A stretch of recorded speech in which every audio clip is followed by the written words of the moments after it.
Gentlemen.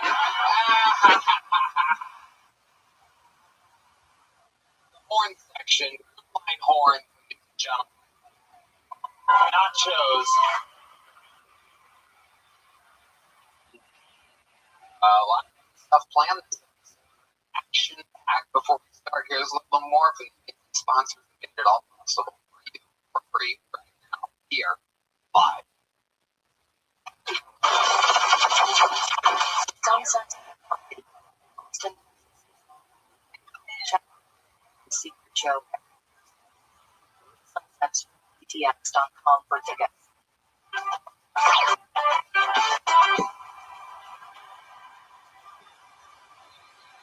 It's episode.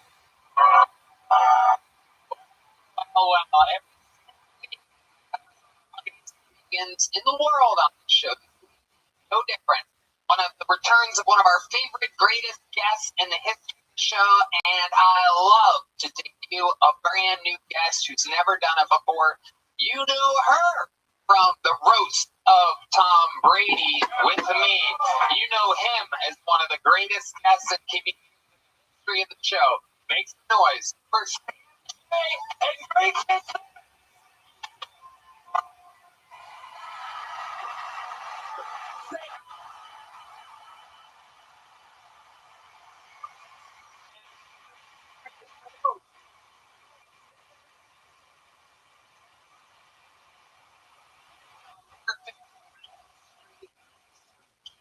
tonight, two amazing comedians, both from Boston, the Upper East Coast. Welcome to the show, Sam J. What's up?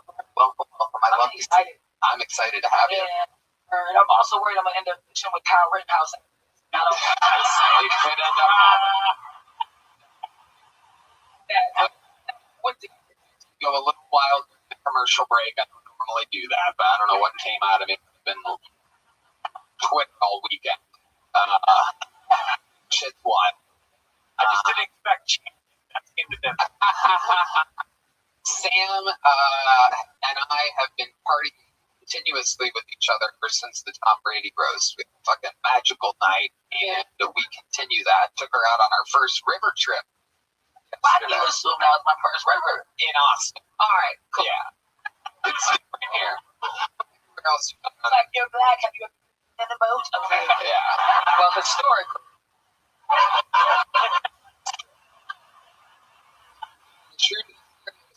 We all went jumped in the water. You stayed on the boat yesterday.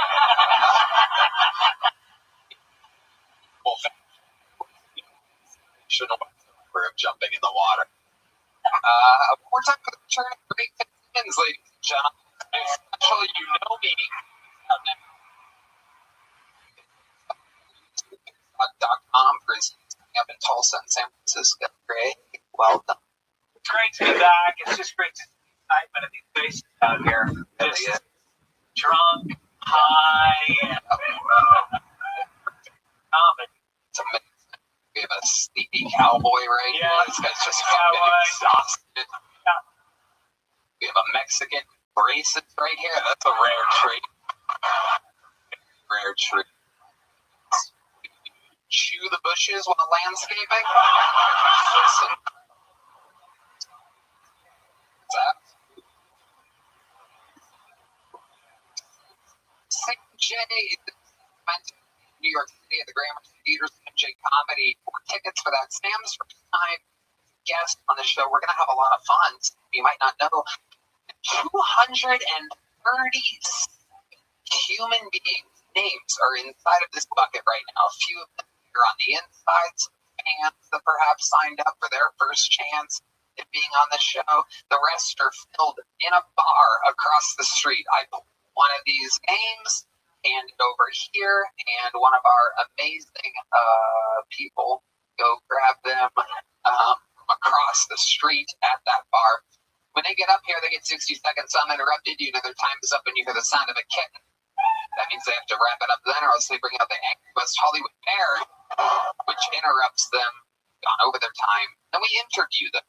I interview them, and we all just fucking hang out, chat, play around, and figure out more about them, what makes them interesting. They go from being a comedian to guest on a podcast in a matter of a minute, and anything can happen. The whole thing is improvised, and it should be a wild fucking night. Seems to be a lot of those lately. You guys ready to start tonight's fucking show? So, order of a little bit out of place. William Montgomery's taking the night off. Everybody, he's got a sore throat after doing 6 sold-out shows in Oklahoma City. Very, very. Red Band is very excited about that.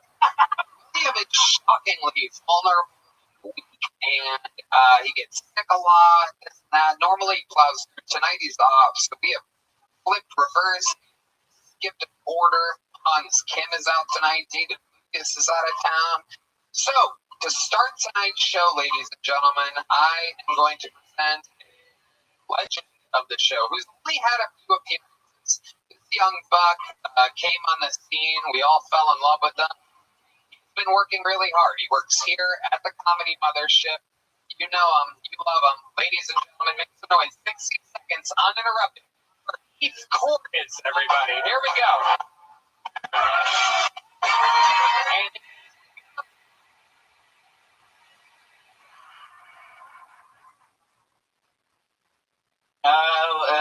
a while ago, when I was in Alabama, I was living in Alabama. My mother, she sent me nude pictures of herself. Got myself on roll time. Nah, it was an accident. It was an accident. I hope it was an accident. That's all you can do. You can only hope, because when your mother sends you those pictures, you definitely don't reply to make sure. For me? No, you don't do that for your mother. You report her to the jail. All right, thank you. there you go. A new minute from Heath Cordes. That's how it's done. Adorable. Goodness gracious, Heath. What do your mom's nudes look like? I don't know how to answer that question. It was disturbing. I was going in for surgery that day, and she got the numbers mixed up, her booty call, and she's like, "Good luck, I hope it goes well." And she's like, 30 minutes later, she's like, "Here's something for you." Wow. Was she at the hospital with you? No, she was a long distance relationship. Joke, by the way. When you went in for the surgery, did you say, "Can you lop off my dick while you're at it"? I said, "Please put me under." John Deeds on the keyboard asks the question, do you still have the No. What happened to it? I deleted it very fast. Piece of shit. Immediately. Everyone here wants to see. Every number, but It's okay. Tiny and young looking too. Shit. Jay, what do you think about this? I'm glad you addressed the tiny young looking thing, because I was very confused. Yeah. I didn't know. I didn't want to be inappropriate. Like, asking shit. But as you were Paris, I was like, why you let the kid? And I thought you was going to come out and do some cute kids. Like, I don't know. Was it dance? I don't know. was it? Did you like it? I liked it. Then I was thinking, like, plus adult women, so are they like child molester-ish? Get it, bro. That's crazy. But also, there's a lot of youth out there offering them up to molest and just solve a problem.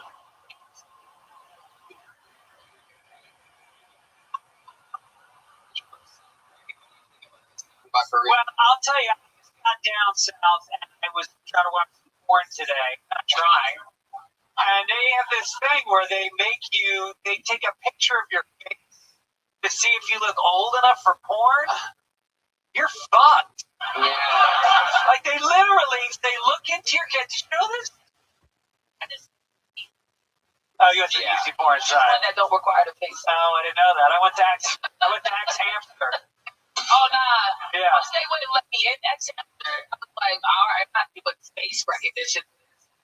Find other boards. You go on PXN or whatever, they let you in.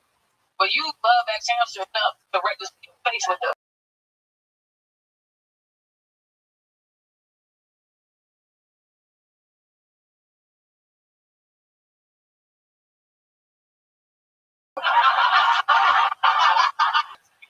Flash kill.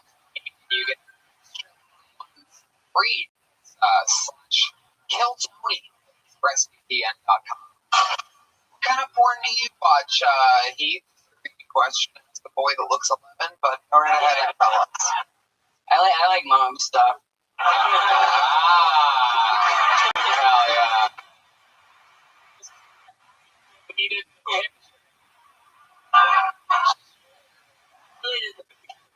Your wallpaper. We love you. You're working hard at the craft. You're a fucking freak. We can get the show started here tonight, ladies and gentlemen. Catch him working mothership. Catch him doing his stuff on social media. The star of the future, 22-year-old Mortis. No, one more time for Heath. And now, I know this guy. Yeah, he's here at the mothership. All these mothership people sign up every single week.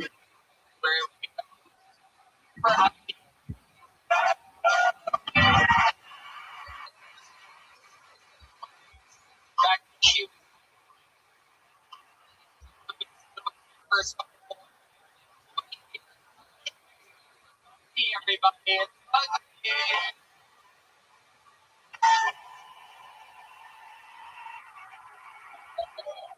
I grew up Muslim.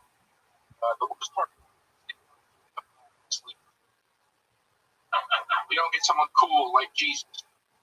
It's cool. You guys get that. That's awesome. I gotta look up Muhammad. There's no pictures. I don't know what the fuck this guy looks like. It's awesome. Just him at the last supper. With his 12 best friends. That's relatable. He's cool, dude. He's so cool. Jesus, well, some people say he was black.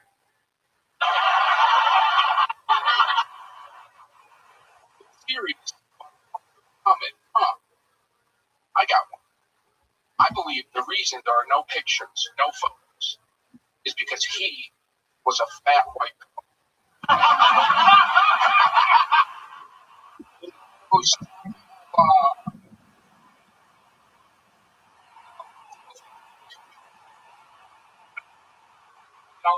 Black. Thank you.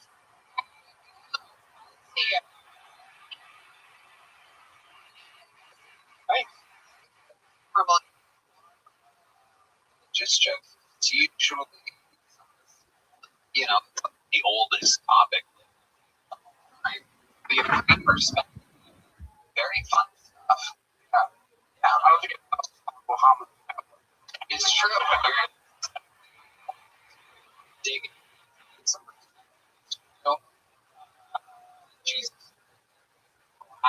Like, if that one girl makes sense. Do you think that the Muslims are going to be mad at you? Oh, shit. I didn't know what to do. I just fucking flag. So.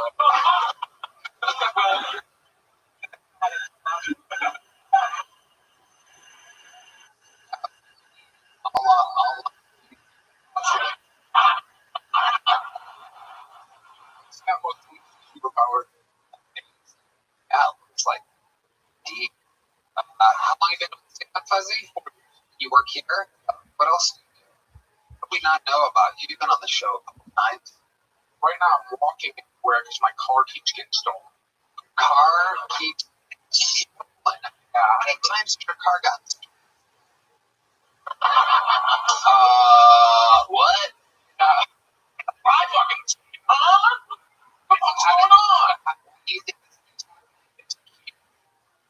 are you leaving Kia?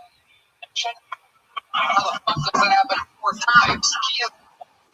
No, it's fucking like manufacturing. Kia was it. So it's a viral TikTok that showed that you can easily steal a Kia with just the aux cord. There's a fix for it though. You get a free fix. It doesn't work. I got it. These kids are smart. These kids are smart. Yeah, so you can stolen. Fine. You try getting your magic.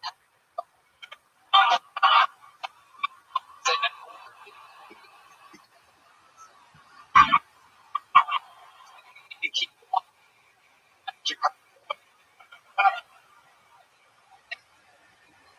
trying walking. I love it. What else? I'll just do this. I work. Really not living enough life to be honest with you. Right? Much like the planes on 9/11, this took a turn.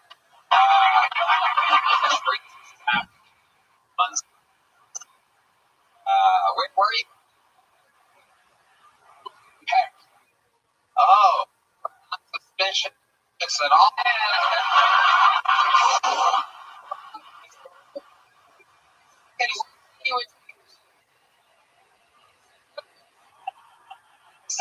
Second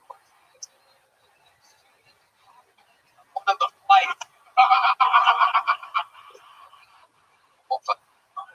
So after 9/11, did you move? No, I'm from here. I was in Pakistan visiting family. Just visit. Just visiting. Hanging out. Coincidence. Yeah. Took a full day earlier than. They let you. No, they shut flight 3 weeks. I bet. And then I missed the first fucking garden. Oh, yeah. It was fucked up. I was like fuzzy. And then I hit.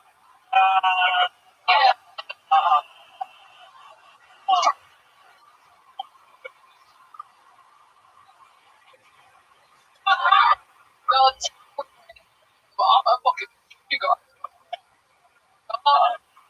You got back. Where is it?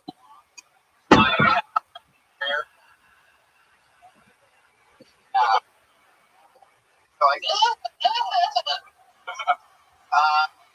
boss for one of the flights off from, today was, boss.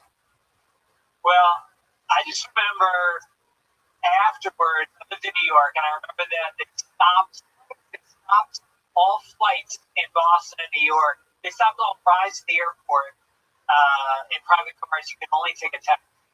Because what better way of stemming the flow of Muslims than only allowing taxis to drive to the airport? I think star prices might look so small in here. France. But I think it's the about you. Wow. Yeah. Is it fuzzy too? Yeah. Fucking Osama. Notice. You got one. Like, you look at Right. I think he called In a cave. pretty on the book, right? Fuzzy. Fun. As one morning. Indeed, this podcast is sponsored by Game. You know how much I love live events, music, comedy, and small clubs, all the big arena shows. I've seen some of the best live events out there. That's why I Game Time. Which are called Game Time. Getting tickets for concerts and events is easy. Time up a plug. Only double deals on the great seats. So you don't have to searching 2,000 tickets per band. Antonio left Game Time. They make buying easy and affordable. Not a super deal with Game Time. Like, for me, insurance amphitheater. It is so easy to eat, add them to the cart, and check out. I personally love this gatekeep before you buy, plus the lowest price guarantee. That is incredible, Red Band. Game time curation makes it easier to save more on sports, concerts, comedy, and theater. Not to mention that all-in price shows what from with price fees at checkout. Game time also has the best ticket coverage. Your purchases covered with a flexible customer service policy. Ticketing industry work out of buying concert tickets at Game Time. Download the Game Time app for you to use Tony for $20 off your first purchase. Buy again, create an account redeem with AILTONY. $20 off. That's why. Download Game Time today. What time is it? Game time. Good day, y'all. This podcast is sponsored by ZipRecruiter. You know, a service is solid when it gets great word of mouth. That's why I wanted to let you know what people are saying about our sponsors. The marketing manager next one reason why we love ZipRecruiter, because it's fast and easy. CEO he loves. I posted a job on ZipRecruiter about my lead graphic designer with just a few days. Takeaway: if you're hiring, ZipRecruiter excels at finding qualified candidates fast. Red Band. Tony, I love ZipRecruiter. It makes hiring for you. It's so easy. No wonder all these businesses need to hire. And right now, you can try it for free at ZipRecruiter.com/Phil. ZipRecruiter's powerful matching technology identifies top talent for your roles. Immediately post your job and start you qualified people for it. In fact, 4 out of 5 employers lead candidates in the first week. ZipRecruiter is the hiring site employers prefer most based on G2. Try it for free. ZipRecruiter.com/Phil. ZipRecruiter, the smartest way to hire. Your next bucket full goes by the name of Mackenzie Jewel.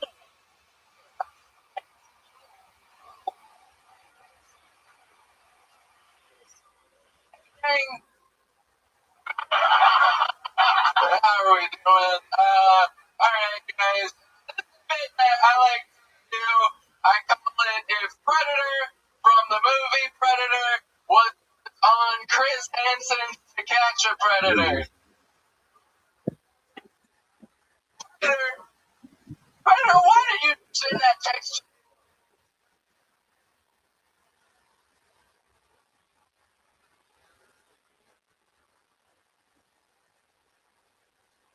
That girl?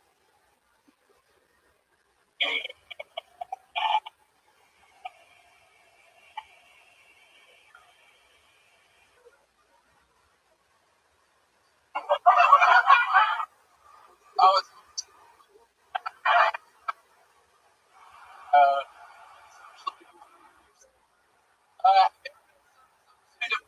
when you read Anne Frank, you love with her.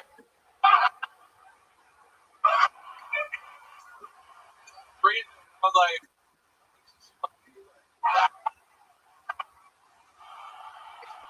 other. I watched so much porn and homeschooling that when I saw women in real life, I was like, oh my God damn it, bitch. Thank you.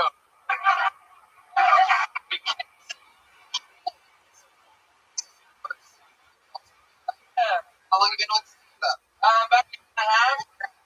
Houston. Yeah. Love it. How old are you? 22. Working? You going to school? What are you doing? Just working. Oh yeah. Graduate. And now you're In editing, freelancing. What is it? Oh, okay. I've been working with the Red Band. So.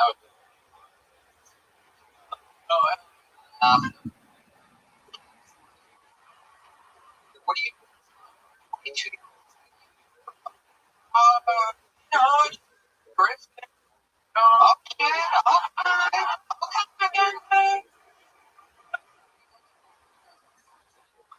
That cold card.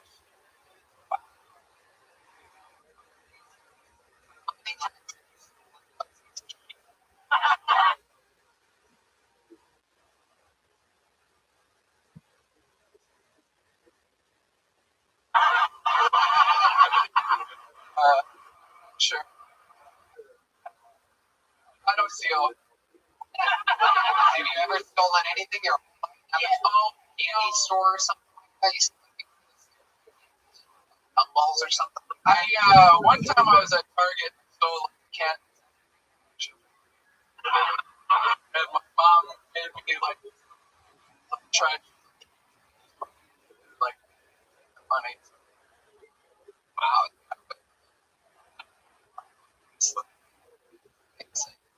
What do you guys think of this 22-year-old amazing transgender?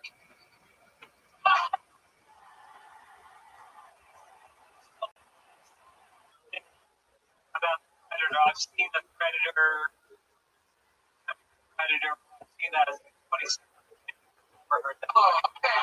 That's the weirdest.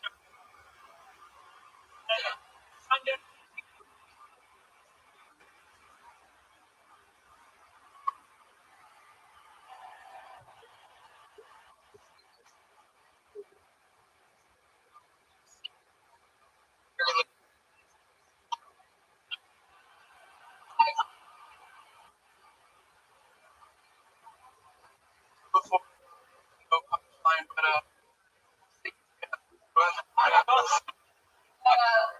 Jane,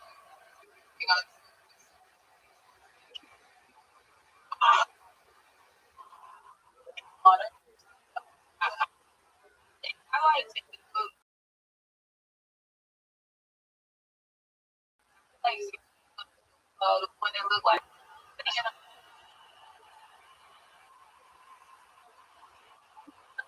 you anything and eat the in the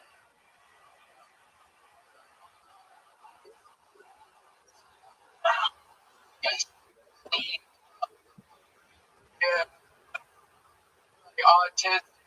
Oh, yeah, you see the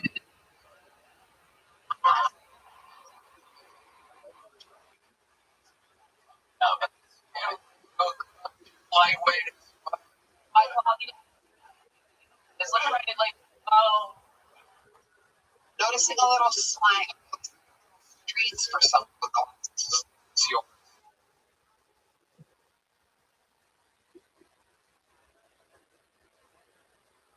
Are you in Houston? Are you from a very diverse neighborhood?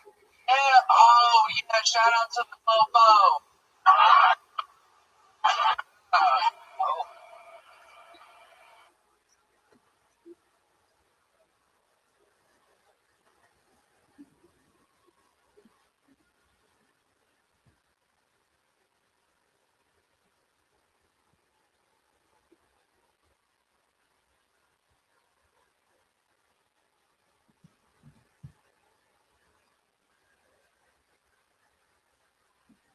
I was not on the streets, but I was in the window.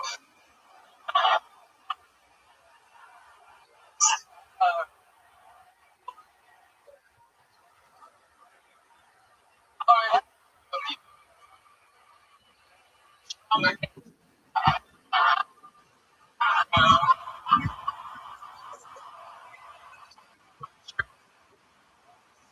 work.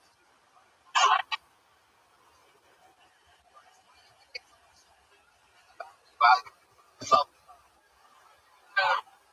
Most, I mean, no, I try to stay on business when I can.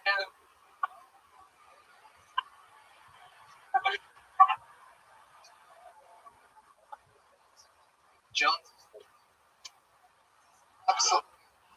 I remember y'all making like going way over. Like love Oh, yeah. Oh, that you're Hell, on. Not that one. yeah. Oh, yeah. Get that. Amazing. What do you do for fun? Other than No, nothing. It's kind of the whole thing. must be Yeah, something I like scrapbook. I like to talk. What do you put in your scrapbook? I'll just have like magazines, comic books, and photo. Serial. That's amazing. I like to kind of be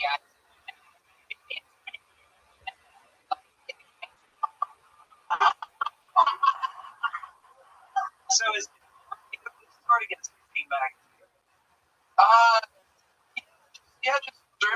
I can, just scrap paper. Found some stuff today. Yeah, but One of the most frightening answers in the show is this, by the scrap all the insane. Of course,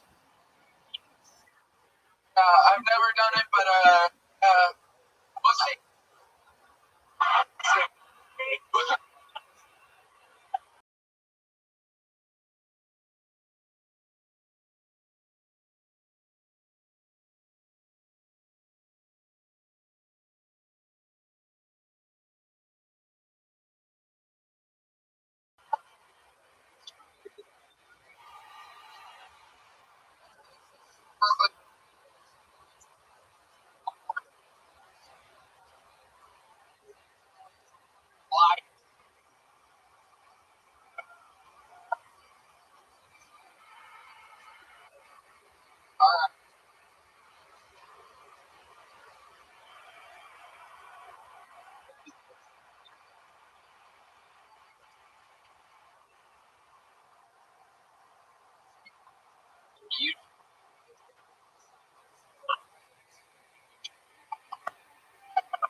My name's Goliath. My girlfriend calls me David. Still haven't figured out what it is. But the reason she said she knew that was because as soon as I hit my rocks up, I had to. So I come from a crazy family. My dad was in the Navy. My mom was a biker, so that means my first word was fuck. I've always been told that I've got a big mouth, but I have a bigger personality, but I have a bigger heart, both phonetically and metaphorically. But I've always been told nothing small about me except for, but that's my time. Thank you guys so much. 40 seconds. I was not as old as that.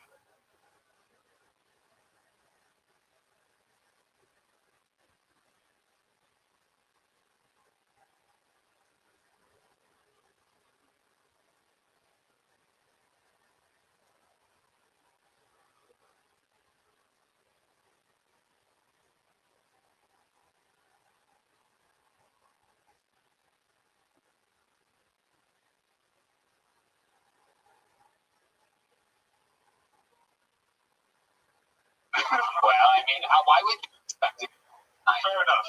I did my best. Have you been on here before? I'm not. No, actually, never. Well, I've been in the crowd many times.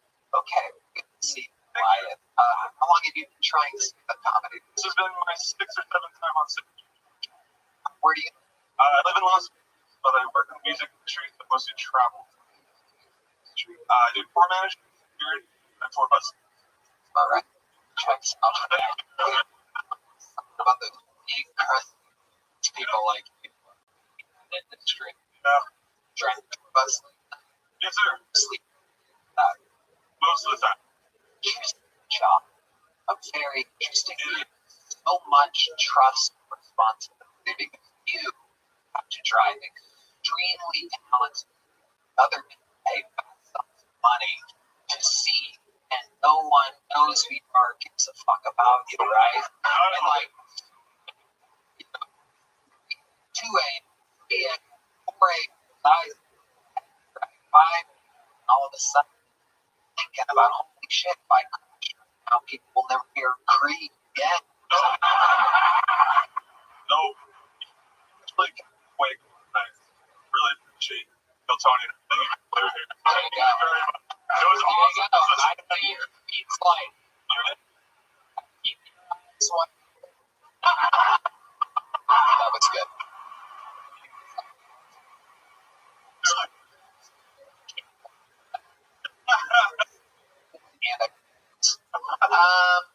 Let's talk about it. What else? What else makes you interested? How old are you? I've been in the music industry since I was 15, but I'm 32. Before I started driving tour buses, I was a bodyguard tour merch guy. And before I did that, I worked for Google for a little bit.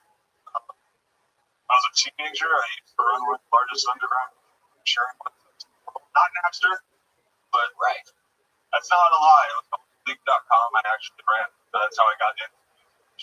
Yeah. I heard like 7 people say that shit. I watched the Check. Love it. What else about you? You really have a tiny penis supplied by David being your penis? They don't call me Goliath.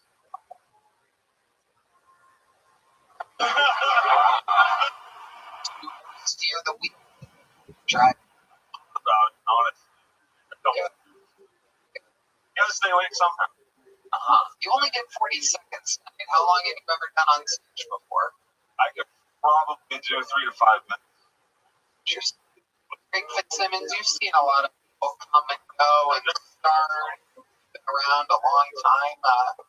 What do you think Goliath's chances are of being one of the best comedians in the world? Please be gentle, Greg. Well, you started MAPS and you're dressed in secondhand gear. So I don't think you're really cashing the talent. But you look like Brian Posehn, so you have a shot. Like Brian? Take it. A little taller than Bill. Okay. Well, Goliath, here's a little joke book. I'll take it. Hell You're yeah. gonna have to. There's So no much. This is other a lot of option. fun. I'm gonna contact of mom. Special force, if you will. Ladies and gentlemen, make some noise. Return. True Nick.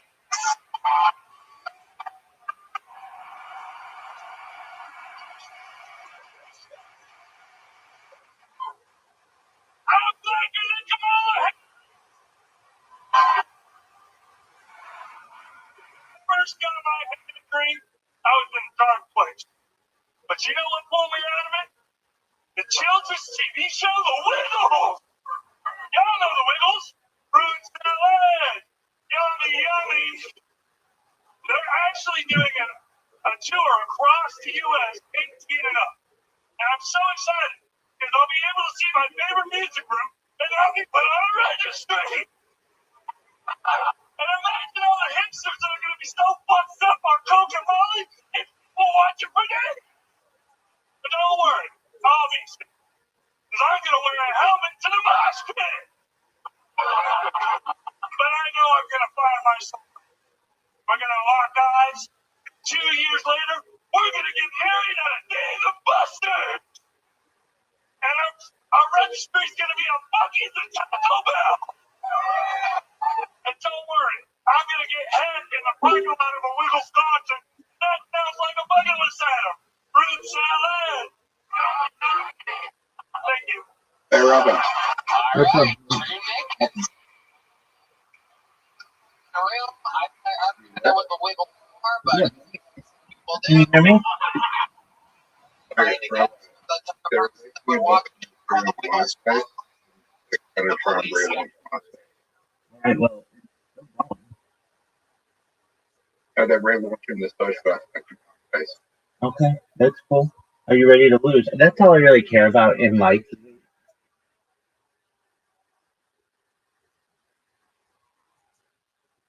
Okay, cool. That's really interesting. So, is this a documentary very similar to the Michael Jackson biopic that you're going to talk about and never watch? Are you sure you're going to watch it? And, Okay. Are you going to watch the Michael Jackson biopic?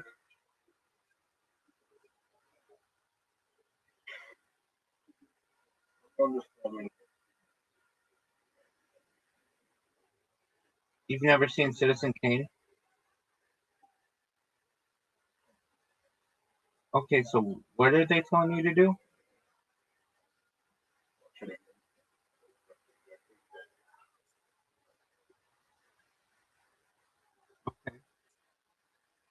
Do you find it to be boring? Do you find it to be boring? Yeah, I find it to be boring.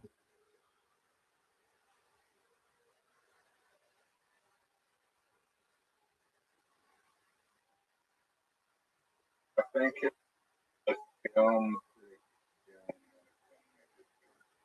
I agree. Or an audience film, in my opinion. Maybe it was really big in the 1930s or whatever, but to a modern audience, it mean, it's considered the greatest movie of all time, but it's just to me like boring. But I do think that there's like an interesting take on it that I've heard recently that okay, so like you've seen it, so I'm not ruining it for you if I tell you about it, right? All right, so you know the name Rosebud or whatever. That was some very wealthy person's nickname for his girlfriend because he called her Clit Rosebud, and um, like that's what caused all the controversy. But that really wasn't recorded that well, uh, like in the industry thereafter. So I'm gonna look it up who it was. It was like John Paul Getty, somebody. Um,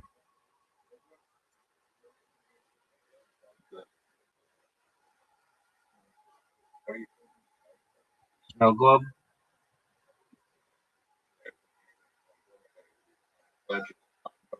Yeah, but that was really like an insider, like a I don't want to say an inside joke. It wasn't a joke. It was it was a serious thing. But like, I'll look it up. I think it's like Orson Welles. I think Orson Welles put it in there to like mock that this one guy was having an affair, and the nickname that he called his girlfriend was Rosebud because he said her clit looked like a rosebud. And oh, I'm sure I will. Hold on, Rosebud nickname mystery.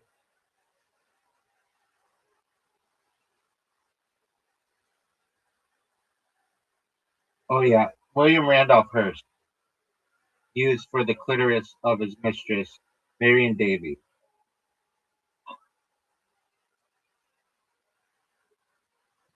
So it was like an inside joke or an inside prank on Hearst, which allegedly explains Hearst's fierce opposition to the film.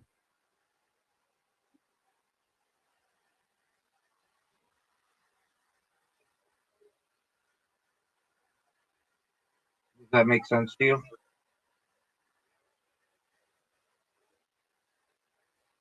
Okay, are you ready to lose? Dude, yes or no? Are you ready to lose?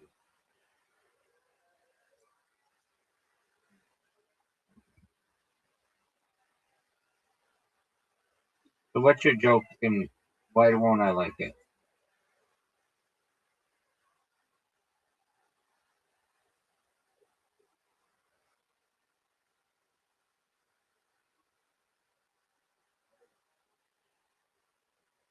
Probably travel and fuck honestly should be. That's actually one of your better jokes. But Nice. well, but it's like it is illegal. That would be bestiality.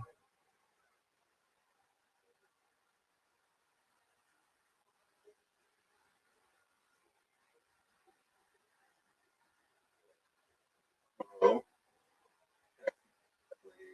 you're going time for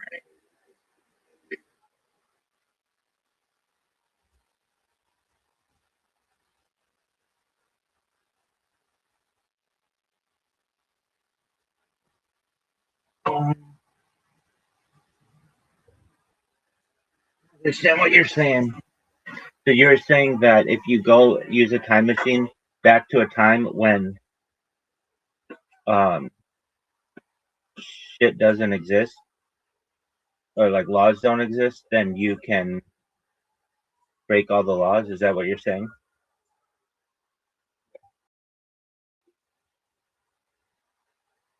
You know, dude, of I think that your humor many times sucks. Many times your joke sucks.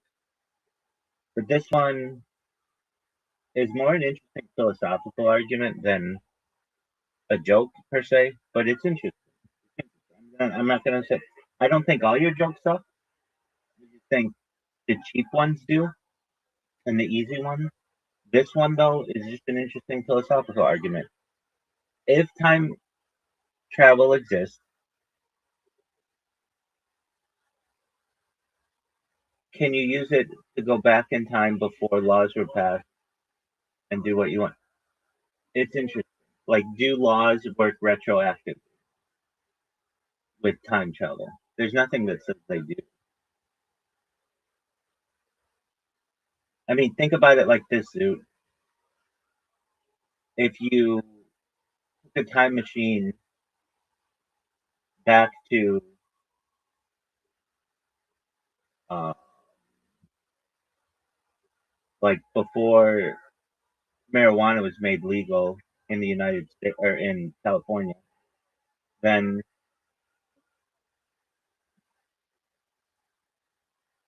would you be able to make the argument, hey, I can smoke pot because in the future this becomes legal?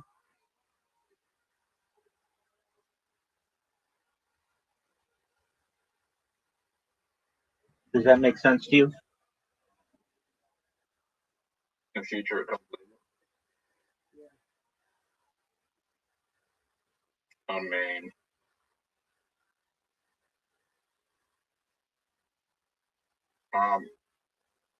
Rabbi, are you there? I'm here.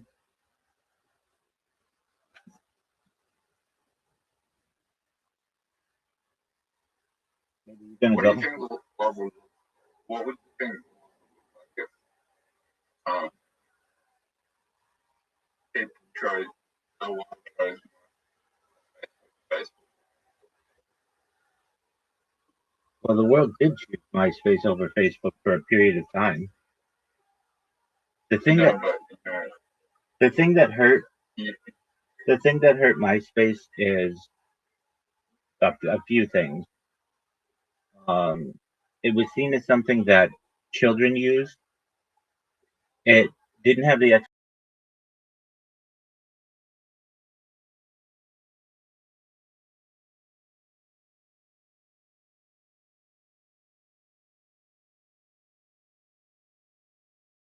exclusivity of Facebook. Facebook leaked out. It didn't push this far. It did have. no, no. I'm saying, sure, MySpace, Facebook. It probably would be quite similar. The same entities that corrupted Facebook would have corrupted MySpace. I mean, MySpace is owned by News Corp right now, who owns Fox. They would have just corrupted it in their own ways. Sorry, what is it? MySpace? MySpace. Yeah. On your school. Yeah, look it up.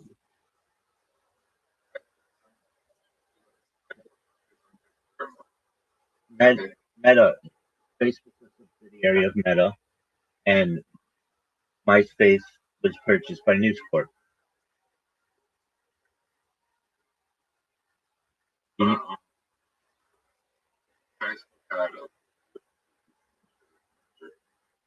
Oh yeah, but that was long after it was a strength.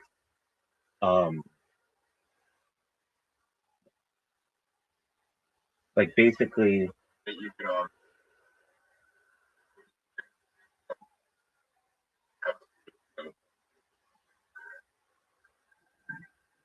I mean, Twitter's had political influence since its founding in 2000, 2000 around 2000. There's an argument to be made. It was much more liberal up until Elon Musk purchased it. Much more liberal. but are we gonna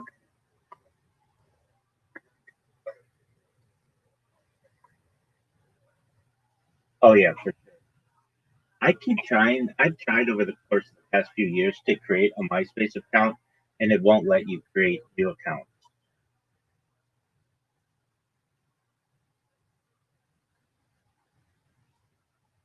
was going to be a risk.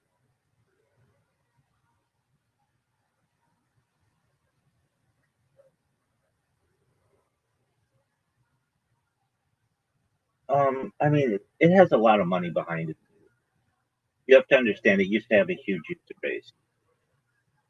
I didn't like it. I remember I was pretty anti social media until Facebook.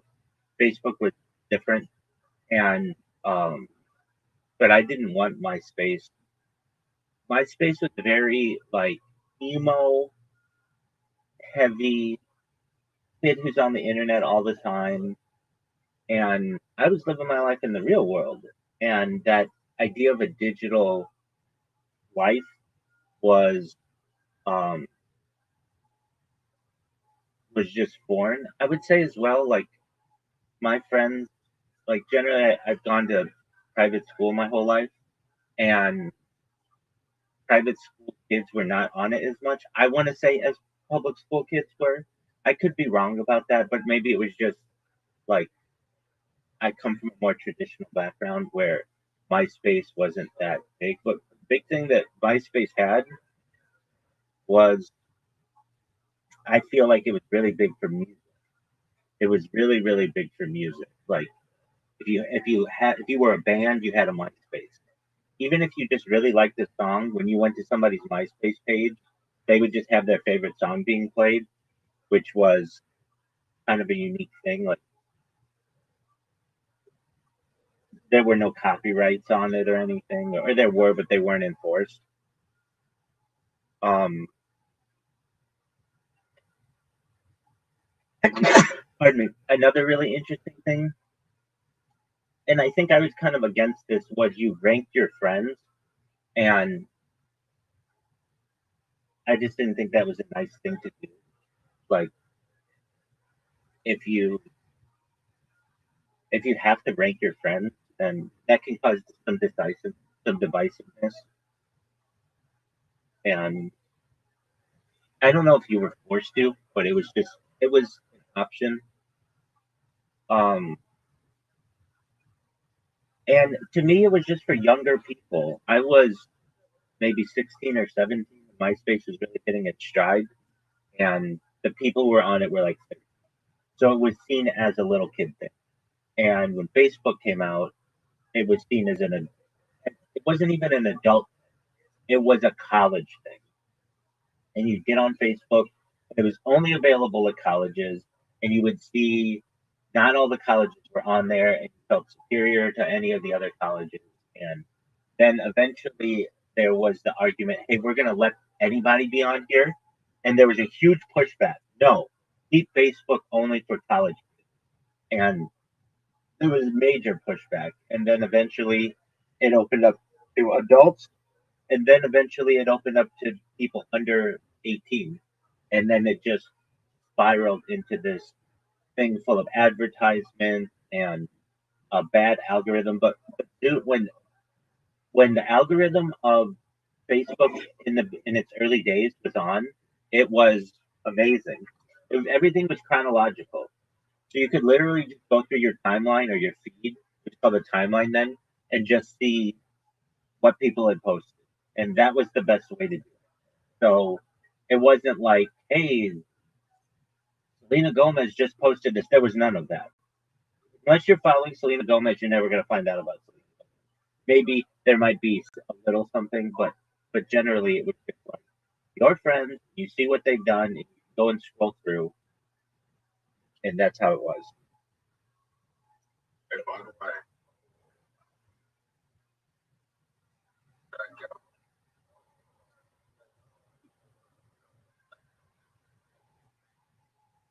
Who?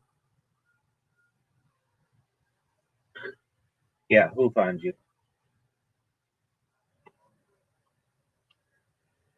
Doug. Doug, you got to be specific. Was it the girl who was like living on the couch? Was it the hot blonde girl? Was it? Okay, she found you. What does that mean? Okay. I mean, didn't I say to you like, hey, send her a message and she didn't respond? yeah, Okay, well, why didn't you respond to her and like, hey, I sent you a message. Why didn't you respond? You stupid bitch.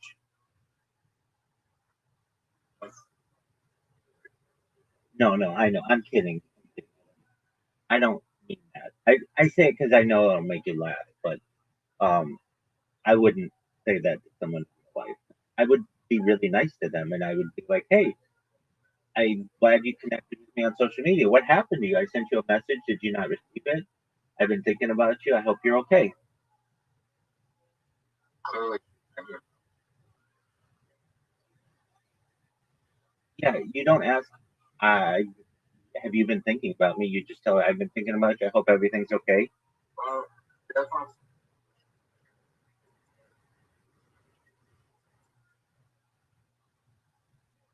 Okay.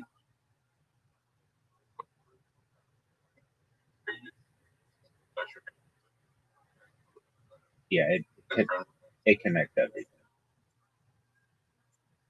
Does that? Yeah, in a freaky way. What do you mean? I mean, like even if you randomly called someone 2 or 3 or 5 years ago, and that was a saved contact, even if it was named or whatever, that person will be in your phone. Like a giant web that just is connected. Now here's my question to you. Are you sure you don't want to lose?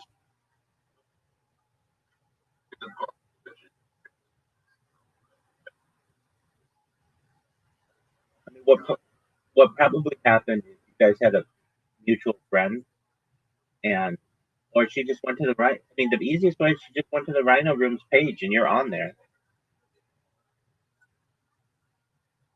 But even if she followed the Rhino Room and followed, like, I don't know, however you met her or whatever, like, all she needs is one mutual contact. And then she really just would have to look through the mutual contacts of those people and she'd find you. But anyway, are you going to message her and say, hey, what's good, girl? Are you going to message this bitch and say, hey, what's good, girl?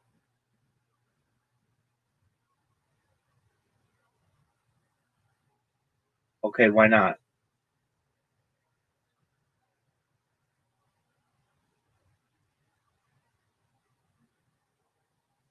Okay. Did you accept her friend request?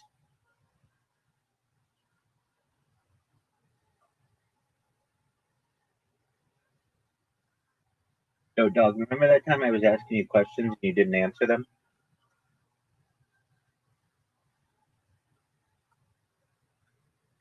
No.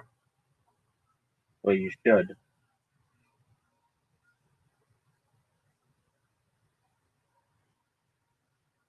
Dude, did you see the final version of Riser's mural? He sent it to me. It looks good. It he got rid of some of the drip marks and he put the finishing touches on it and the outline. And it's not my kind of art necessarily, but I can see his vision. And so long as he likes it and the city likes it and the business owner likes it, it's not my business. Art there are some parts.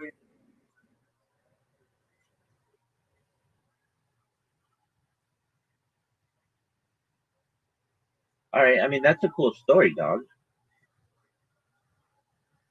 As I was saying, uh, there I've got to say, this is a really interesting thing. I'm not in love with it.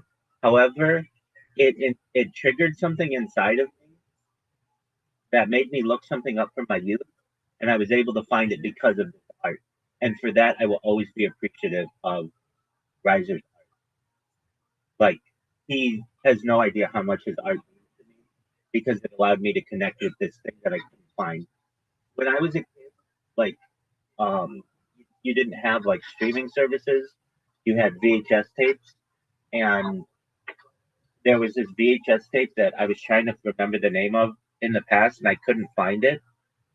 And then because of Riser's art, it made me re-look at it again, and I found it right away. Like, oh, cool, that's the name of it. And then I got gonna stick over. Sorry. yeah, I will be the biggest MySpace in the history of the world. But I think they're gonna do. I think they're gonna just surprise. I don't know the document came out of the film fest, but I think they're gonna launch some.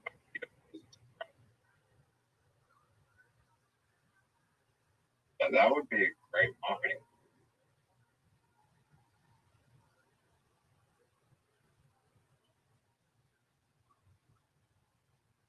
I think it's going to happen.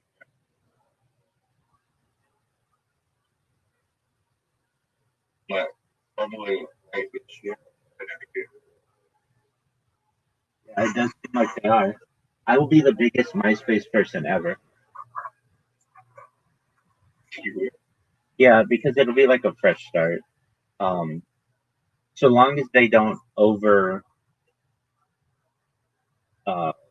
moderate it, I mean, I'll do everything I can. Like what really messes me up with these social media platforms is moderation and automation triggers. Like I'll sit and I'll make content all day long and I'll make like 50 videos, and a lot of times those videos are seen as automated even though they're not. I'm just sitting there making the videos and I'll get flagged for that.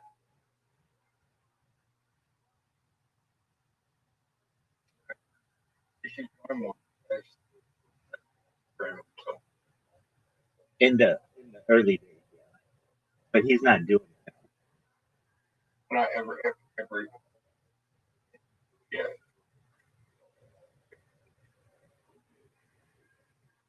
Right.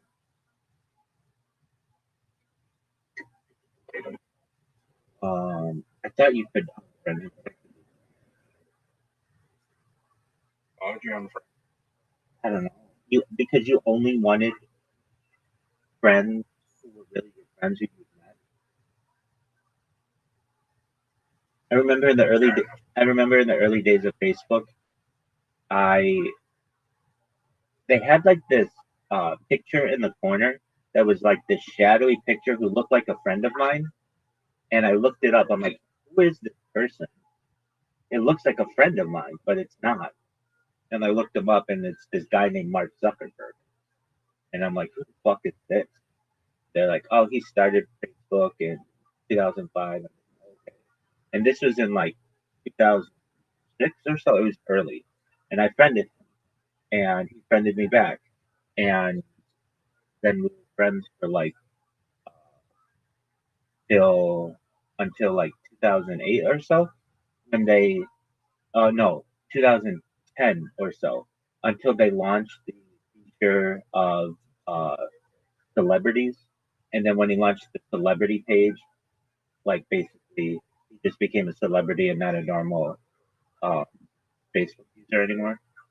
But I remember being like, this person launched this website, not knowing all of the backstory of it or whatever. But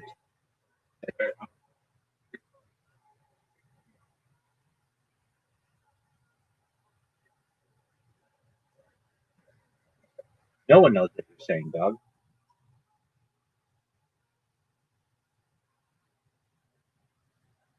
Dude, you don't even know that I could be beating the absolute dog shit out of you right now. You don't even know that.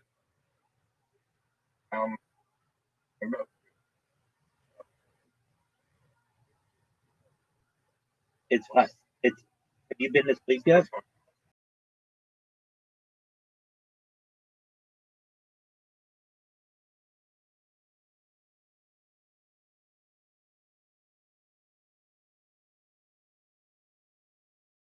Oh, you just woke up. Okay. Oh, by the way, Zoo, is that a me problem or is that a you problem? Here's my question to you, Zoo. When are you going to watch the biopic Michael? I told you. Or there or a director's cut? Okay, so I'm looking up right now. if there's a director's cut that's coming out. Oh, dude, it was originally supposed to be 4 hours.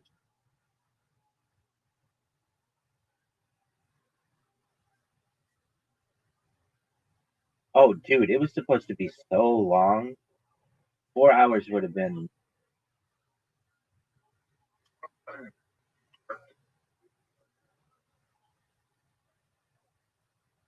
Wow.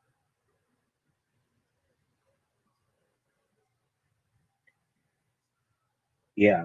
No, definitely. Um, it's so good though.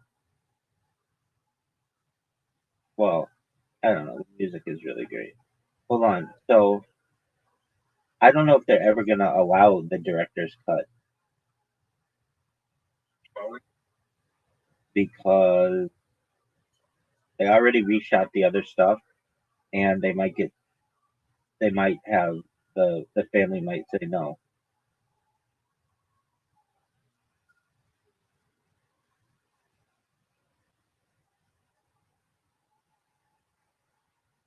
Even for it to be 2 hours and 7 minutes, it was very. It flew by. It was. It went really.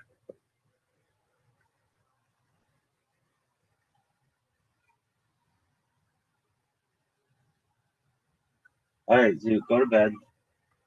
Come back when you're done.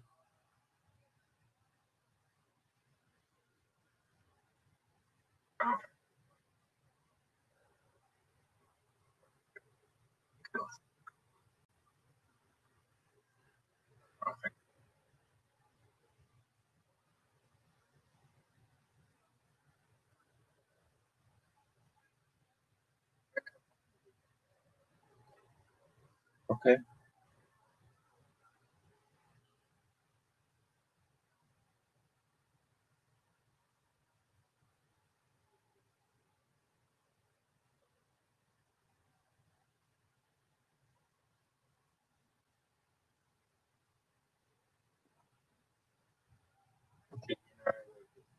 Wait. You know that body, you know, 2002, that's, that was, Yeah.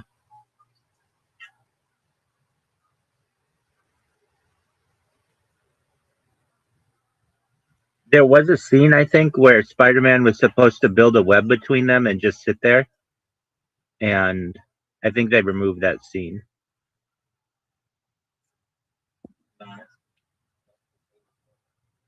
Oh, is that what it was?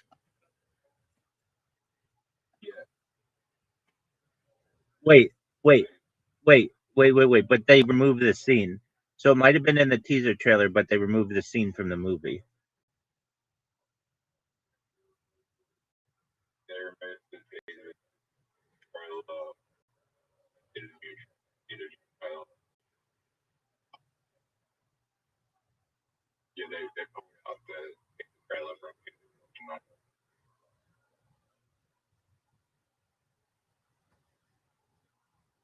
they'll find the teaser trailer. Made it, they put it off. Yeah, what I'm saying though is I thought that they had a scene or something with that happening, or maybe that's what it was. Maybe it was just a teaser trailer. But usually they put, especially back then, teasers had every shot that you saw in a teaser was in the teaser, the trailer, whatever, was in the actual movie.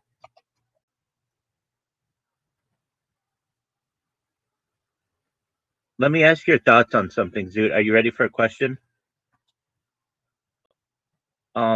What are your thoughts on movies that put an actor in the trailer, but they actually don't ever show up in the movie?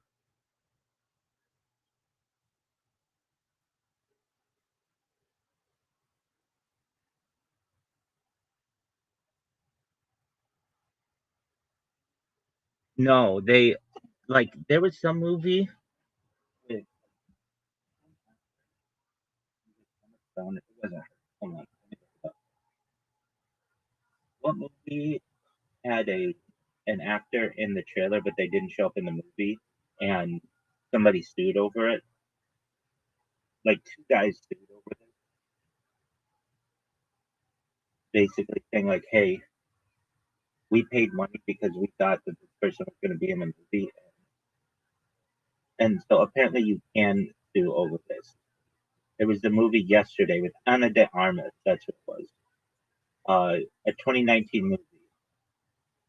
And in December 2022, a district judge ruled that movie trailers constitute commercial speech rather than purely artistic expression, allowing the lawsuit to proceed under California's false advertising.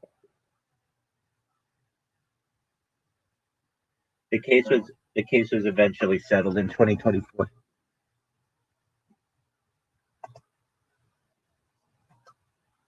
Could have just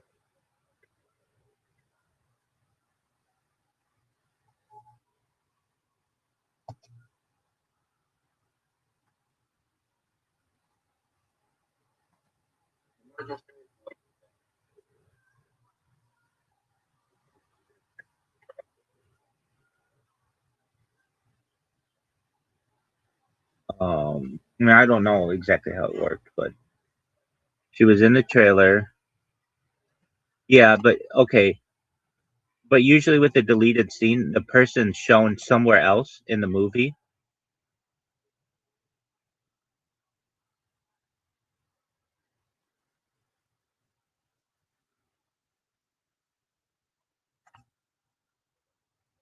Peace.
I could, like, I don't even get it.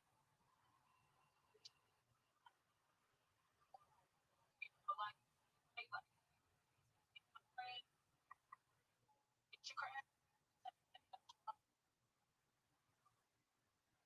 Greg is future. What do you think about this? Well, I mean, the outfit alone, it really.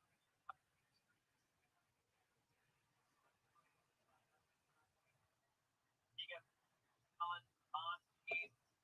and if it was a plainer, it's by tell. I don't know. Drinks all energy drink. Drinks you.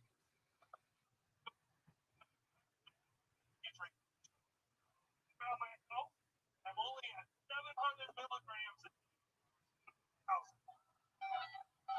Rocket. Ooh. What? And sure, I'll do About 4 to 3. 4 to 3. I like how you did that. 4 to 3. We're working backwards.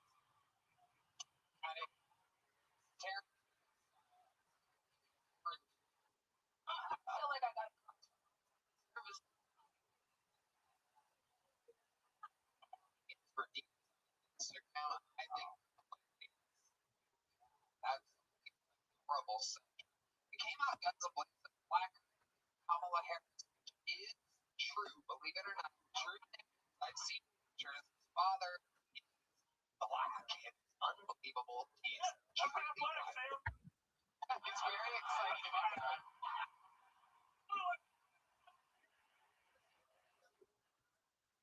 It's a bad bitch.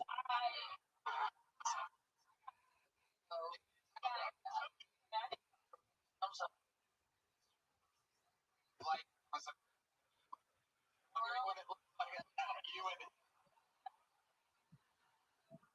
You know, we both had a Blackberry just now.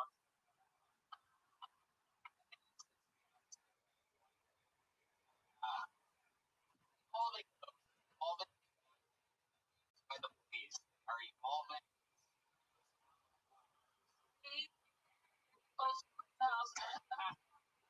Look at I got my mind. Like, they look like lady. I don't want to. Okay. first, which is technically black. All that.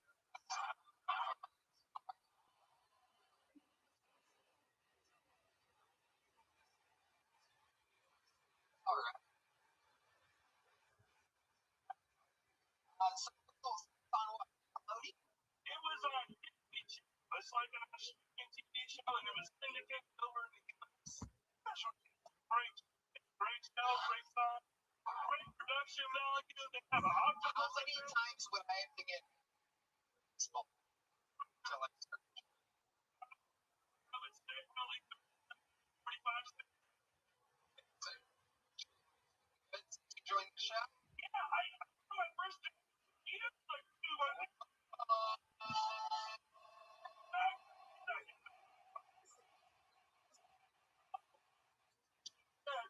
I can't get anybody who does that. I want to touch you. Said that? Yeah, you. No, she kind of. That's what she said. Oh, she sent me. Yeah, it was. Dog, I tried to carry like 4 hours. Oh, you.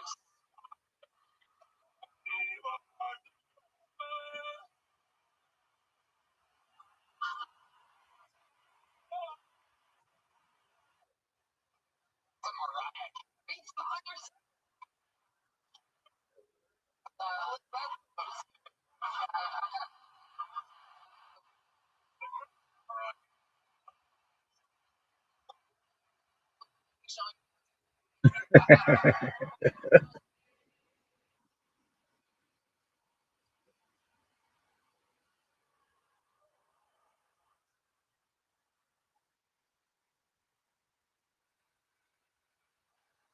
You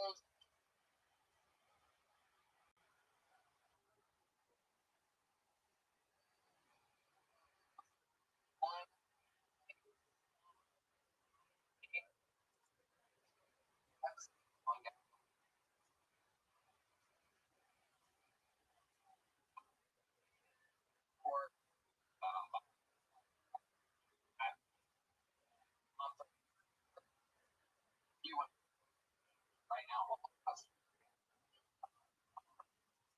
instantly dollars. Things sportsbook app. Is your I love draft. Like having a little lost in my pocket. Can't wait for coaching because $200 of bonus. $50 on draft. Plays. Shot. Couple of years free.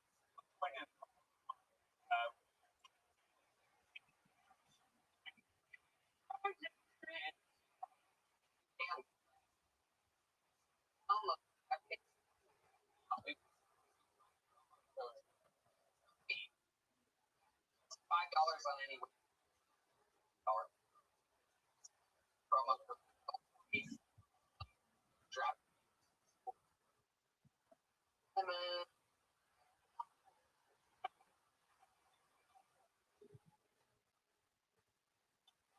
Hello, y'all.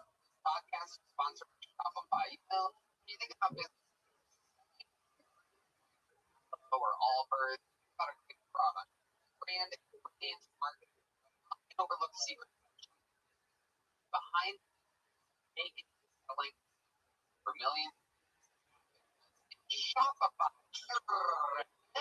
Nobody selling better than Shopify. Number one on the page. If it's selling items for your business, so simple and not so secret. Shopify. Whose version of the 50% way parts going abandoned. Also going Right. You're in your business or commerce platform that be ready to sell whenever your customers are scrolling or scrolling up or in their feed and or in between. Sell more, sell on Shopify, upgrade your download one per month trial Shopify.com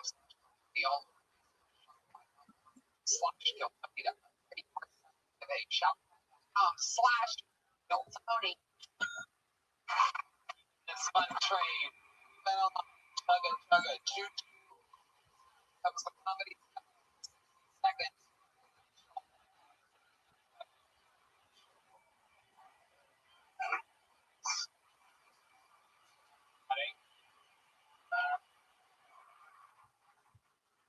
How you doing, guys? My name's Mitchell. I'm a fan of pranks. Not that funny. I went to a school the other day. Genuinely surprised with how organized those fun kids are.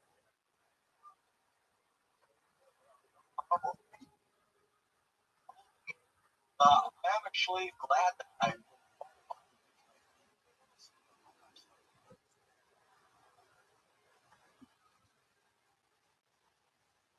I learned a little something when I was at the school line. It's actually very cheap to run. Yeah. I like the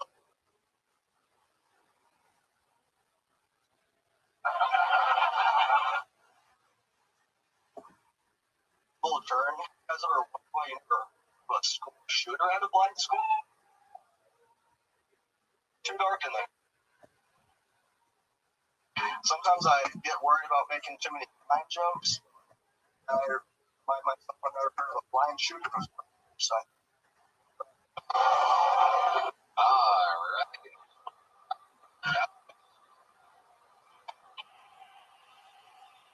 What I got?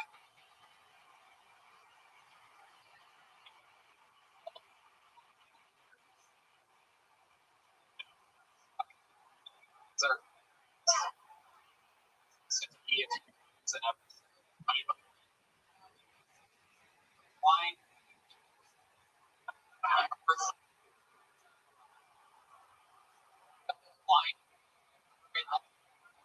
show.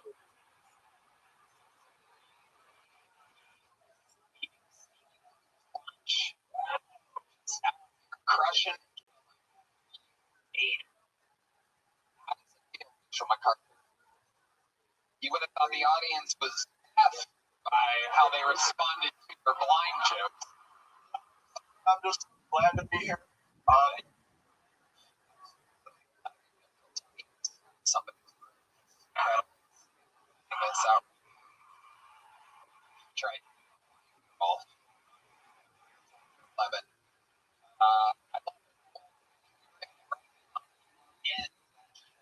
You love it so much. How long have you been doing stand-up? I'm all for this. I've been doing it in Okay. Tennessee, a lot of tornadoes, Oz. So, working. I just sold a house inside. The house? Was it a tiny house? Ironically, Tony and I actually working. Really? What does it mean exactly? Go ahead. Inside of a hill with like a round door. Really? Yeah. Tell us more. It's kind of Tiny door? actually.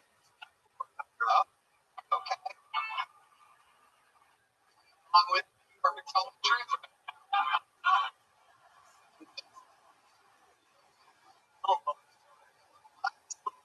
Little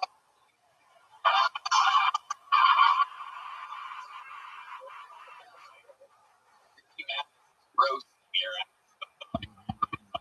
Why that sound? Was it again? Was it?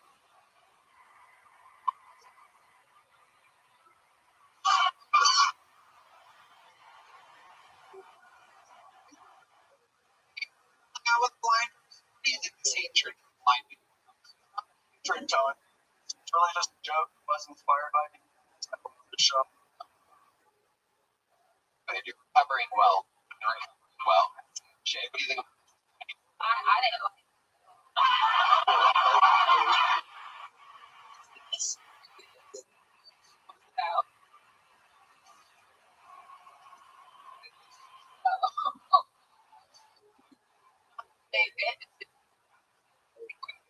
Black bears. Well, I think it's mean that we don't include them. I think it's more inclusive. Right. So, okay. I took it as comedy. I feel like Oh, we don't want your fucking dissertation, bitch. Fucking philosophy. What the fuck? About this bunker. I mean, I've seen this shit grow from when we sat in the belly room at the store with 30 people in the audience to Madison Square Garden. This guy's got a shot of me on the show, and he shows up dressed as a fucking lifeguard. Here's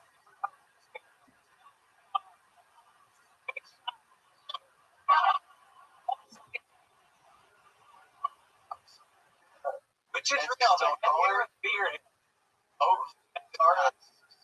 Still there, yeah. Okay. You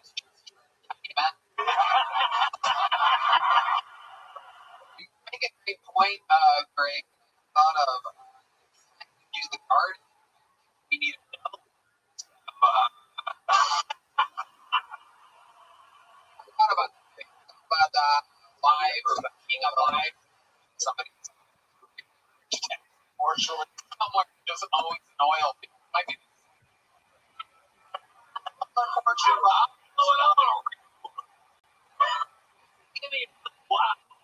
Here. But in there. We can't hurt fire, but no worries. Small. Else works nothing. It's just a job. Absolutely. Working. Wait a second. Hold on, jump. I just heard it. Hold on, jump. Come on. Come on, do it again. Jump. Oh, you got that. See, press it. Button. Jump. Look. What?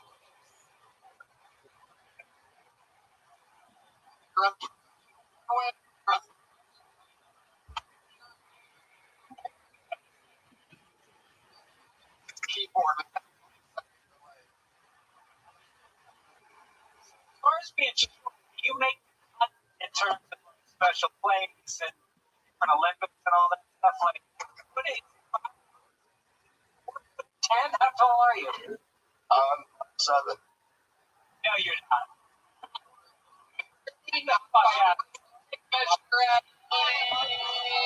Oh, we love it. Oh.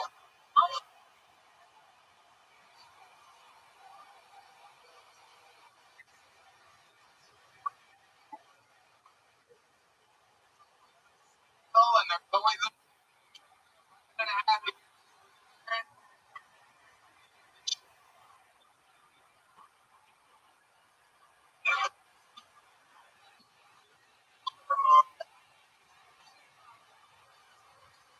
You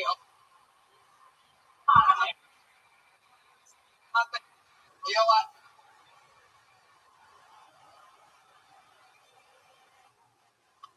Wait. Straighten it out right there. Go lower.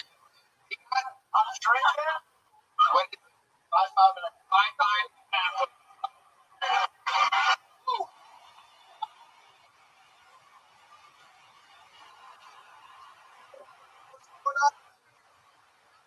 Hold on. You thing and praying to grow. What do you think? Mine?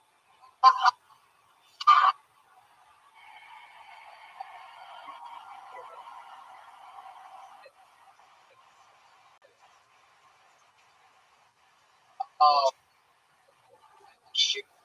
Must my friend. Makes you sick. I swear the last time I was at the doctor said trying to be funny right now. I swear, I have my wallet, I would show you 5.7. I never. Maybe I can wear my shoes. I heard a tiny little liars. I never heard about it. There's incredible. Tony. Gravity? Cash. How much?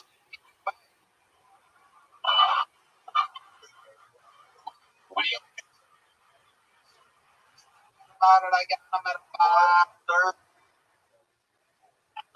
No chance. Bring out the scale. Got them at 15. Right. You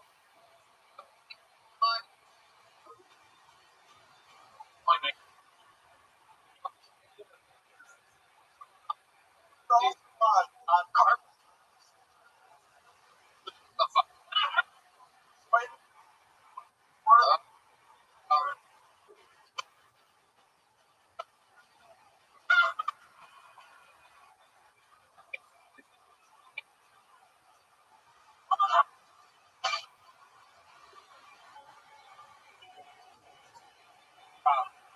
He's supposed to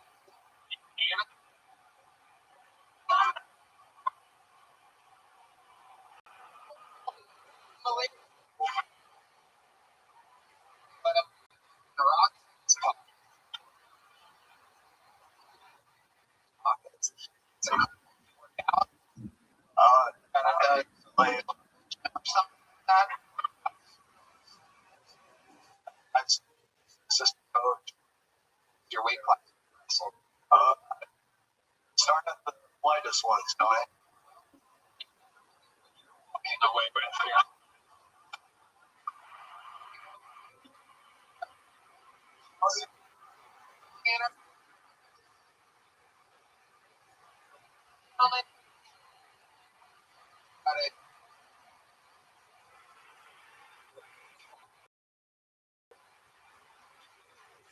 on that matter. One more. All right. One word.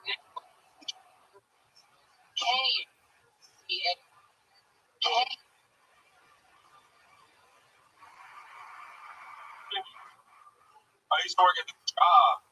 Had a wasp flying around. And I swatted at one time. It's flying around. And my coworkers, they go, "Hey, be careful, man. You know, when you do that, the wasp, they'll spray you with a pheromone. And it lets other wasps know that you're a hitter." I was like, wow. Thank God women don't have that feature. Am I really like, not for me, like for my uncles and stuff, Like I feel like, like pheromones, that's such a crazy concept. Like if women did have that feature, it just raises the question, like what does a man that hates women smell like? Probably like Axe body spray or something, That's what I would assume. And I like a crazy I think women should have that, Like when you buy a car, you can't ask for airbags. It just comes standard. That's a safety feature. So like I just picture that you're at a bar, right? Like a woman, like, "Hey, can I buy you a drink?" You're like, "Yeah, sure." "No, I'm okay." Whoa, All right, thank y'all guys. Where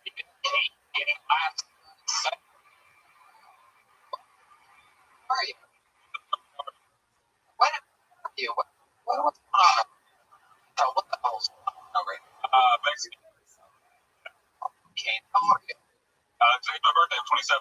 Happy birthday! Thank you. How long you been on? Here. 9. So you know it. Yeah, man. What do you do for work? I build airplanes. Wow. Yeah. Aviation maintenance tech. Okay. That's incredible. Sam, what do you think about this guy? I think it's cool that he answered commercials like, "You want to be an aviation?" That's fire. Wonder about the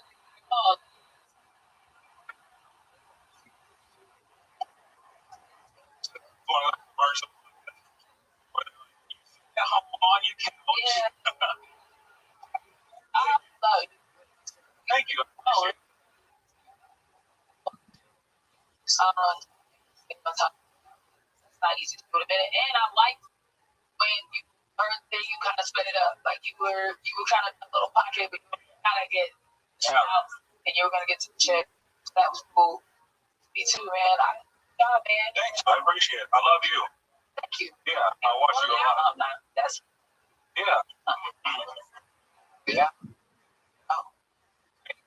About this,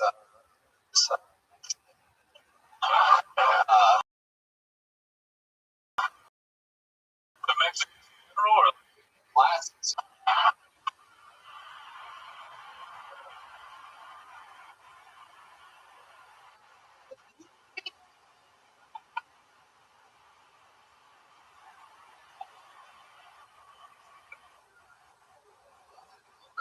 these are the glasses from Casino that were De Niro wore. Yeah, they are. I like that. They have on the inside of the leg. It's fucking sweet. When he was His last name and then. I can't remember. Yeah. Absolutely. just me nothing to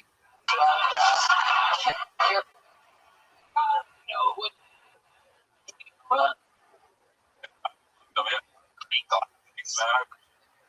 Great for you. No, thank you. Like the one that you're wearing. Sure.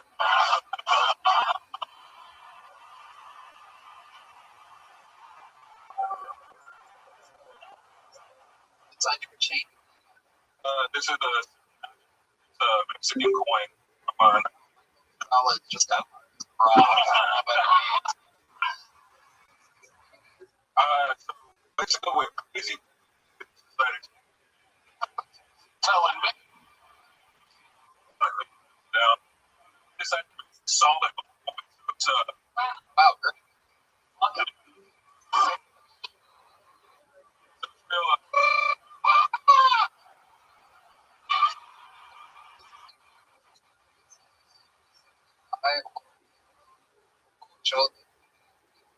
Yeah, it's a real 27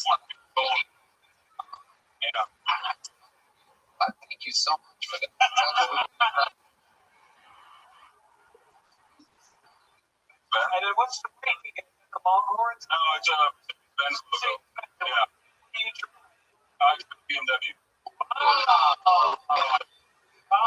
I like German cars. Why do you like? I grew up a Chevy guy, and then when I started working at I bought a Porsche, and I fell in love with it. And so I've been buying BMWs and Mercedes since then. Thought about a Kia?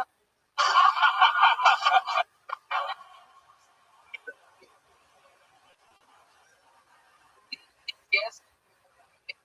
It's like, all right, there was an Pokemon that we just saw getting greater, greater, greater. Like go to BMW.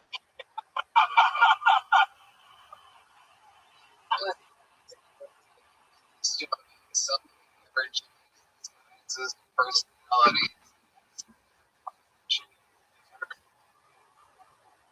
Something new. Up here. Shit.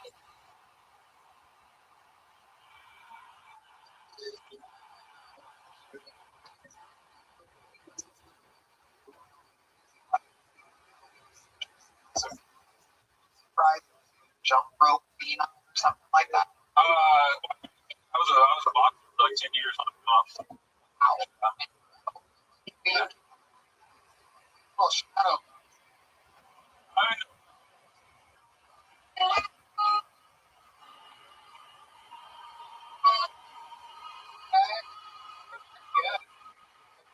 Road.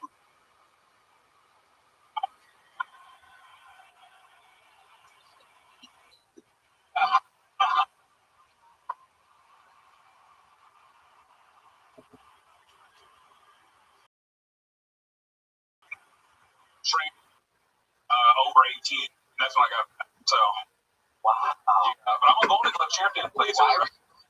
Miles.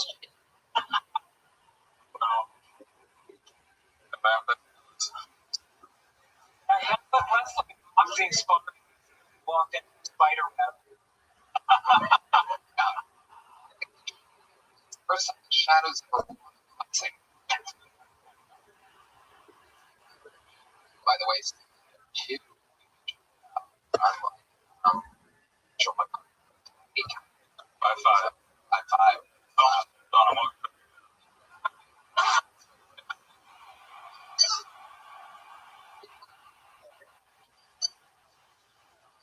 Anything else about you? What's your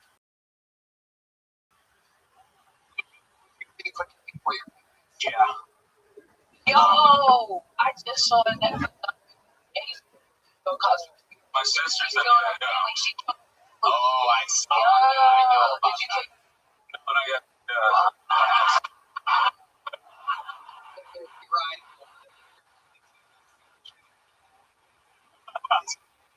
I worked for Boeing. Fuck no. Great job.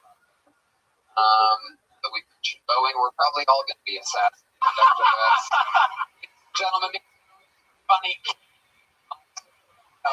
Sorry.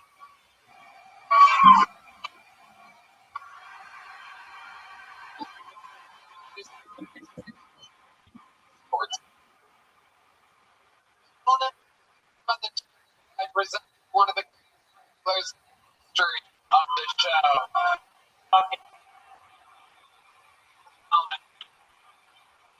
This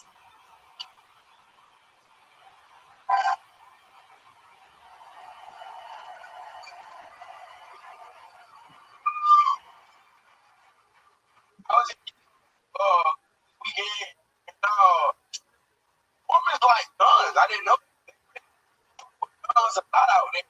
Like my homeboy had a brother, he had a lot of guns in his truck. He had like any could think of it like it was crazy. And at the back of the truck there was also like a first aid kit. And then when I opened up, it was just more guns. That was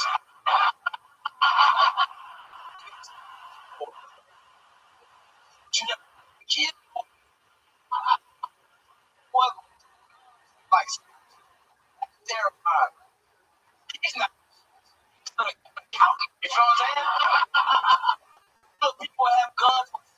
motion on it. What are we doing? I asked him, I said, hey man, why the most of your guns have sounds kind of crazy? Like, well, if you shoot somebody in your house, you don't want to call the police. I'm like, you a murderer. So,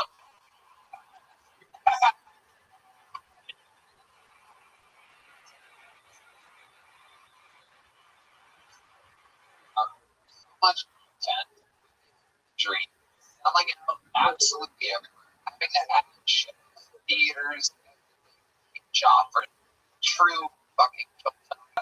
changed my life. It's working. Another name. You sound like the Cowboys.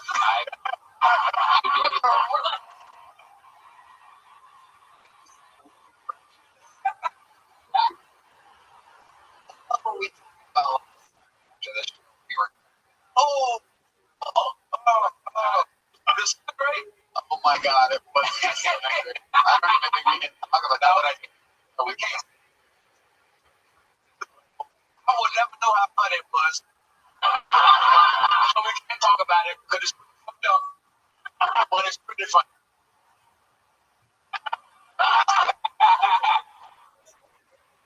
You?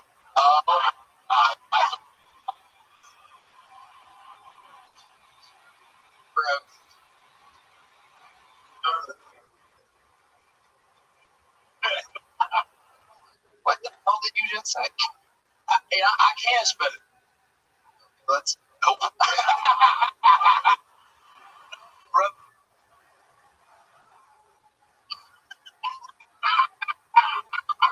talk about breaking down the walls of things, and one of those just dream talks said just doing things disintegrate them, and you can't spell it out. We laugh for a bit. Got sidetracked. 5 pieces. Oh, great.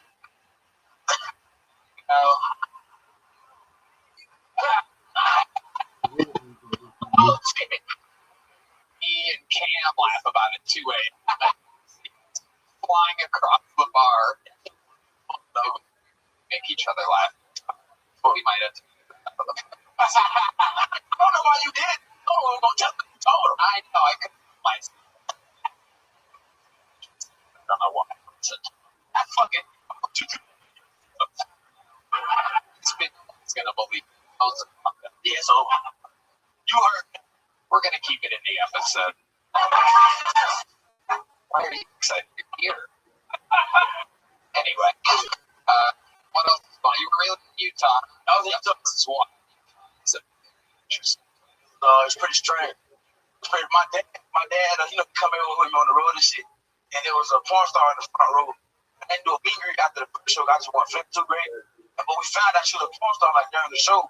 And he brought her in the green room playing porn. He was like, look, it's her.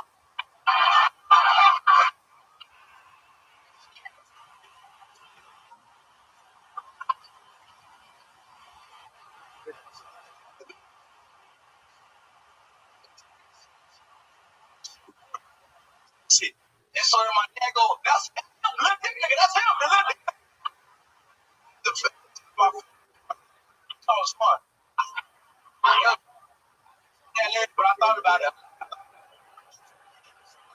My wife too, and I kept thinking he gonna be there. That's scary as fuck. Outside. Come on. Get it. Box up.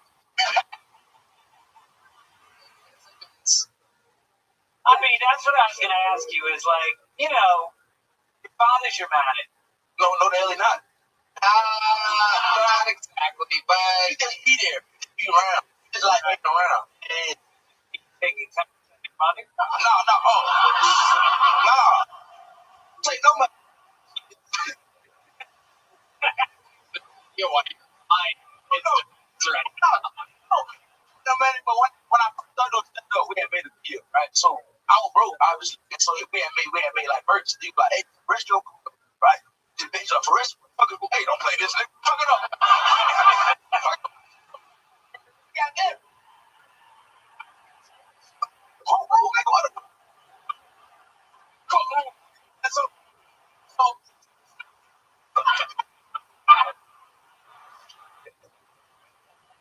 but when we started, he told me, we were like, understand something. I'm gonna make your merch. I'll make your merch right. Oh, ignore me, Cam. Go ahead, tell the story. I got anything, nigga. So, I'll make your merch, but I need the rest of your career. I'm trying to go we can do that. Now, like, we're making a little bit of money. Now, he like, so, what's the We don't know. Here's a immediate court. So he took it. There's a little. So you guys give each other reparations. How things are changed. That I'm getting from.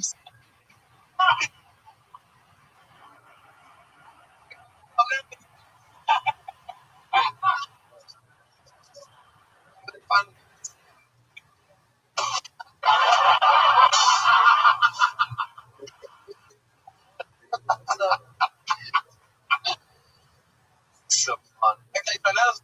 I bet my homeboy $5,000 in drum basketball. Yeah. What? When? In Utah? Yeah, Utah. Oh my God! Then what happened? Well, I beat him. Well, obviously, but I beat him, but I didn't drink it all. He drank all the. He don't even know this. Nobody. But so the game plan was, I'm like, it's like, no, you can't eat a little bit taller than me. So I probably could. So I'm like, no, we should play drunk basketball. So the whole How tall is I? he like 6'2", he like 6'2". So I'm like, we're gonna play drunk basketball. So the whole night, I'm feeding him like real shots, and they just give me water shots. And then at one That's point, how date rape start. well, I didn't fuck him in the ass, Jay. I just basketball. Right. So kept giving him kept giving him. And at one point, I felt bad. He been drinking margaritas the whole show, and I've been drinking it all. And I was like, let's just do 5, 8. And he was like, no, what you pussy? Let's do 8. I was like, you know what? Yes, let's do 8. And then we took 8 shots. I just beat the fuck out of him for basketball. But no one because of that.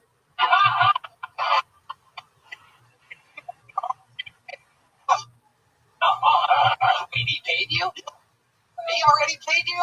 Well, I mean, he paid me increments.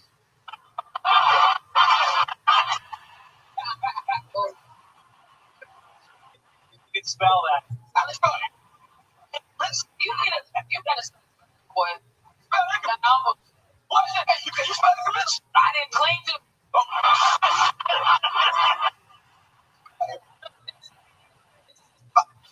I got words. No big word. I'm still not. What? Fight for our record. Well, that's what's. But he got 12 thumbs. I'll get.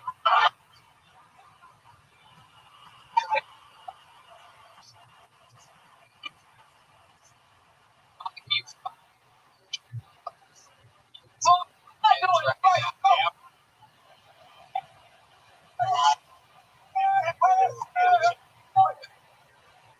Spelling.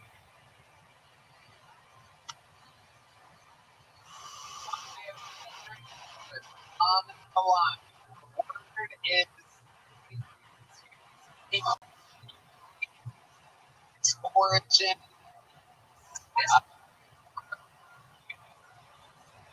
Oh, Flights for tomorrow.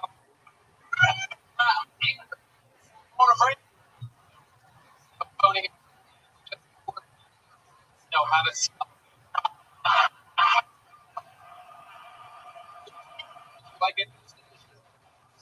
I know what it means. It's one series on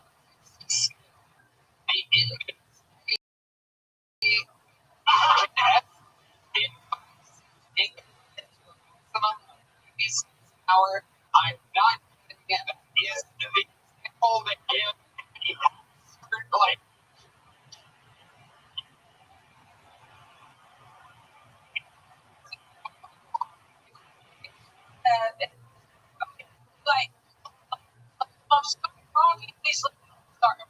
you both No, I'm going together. Yeah.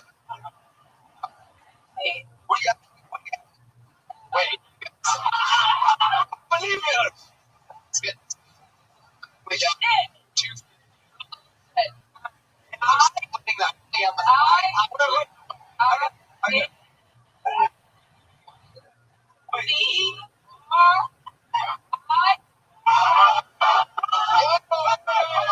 That's how fucking spelling works. You let's wait.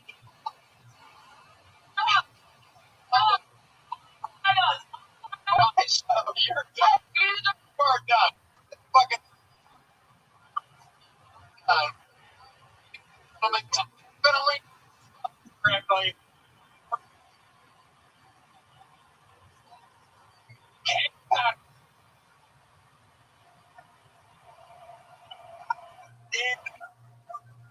C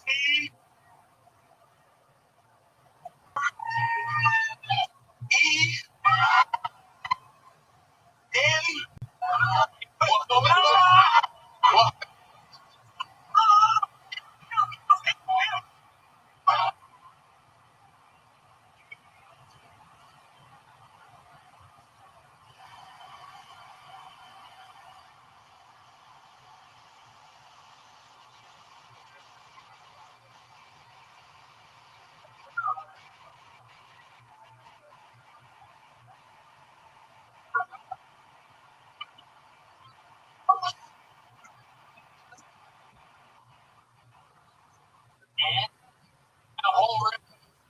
Oh, was the part you telling you ladies and oh, that's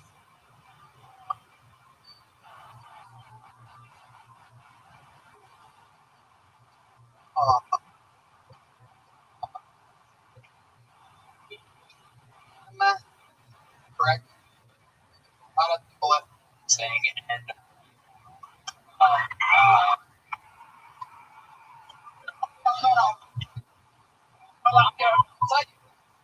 honestly, I see you on my like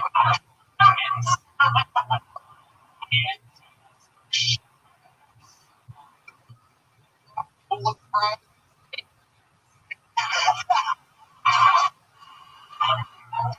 Boy, who's fucking entertaining is one more. Yeah, oh my goodness.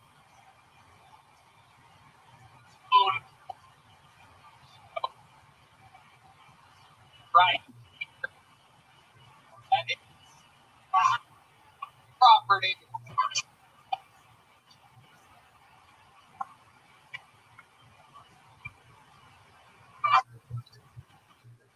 Hey, podcast is sponsored by Squarespace, the all-in-one website platform for entrepreneurs to stand out and succeed online.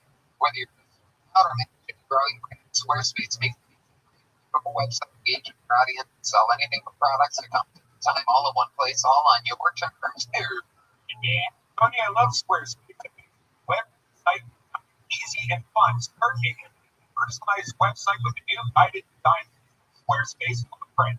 Choose from professionally curated layout and styling options, build a unique online presence from the ground up. Your brand and optimize for every device. Easily launch your website in with integrated optimized SEO tools. More often, more people can grow the web. Wow, Brent, thank you. That's seamless for your customers. Simple but powerful payment tools, except file and Apple. Eligible countries offer customers the option to buy now and pay later with After Pay and Kickstart or update written content on any website, product description, or email with Squarespace AI, generating personalized results, know and show your brand identity. Explain what your site is about. Choose your tone and enter what you need in short or long form text. No matter the place, Squarespace AI makes it go on to succeed online. Squarespace.com for a free trial. And when you're ready to launch, go to Squarespace.com/KillTony and off your first purchase of a website or domain. All right, back to the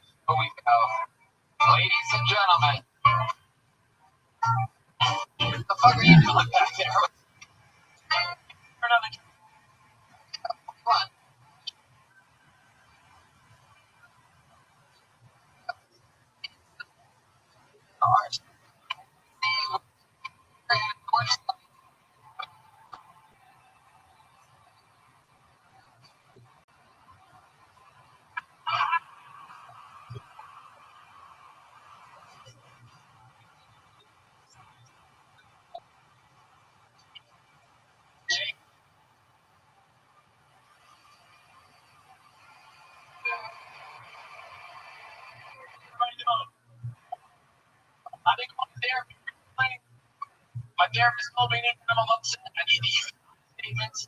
I don't think that's advice. Now, anytime in an argument, I'm just like, I've been losing arguments. You gotta stick to you statements, people. Like, you stupid bitch! They say abs are made in the kitchen. I don't really think that's true.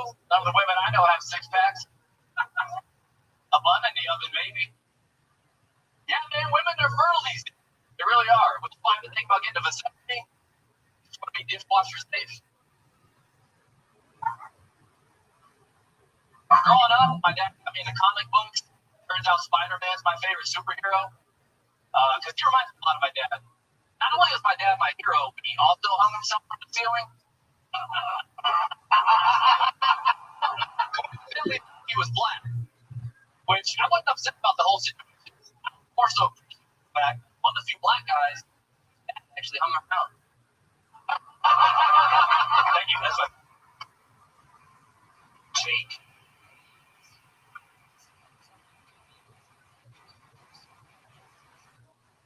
Okay, how long did we stand up? With Mackenzie, just on, right? Yeah. Cheers, yeah. Percent. Okay, so about a year. That I do, yeah. Somewhere. I honestly don't know. There's a thing, I fantasize about. I don't know. I don't know if he is. He is black. Okay. Checks out. Yeah. Oh.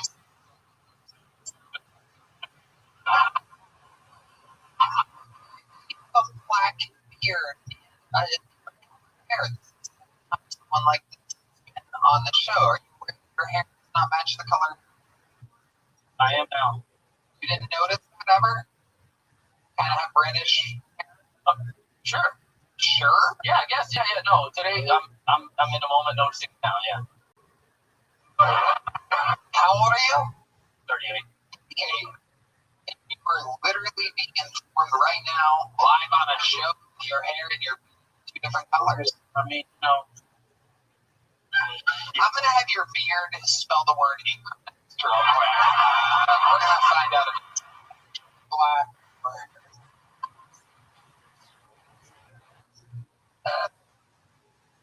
What's your name? What's your blind? He's bad. Goddamn. And that's what makes him bad for life.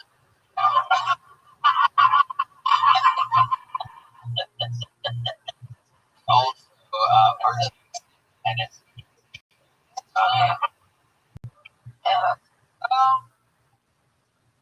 you came out and you go that bitch. Therapy. No. I've been going to therapy. And my therapist is, yep. A bitch? No, my therapist, well, let's not skip around that. You walked out and it was like, some bitch. And I was like, oh. No, I was in, my therapist was teaching me eyes, right? They're not working. I said, you gotta, you stupid bitch. Oh, yeah. That's the part I did. what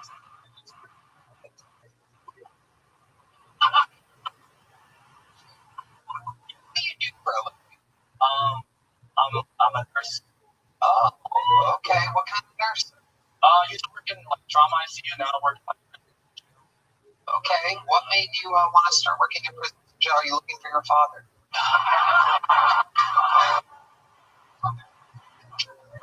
No. The looks given. If I get shit, I'm all from Sam after this. Honestly, I just saw the opportunity. I was in the military for a while. It kind of seemed like similar. Very similar. Okay. What'd you do in the military? I was a special operations Navy. Wow. Okay. So look at that. You're in America. Over there? I mean, just right. Okay. Just went to moment right there. Jake, what do you do for fun? fun, skydive, like shooting guns, skateboarding. I started comedy. It was kind of fun. What made you want to start comedy? I think it's just like after I got out of the military, I just wanted something to continue towards and continue to grow. There's no real cap on it, so I just wanted to continue to work towards something, go like real thing, just to get better at something and work on. I've always liked comedy. It seemed like it would be a good idea. I like all that. I like all the hobbies. You made up for every fucking loser that's been on tonight. That literally does nothing in life at all. You're doing all. Hobbies we. Oh, okay. Hell yeah, you keep yourself distracted. Yeah. Shrooms. Yeah. Let me see your ass. You look fucking. Oh no, I'm not in. John, let me see. Oh. Whoa, he's back. There's no.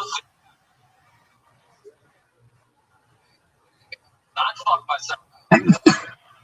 One explain.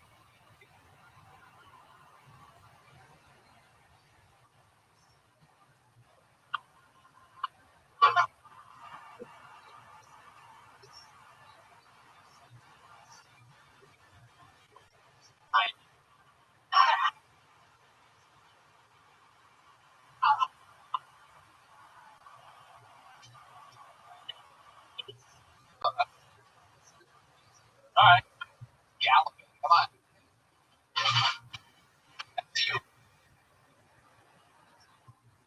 All right. Jake, what's your love? None. Aww. Whitney, what do you mean, I mean, I don't know. Are you on dating apps and things like that? Meet women in public? How does it go? It doesn't. Have you ever talked to Tool? Yeah. Bro, look how he just. Oh, yeah. Close on his body. Yeah, no more, bro. Oh, I got We all want to live a little. alone. Same feelings. Go in. You? I just. And that is like fight. We went. Trying. Bernie keeps.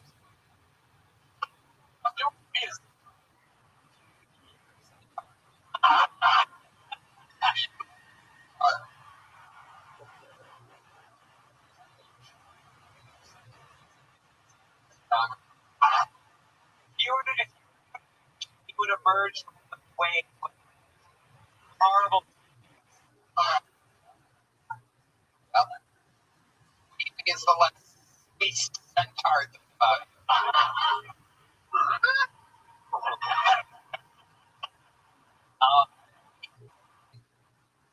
That is the worst choice.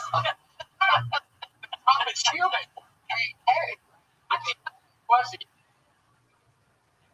Look at it like you should like not a centaur. I'm not half horse. But you're like, I don't like food.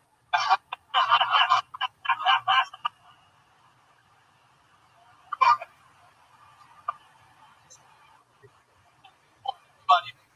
I don't get out of it. I don't know, buddy. Turn.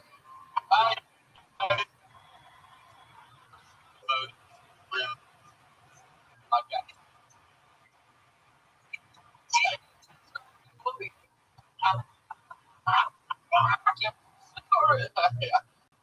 A horse.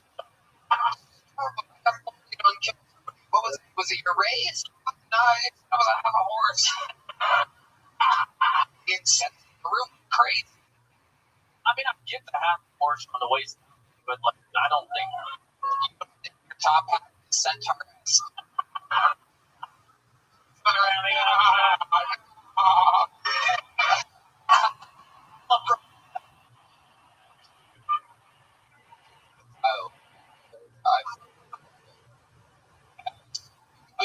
Oh, amazing. You've never been in a single relationship.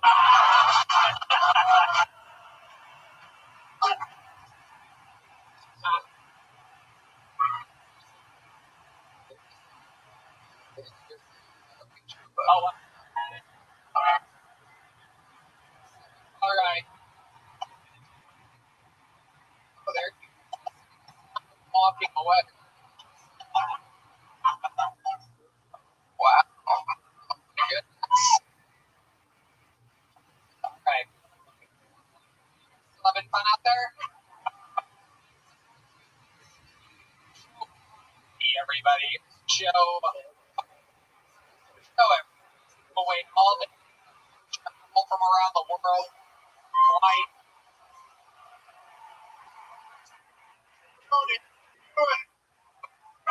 I like that reaction.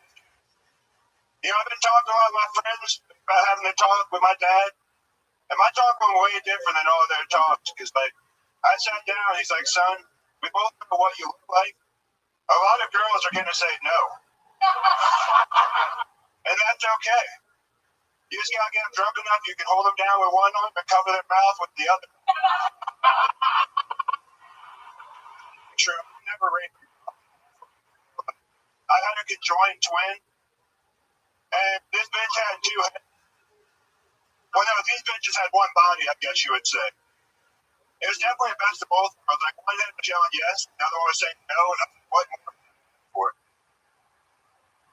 The only thing I could ask for in that situation would be a nugget. The people laughing, you got fucked up Reddit. A nugget, the chick with no arms or legs.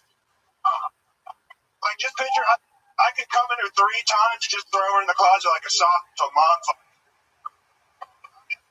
Thank you. John, about a double 2. Available. I mean, yeah, I guess it's a joke about rape as long as you don't look like a rapist. Yeah, the problem with looking like a rapist is the chick I want to say I look like the rapist. It's always like a chef. I want like. Thing is, I said, oh, means almost here. I'll come back. Okay. Just slow down, Joe. Slow down. Breathe a little, buddy. Breathe. I'm coming this time. Okay. You've been on the show before. Yeah. What were you on last? It was double. Oh, it's not. Oh. jeez, you have no filter whatsoever. Yeah, we're just living life. We're at 6th Street. Sure, 6th Street. Joe, talk less. Yeah, I got you. You sure you're not on cocaine tonight? I just had 9 months. I'm back on. Done. Okay. Yeah. On the show. Yeah. Yeah. How long have you been doing stand-up, Joe? It's been about 2.5 years. For work. Work at Amazon. Any more, by the way. Oh, no, listen, I got demoted the last time I was on here. Wait. And I worked with retards, also retarded, mentioned cocaine, and I went back. It was no longer.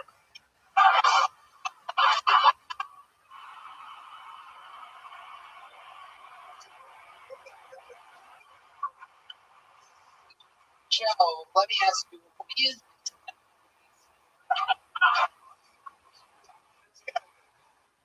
I've been running a couple of shows and doing some side hustle, running out paddle shit. Like, Austin's an active place. You want to make kids, you don't have to do 9 to 5 and do comedy. That's where we're shooting. And one of those fucking packages get here overnight. The managers are all.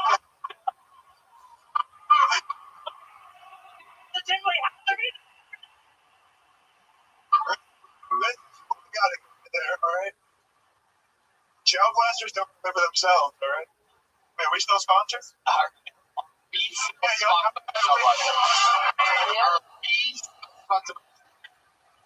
is our second. Next time I get the first base, right?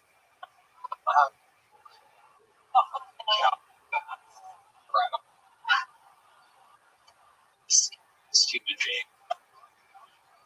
Better than last time. What been like? I look like a caveman, does science and rapes people, so at least this time I'm just a rapist. We're eliminating some of the subtitles. All right.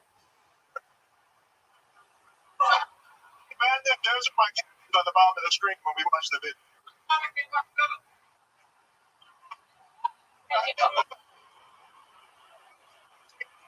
punchline. What? I'm straight. Honestly, no. No. What do you want? I smoked a joint and I did 2 shots at Poor Choice. Shot tequila? Yeah. That's enough. And then we sativa? 6th Street. That's where you are.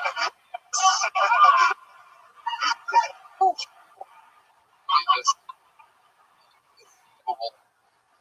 situation. That's better than some of the people I drink, so I'll take it. I do some. That's guy had hobbies, you know what I mean? I go fishing. I'm not just throwing people. Yeah, we know what. She's a head. Nah. Well, I'm and a little glass. A big glass stuff. Yeah. Well, he's up with. Thank you, boss man. There he goes. Good night, Everybody.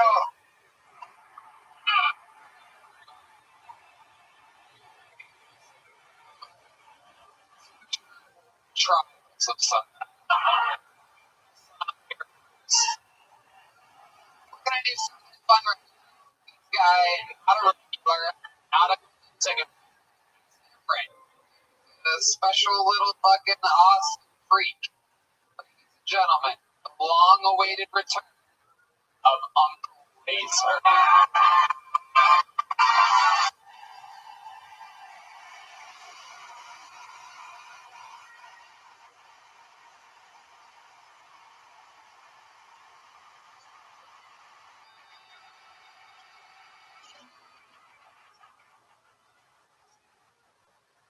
Statistically, we've all to some degree been sexually assaulted with a stranger during Netflix and chill. One of the few. Yeah. Sometimes the guy from Christian Mingle they met ain't so chill, you know, and starts off with a butt massage.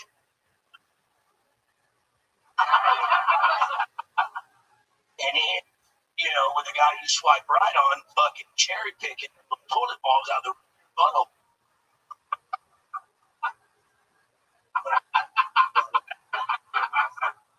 Oh yeah, I had COVID. I lost my sense of taste. Smell. You can get strep throat. You fucking idiot. But I smoked crack with a woman the other day during Netflix and chill. I said, call me old-fashioned, but I don't think Netflix and chill is a crack activity. You know? I'm trying to watch the House of the Dragon, not chase a fucking dragon. My name's Uncle Laser. Okay. Let's go. Welcome back. Start up.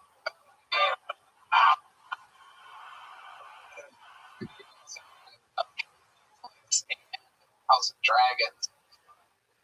Get that out there. Big fan of Netflix. I just love it.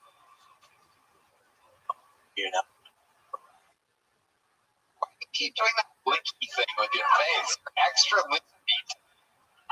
What's happening? Whoa, there's the sound of things.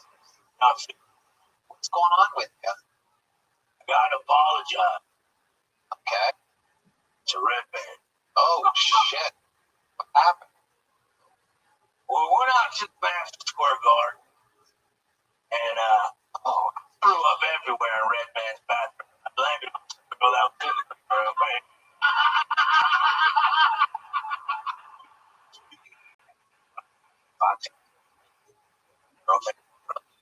Yeah, so You are. You have been the entire time. but I went in there. I was actually poisoned by Aaron Rodgers, and back, and I saw that Bud Light. I got to drink it again. But watch now, or you want to come back and go and gin pop tequila, you know? And badass. Loot, they're 12 milligrams. I did 10. Only 3 milligrams. Well, I put 3 of them on top of my lip. Right. Tried to hang out with Aaron Rodgers. Trying to be cool. They're telling war stories. You know, fucking avoiding a sack from Myles Garrett. I'm fucking women at the like men. Yeah, one old had to burn off but wearing his bathroom. Redneck got off stage at that moment in time, started banging on the door. Tell Tony you're back here, and I just took off running. So I'm sorry, it was me. And we'll tell you this, let the record show that I never forget anything again. Two compliments of me. $12 show. Was indeed a moment of the second night of Madison Square Garden. There we are. I mean, I am just in the zone, going down the plans that I have next, moment after moment of what many people that were there in attendance said. Biggest two-night event in comedy they've ever seen before. And halfway through the second night, indeed, I look over at Red and it's how he does this thing where he huffs a lot sometimes, just go off. And I go, what the fuck? I go off mic. But I'm going to do it with the mic this time. But I was like, so I go, what the fuck is wrong with you right now? And he goes, fucking Uncle Laser threw up all over my bathroom. And I'm like, Red, we are alive and start fucking talk later. Do you ever wonder what conversations you're having on hundreds of different, and we're like, oh, thank you. What's it just helps the show. What's interesting, he didn't just puke in the toilet like a 12-year-old. He puked all around the toilet, so I had to hit like an arch just to go to pee. I understand what happened. Man. So what happened was I ended up throwing up as I went to the right? You're trying to lie to yourself. So you didn't puke in the toilet because you think you were trying to puke. Explain to us how you puke all over a bathroom as a grown man. Even the last rapist retard guy wouldn't get in the toilet. Get it all in the toilet. No, it's you eating with your thumb on that. Roger on the city. It's on the car.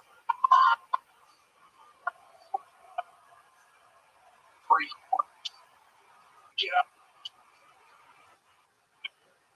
Bubble.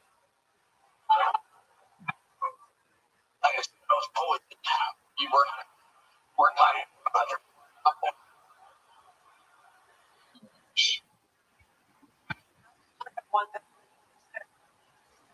And the word. In all fairness, black comics we've had on tonight. I feel like I found that like a moment call telling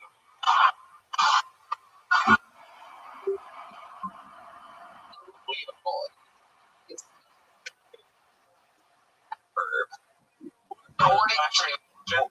According to by means of all observation data were statistically analyzed. Ladies and gentlemen, Oxford language uncle is the word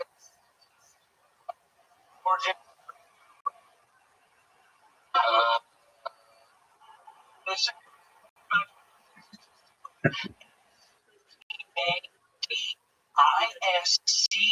ISCALL. That is incorrect. White trash.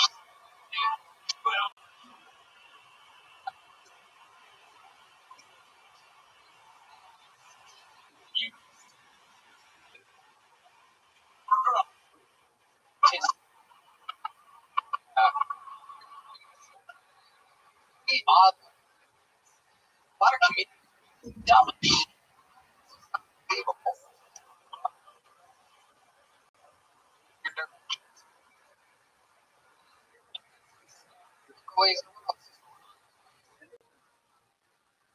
Yeah. Guy face down in a motel 6 in Nebraska. But Tom Bowden wrote try continuously to meet in order to get back on the show. Continuously. Don't have more than drugs. No, shit. Okay. Not kidding. What about ketamine? I never really that he was. Let's see. Horse Lego. I used for horses and those. Really good. How about any like drugs? Fun, man. Like chicken feet? Anything at all? Adderall? Yeah. How much do you take? The kids dose? You know, basketball court. Kids don't snort it. What's the point? It's just Teaching a lot of people. This is still a part of white trash spelling. The part where we don't spell anything. It's the more white trash part. What other drugs? Let's talk about it. stem cell. Wow. You learn. How about anything else in life? Else going on? Else? Trying to put my mom in retirement home. Okay. How's that one? Terrible. Yeah. Talk about it. Is she on Adderall too? Yeah, that's why I'm trying to put her in the home, but she's still on my fucking movie. Moment. Uncle. Or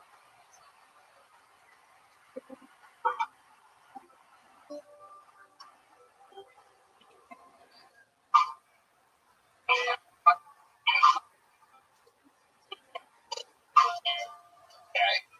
Girl signed up inside. Did a girl sign up? The men ready? Come on up, lady. Get your outfit. Come on there.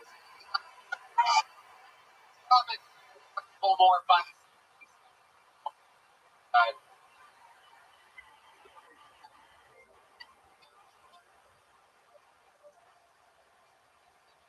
Cheese. Inside. What was that question? Wasn't. Start with your name. I'm Alicia. Hello. Please, everybody. Clocks. So, anyone been to an HEB? Recently, can I get some hands? Anyone danced away to a hate crime at an HEB? Oh, just me. Great. Awesome. That's fantastic. So,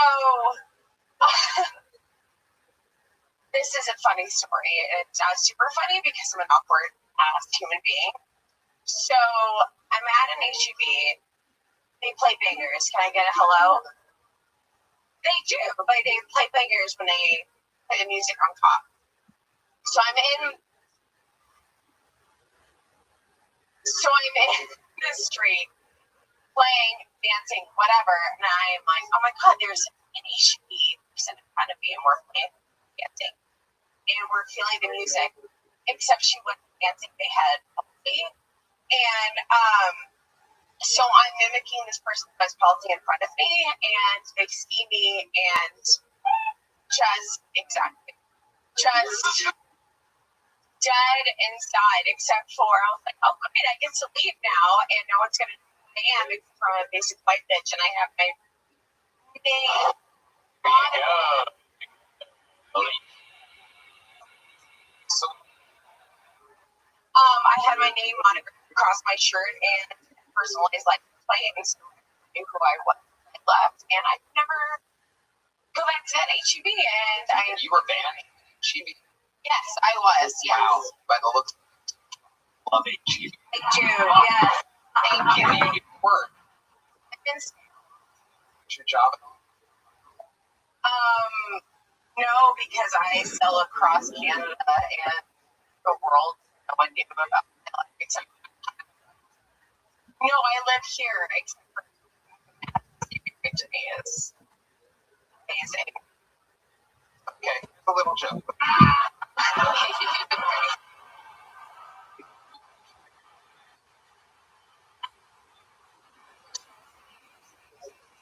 you were Canadian. It's a leash. Move it. Shut. You got it. There you go. Stop.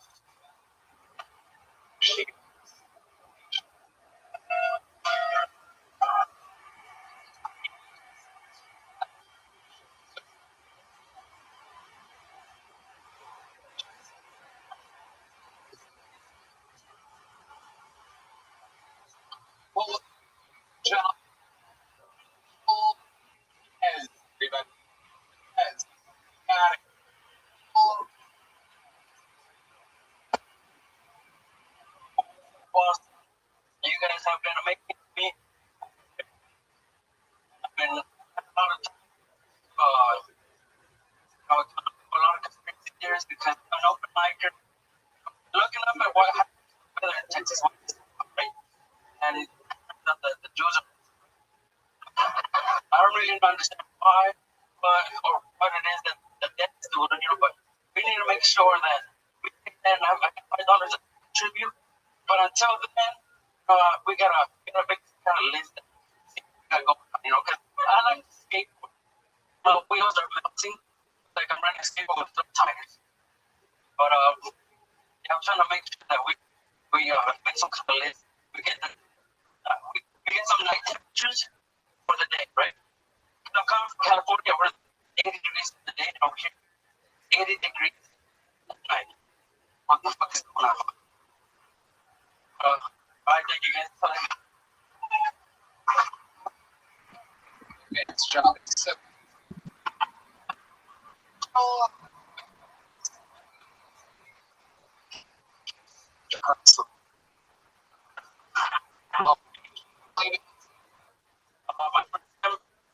My first time, I can't remember what year that was. What? My first time was an episode with Rothschild and David Arquette on stage at the comedy store. The comedy store. Wow. Is that the belly room? I don't black choke. Okay. I would have guessed that would have been a year.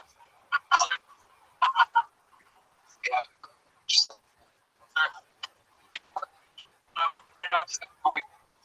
smooth here.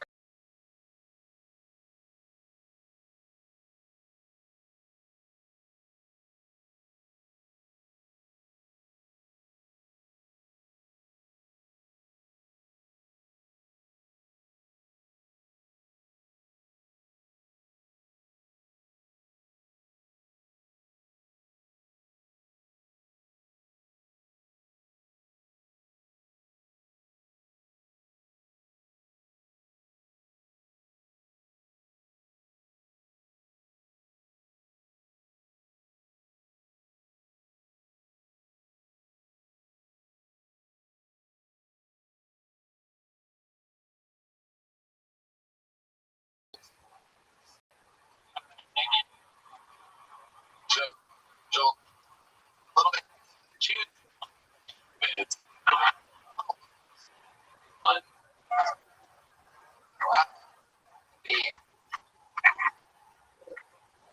Yeah, job.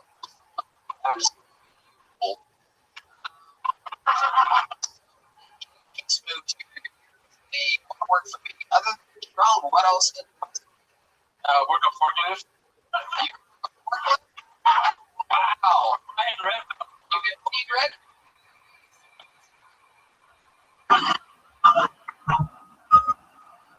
Wow. But I think it's Rabbi got to put his own bed down.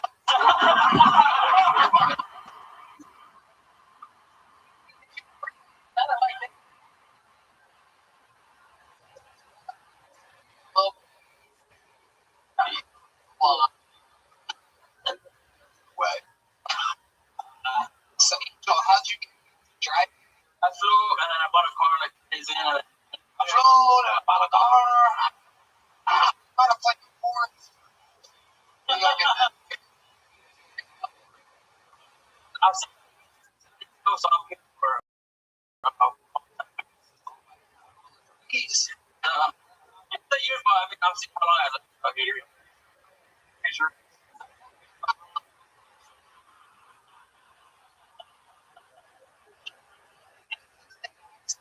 many brothers and sisters?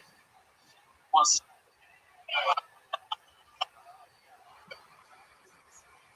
Just give us all.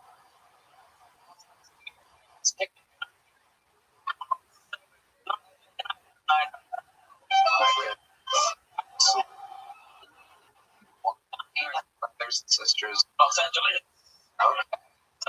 Absolutely. Having me. Any hobby, special About. stand. I like cars. I like driving too. I probably drove around your house if you were super fast.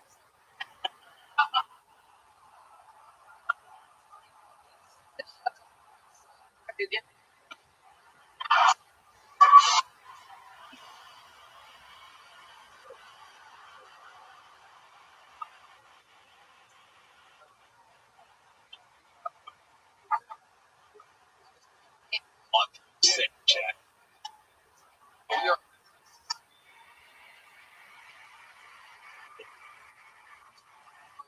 Angel.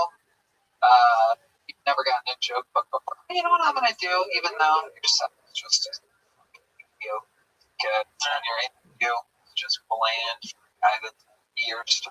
So I'm gonna give you a slightly larger than joke book. Because you just moved here. I think you signed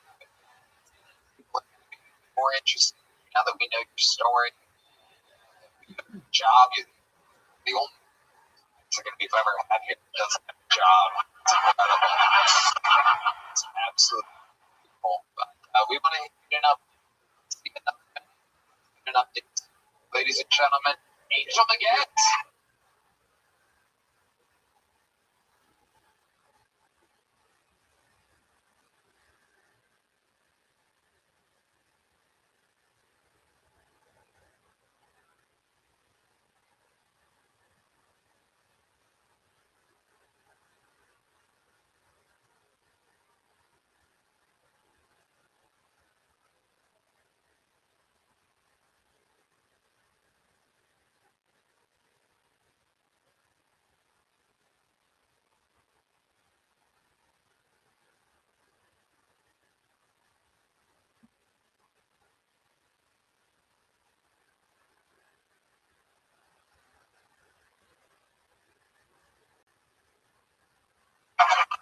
Laser just killed himself in the back. So.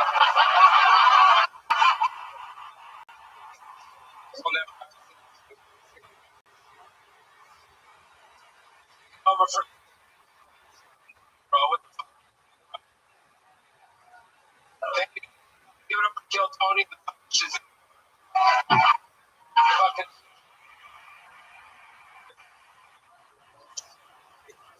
Shot. Fuck up.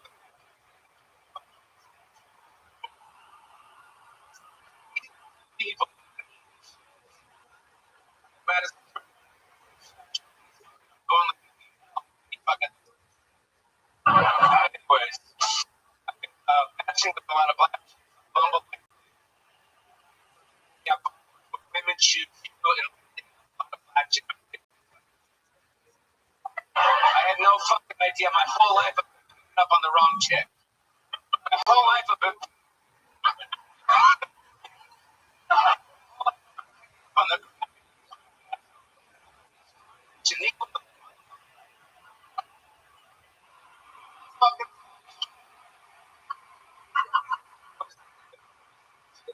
with for a black guy. So black. So what I did is I cat.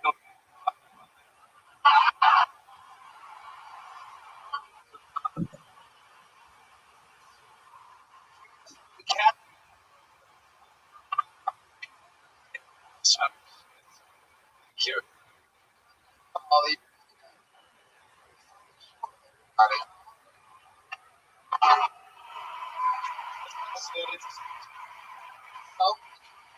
so what? Did you match with them on Bumble? My name is Barbara. I got Shaniqua. But no, Molly, no. No, stop taking people's hats off, Molly. Somebody didn't or wear whatever the fuck.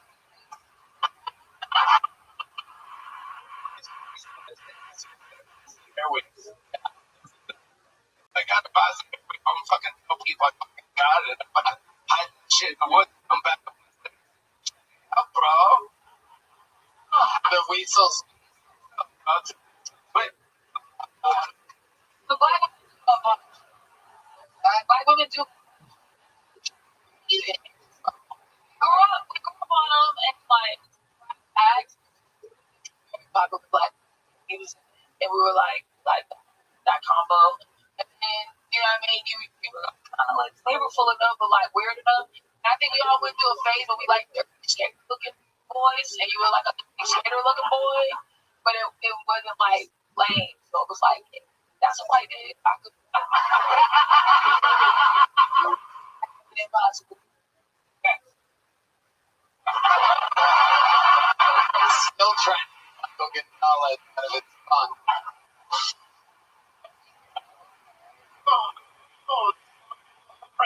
on.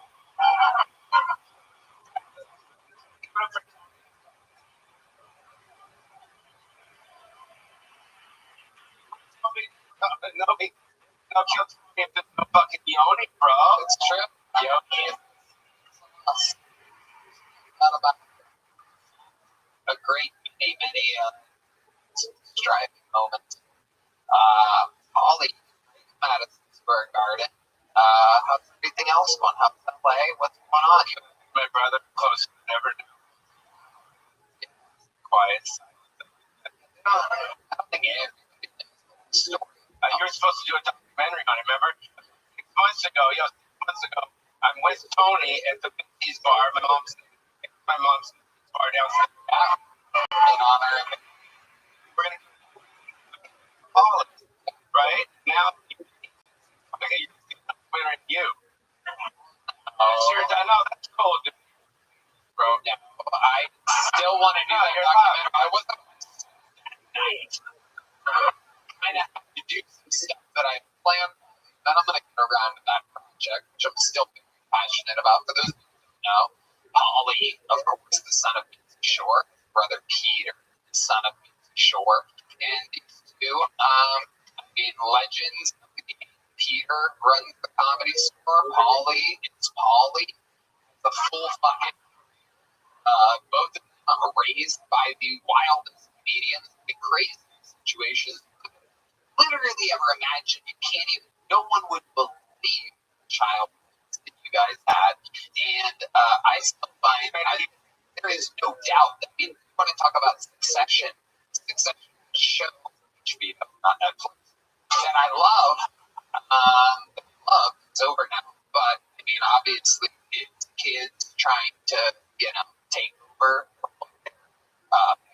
adults, and there was a lot of controversy. Who's going to get the Comedy Store? What was going to happen? What's this? What's that? Turn here, turn there, and all the comedians know about you and your brother's battle. If other people ever found out the truth of everything, it would literally be the most unbelievable show of all time. No one knows. But I think maybe. Hopefully. Yeah. You guys heard it right here, right? Yeah. The Comedy Store. Like, around your store, call it. Here. Doing it. Oh, that's Totally. I absolutely think it would be one of those unbelievable. And then for me, I really like I don't know Richard's biopic. So that's happening. R.I.P. I said, who do you want to play? He said fucking Tom Cruise, bro. I'm like, dude, I'm fucking you. I look like you, fucking ass, motherfucker. Come on, ladies.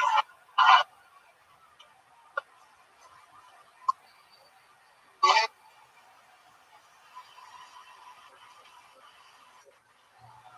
put my back.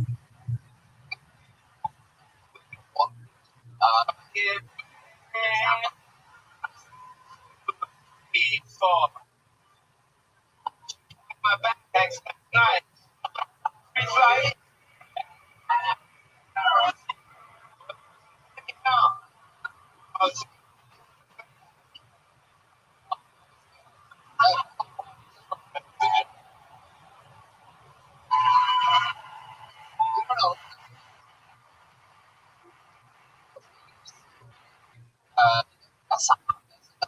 but I must say, we were absolutely ridiculous champions. 90s music last night on the boat. You know some crazy music. You actually taught me. I'm like, what? I'm excited. I love it. What's your favorite 90s white people? Like, oof, I don't you guys don't keep fighting. I have to dim it that are cut or something. Oh, that's my favorite one. Make some noise. And sure. You guys want one last special treat? As I mentioned earlier, that I have a little. I bring it home with the final minute of stand-up comedy tonight. I present one of the all-time very fast funny legends, growing and excelling in front of our.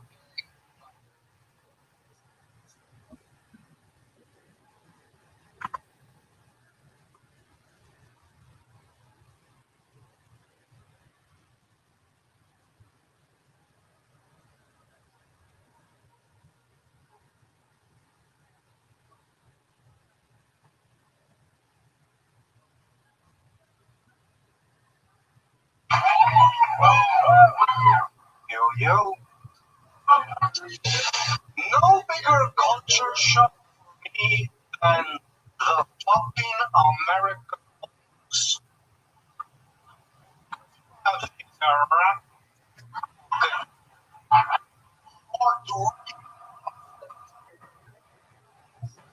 outside my couple of days, always shirtless, with a pipe. Just balls.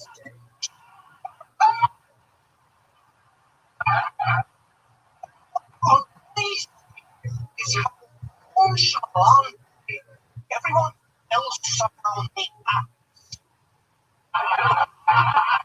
Like all my neighbors are like, that's Mike. I'm the only one who's like, shoot Mike. All these guns for what? Like,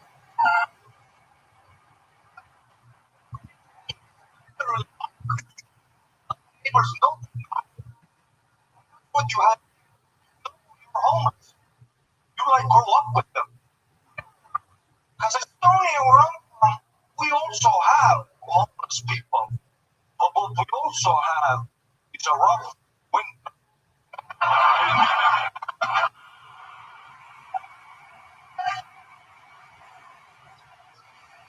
So it's this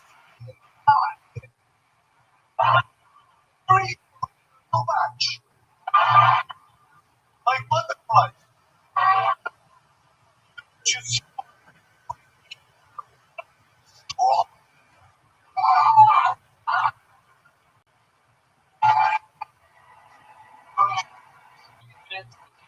Like, free. What a way to put a fucking bar. Believe execution. Right? A lot of people that are funny, free, don't, they automatically settle for the writing of that they can get away with. Get their laughs from the voice, the brave, the other people going, your writing is fucking incredible. Your perspective, making it about Estonia, the rough winter, unfucking believable. You work very hard. natural, absolute fake. Where are we at with this show? So much. Again, I'm Joe Rogan. I'm on here, so this fucking part up. Well, Run. it's almost win. No matter president. Number one.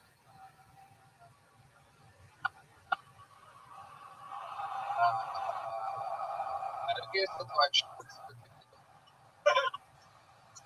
More one. Fantastic. You know, kill Tony. Sample God. Yeah. Chicken. Oh, I've seen them online, and I've always been really shocked. Although, out of fairness, black comics, were nonchalantly. I would like to challenge you.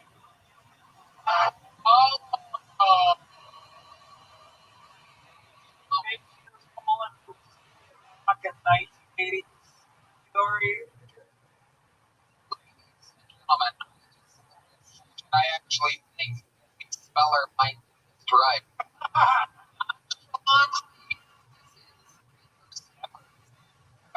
Spelling, ladies and gentlemen. Nonchalant is in a casually calm, relaxed. She nonchalantly walked out the station. Nonchalant. Oh,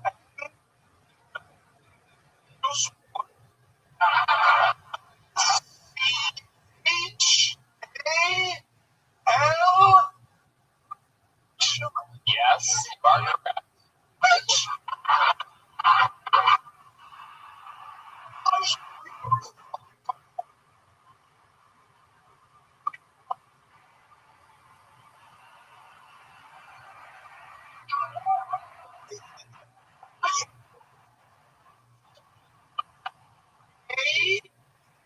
A-E-L-Y.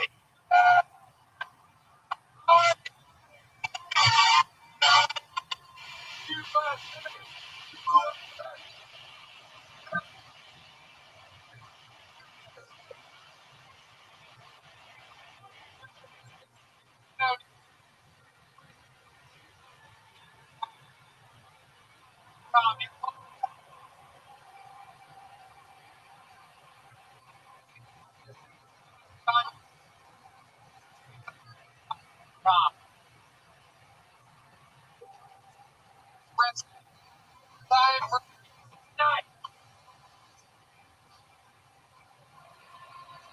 Trying for right.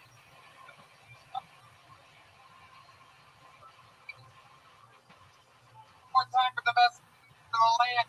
Chris Corner.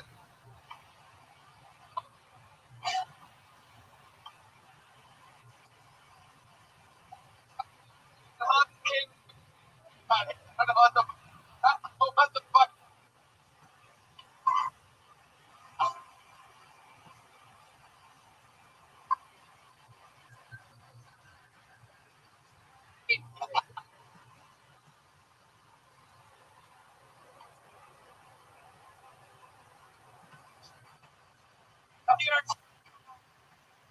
First.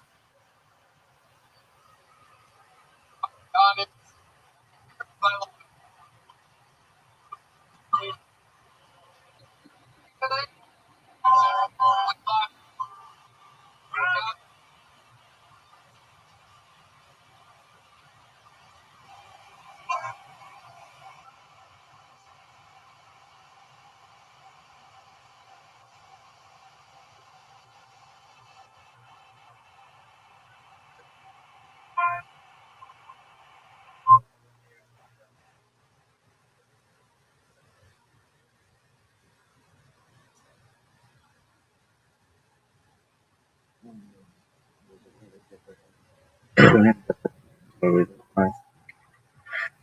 1857.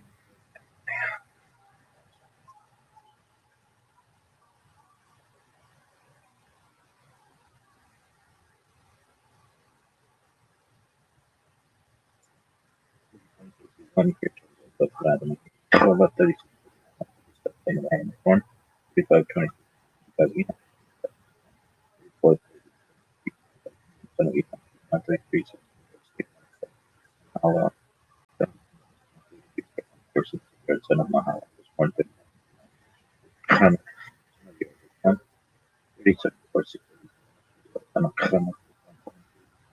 Born 20.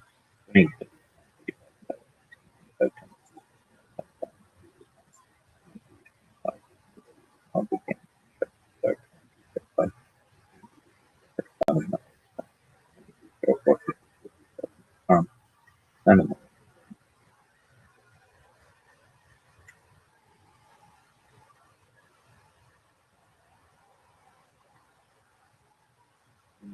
Bitch for 2.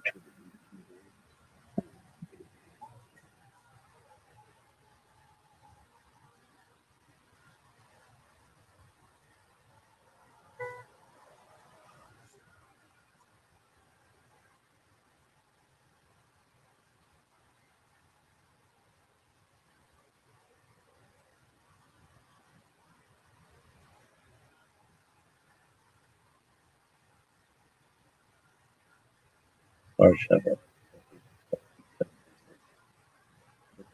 4 Porsche. Warszawa. Yeah. That's right. More reason.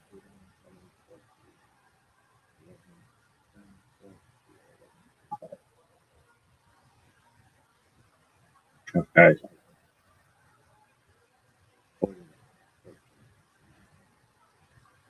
How was it? The blessing. Community.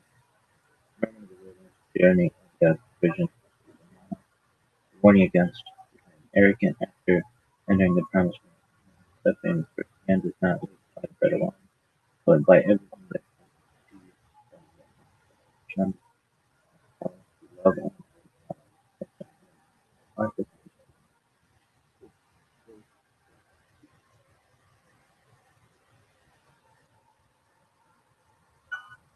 Fuck is that?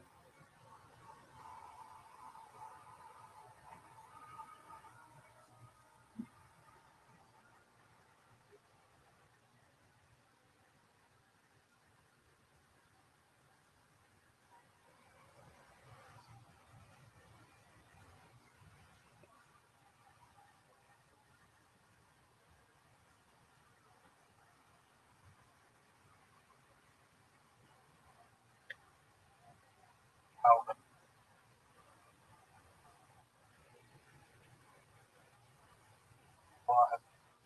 we to have it. How about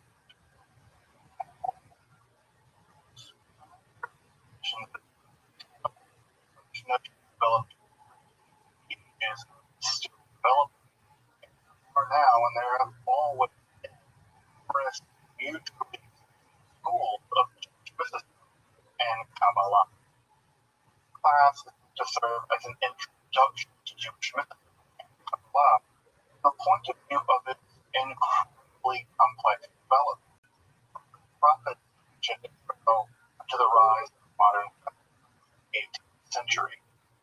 Of course, the series is meant to be exhaustive by means, but only should serve as a springboard for deeper study and reflection, and hopefully it will also enable you to situate development in Kabbalah, their historical and cultural context. Hopefully, it will dive into the primary texts, which are as time expressed to congregations things to reach a terror. If you want, you can find interest to Jewish mysticism. Weeks, or if you find episode from 20 entire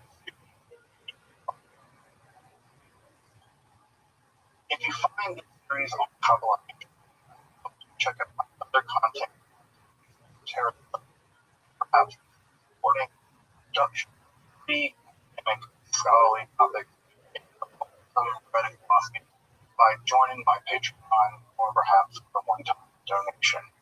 You can find those links below, and I appreciate it. Now, enter the garden of Jewish. And welcome back.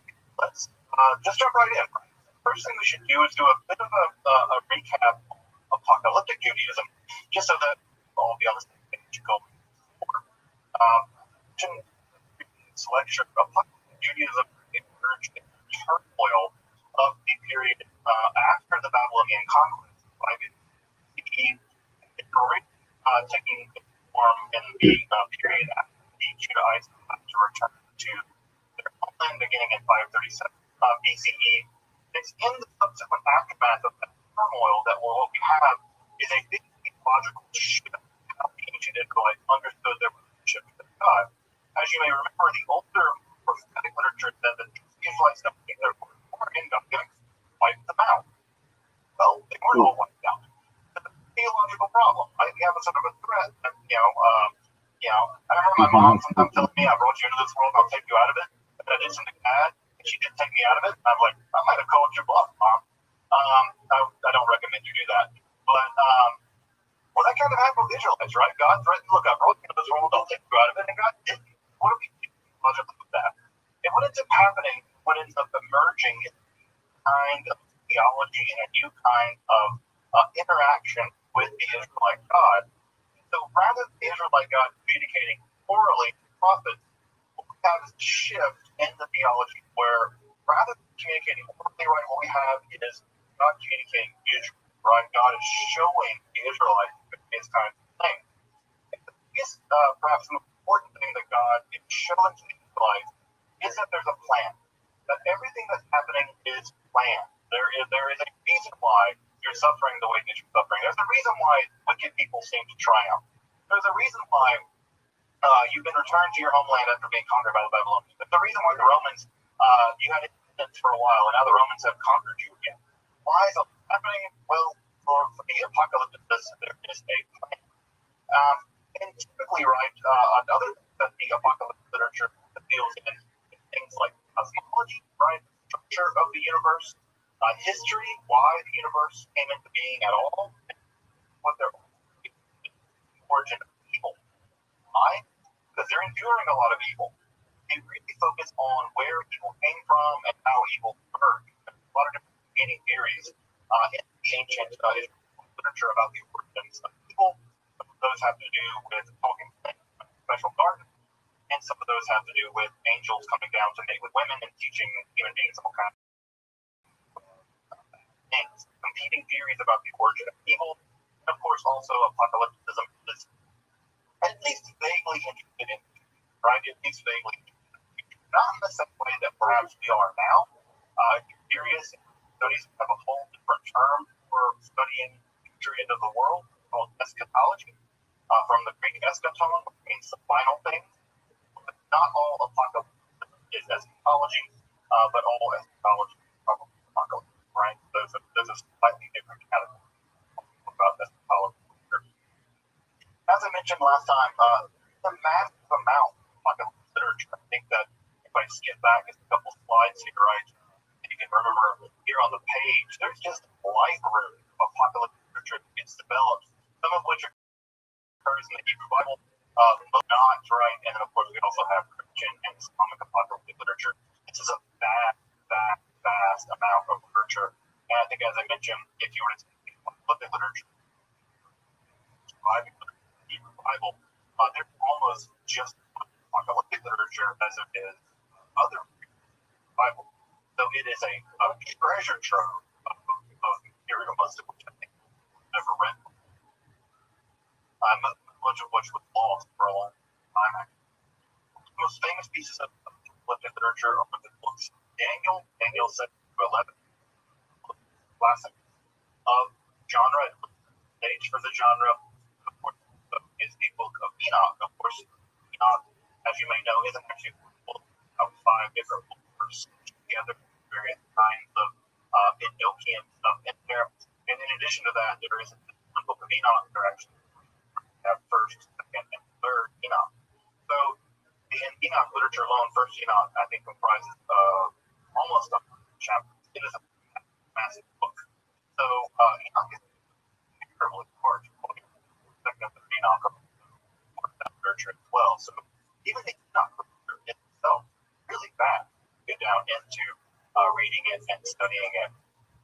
And of course, the apocalyptic literature is marked by an intense use of symbolic vision, and it heavily features prophecies, which is where you describe current situation in a coded language that is going to occur. Now, this led to a lot of confusion, right? Because when you read the book of Daniel, many people now read the book of Daniel as predicting the future, right? To describe the coming war with Russia or China or something. But the reality is, version what's going on in their time, and so it led to a lot of confusion. And the entire Christian evangelical world has an intense idea that the encoding or the secret was going to end. Well, the truth of the matter is that these writers are describing things happening in their own day as if it's going to happen. To again, higher genre of theology. What is sometimes called end time theology or end time research. Logical. The original of that literature was not about the end of the world, about rising conditioning ground. You make that in some sense some apocalyptic literature having a kind of social justice bent or being a kind of literature in a sense of literary sense of social, except for it's happening at a much different register. Much different register than I think of social justice now.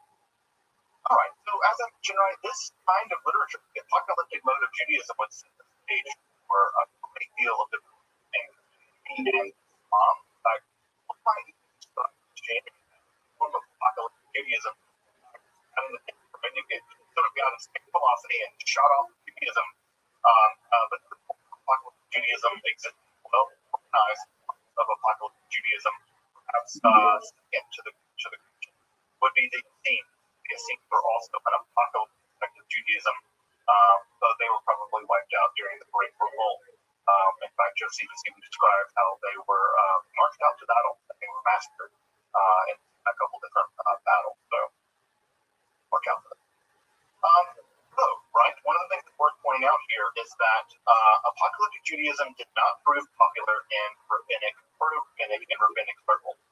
So we'll get to that. So why that is for this evening and how apocalyptic Judaism did survive Judaism and how it did. And again, part of what's going on here is the rabbis have a folks. Their simple agenda is survival. Their job is to make Judaism work in the aftermath of the destruction of the temple and in the aftermath of the genocide committed by the Romans after the October Rebellion. And so what the rabbis are concerned about isn't, right, this final battle with the evil. They're really concerned with how do you cook kosher food in an oven has these characteristics. That's the kinds of things they're worried about. They're worried about continuity and not about people clamoring over what's going to happen in some grand titanic battle. And so, again, if you really do believe that what happened in the grand titanic battle, well, you might march up the Romans on your side. Well, then the rabbis are in those kinds of theologies, although with the talk about tonight. And the reason why is they've seen them fail over and over again. You can imagine, right? After the 15th Messiah come along and led a bunch of people into battle against the Romans and died, you can imagine that the people who are trying to keep the situation going are not impressed with the thing that worked. Right? After the failed Messiah, people are like, Messiah's just getting people killed. And by the way, people getting killed. Right? You can talk to those folks out at Waco, you can talk to folks, you can talk to a lot of them. Messiah leads people to great panic. Okay. By the way, Jesus was neither the first nor the last Messiah, but a lot of Messiahs come and go. Jesus, so they don't enjoy the same success. Jesus.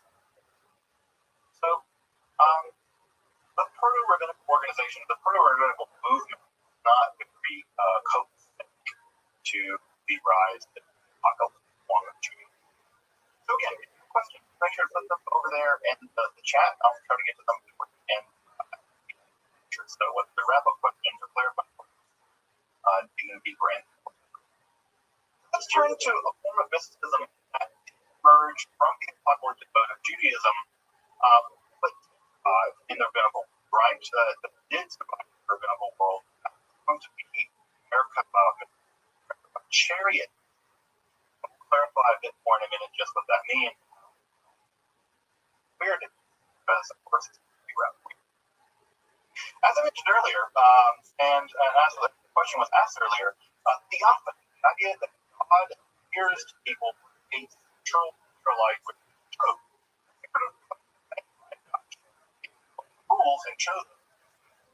A core concept, an idea that one might even think as it is today. Often as a right, God would show and God would reveal, sometimes through an intermediary, various kinds of information, various kinds of commands. God made contracts with people. So God made contracts, for instance, with Abraham, right? Abraham said for Abraham, I'll do the deal. Cut Hebrew. And so God made people things of collective. So the idea that God could show up to you, show up to us, was an idea that was very common in ancient Israelite, ancient Israelite world. Now, what's going to change, right? What's going to change that concept of God, typically God coming to you, right? God revealing things to you. What's going to change in the apocalyptic mode of Judaism? You're going to go to God. God's going to take you up into heaven. An angel is going to escort you into heaven and show you around the heaven, show you around the cosmos, show you around the throne of God, show you the underworld, even right now. Not keep the course of the underworld, Catholic, when you die. So there's a shift in the apocalyptic. How did God show it? You, right? You get to go to God. And that motion where rather than prophets being as if there's a passive recording it, one of the big shifts in the apocalyptic literature. Of course, the main two happened in literature, and at least in the biblical literature, are Isaiah and Ezekiel. And those two theophany of Isaiah, theophany, and Ezekiel are going to be the two big prototypes for how this is going to go down. What I should also mention, by the way, is that the angels or the various other supernatural beings that are also seen by the apocalypse or the prophet, not the angels that you're probably used to. I know most of you probably have in mind the more Renaissance version of it. That is to say, it's a roughly humanoid, sometimes even baby-looking creature with wings, right? Sometimes wings, typically the way it's described in Isaiah. In the Ezekiel vision, these beings look nothing like angels. They have wheels covered in eyes that rotate around each other in weird ways. People who bow or something. There are other creatures that are sort of stiff-legged that have various kinds of wings, shaped heads, and kinds of animals. They are very, very, very unusual creatures, and they often get strange names like the Chayot, right? The ones that are alive, or the Chabim, or the Ophim, the name of the wheel-shaped one. So, biblical angels, biblical supernatural creatures, like the cherubic angel that you may have seen adorning painting. Israelite angels. What's important about the apocalypse is also what's going to be added from Isaiah and eventually where they're going to be given visions of God. They're going to be taken to the apex of reality, God's throne room, and they're going to be shown the throne of God. Well, to get to the throne of God, you can't kind of go, the old what Manger saying, right? You can't get there from here. Well, you can. You got to travel, right? And the way that you travel typically is you travel up the various spheres of the heavens, right? Of as being 8 spheres of the heavens, and all of these spheres are inhabited by all kinds of supernatural creatures. And otherwise, you ascend these spheres, right? Eventually, you're given access to the palace where God lives, and you're given access to a vision of the throne of God. The first begin to happen in literature associated with the Enoch. Enoch, as you may know, is famous because Enoch never died. The Bible says that Enoch walked with God, Enoch, right? So Enoch is one of the few people in the Hebrew Bible that is never said to die, or Enoch along with or that have said there said never have died. Now, what ends up happening, right, is that the structure of the Israelite cosmos gets. As you may remember from the first lecture, right, when I described the Israelite cosmos, what we have is a dome, right, and that dome is full of water, right, and it rains down, hails down, or rains down, right, and comes above that dome. Well, what is happening after the come in contact with the Persians and the Greeks especially, and somewhat the Persians, they have a more robust vision of how the cosmos works. These are the guys that are going to invent things like astrology. For them, what you have are various planets, right, beginning with the moon, all the way up to planets, right? And so the universe gets much bigger. And of course, if those planets are moving around, right, they got to be moving through something. Well, there's a lot of debate about it. There's some flying spheres. There's a lot of debate about what's going on. The most important here is that the Israelites are going to inherit a quasi-Hellenistic, quasi-Persian worldview. When I say worldview, how they view the world, and the old Israelite conception of the universe gets a lot more complicated, right? A lot more complicated. So, right, what we have in the aftermath of this apocalyptic literature, particularly the Enoch literature, and if you ever want to read the Enoch literature, I can recommend a good translation for it. It's really fascinating literature. There's going to be a question, right? We have the idea that Enoch essentially has visions of the throne of God. Well, curiously, the rabbis ask, can other people do this? Is it possible for someone else to make this ascent? We're going to complicate that term ascent here in just a minute. And what's shocking is that the answer is yes. They say, yeah, you can go into the heavens and see the throne of God if you make this ascent to the spheres. Not just can you, but I've done it. And I can teach you how to do it. And that's when we move out of apocalyptic Judaism, apocalyptic mode, being in Enoch experience to a practice whereby you, rabbis, do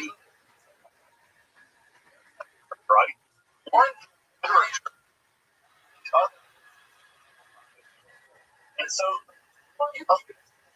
against Persian and Persian period beginning this he was sure.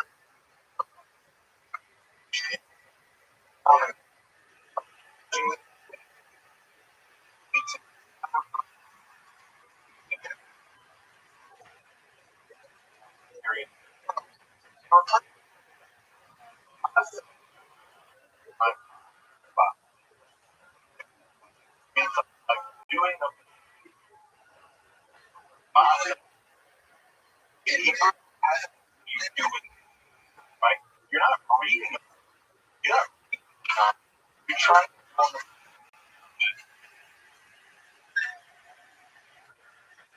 practical form of spiritual journeying. Now, this kind of literature is typically referred by two different names. It always refers to the name. One form of it refers to the word is the word. The reason why it's called literature is God's throne we imagine kind of in chariot. Now, if I strip back a whole bunch of slides, right, all the way back to period coin, let me find the coin road flash with you guys a couple of weeks ago, right? Probably y'all, right? It's what y'all wait on.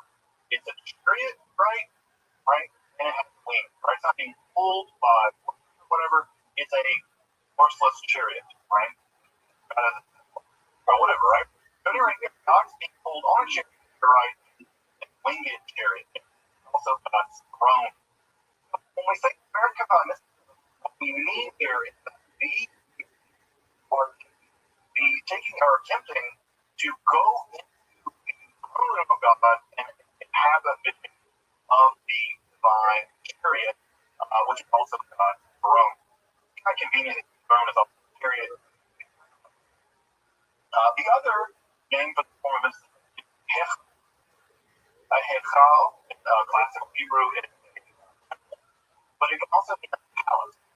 And so the Hechal literature focuses on the journey, not the destination. Right? It's all about which one you want to focus on. Nation, throne of God, or the journey, the palace of God. And what we get in the literature, the Hechal literature, is very complicated description of the various chambers or palaces that are that the mystics go through in order to get to the throne of God. Imagine the king in some kind of palace. Well, you just don't go into one room. God doesn't live in one bedroom, right? God lives in a complicated palace, and you have to go from the upper layers of the palace, the innermost layer, where God's throne is, to through these palaces. Now, that's not easy. The reason why it's not easy, various palaces are occupied by all kinds of angelic beings. They do not want you. You're not supposed to be there. It's a sacred, divine realm where beings or whatever out here. And so what we did in palace literature is that these very hostile, often military-like angels have various kinds of ways of making sure that you don't pass very palaces without very complicated passwords, without very complicated seals.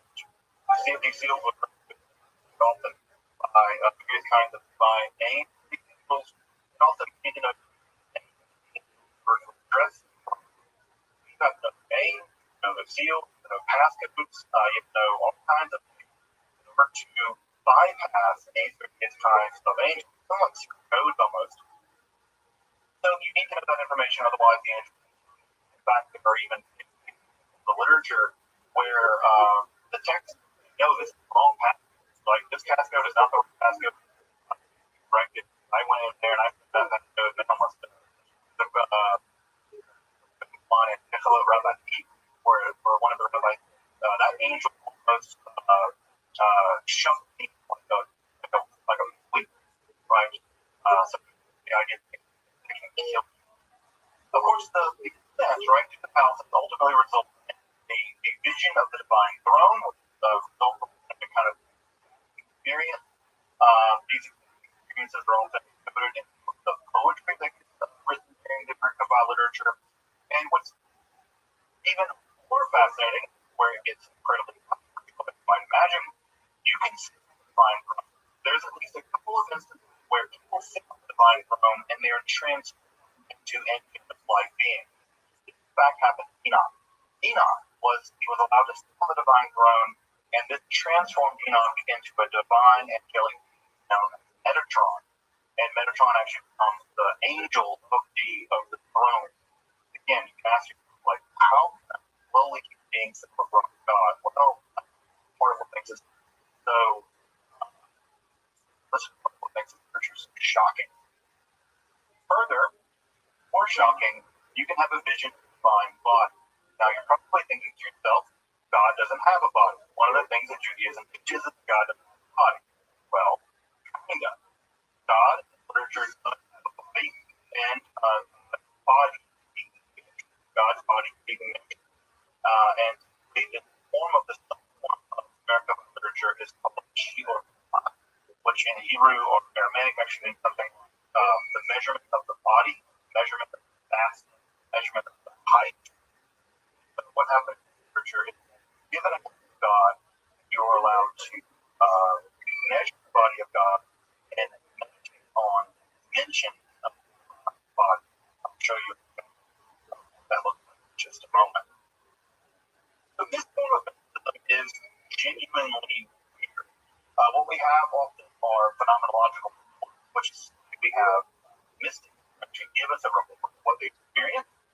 We have advice from other mystics actually telling other mystics how to do this, how not to do this.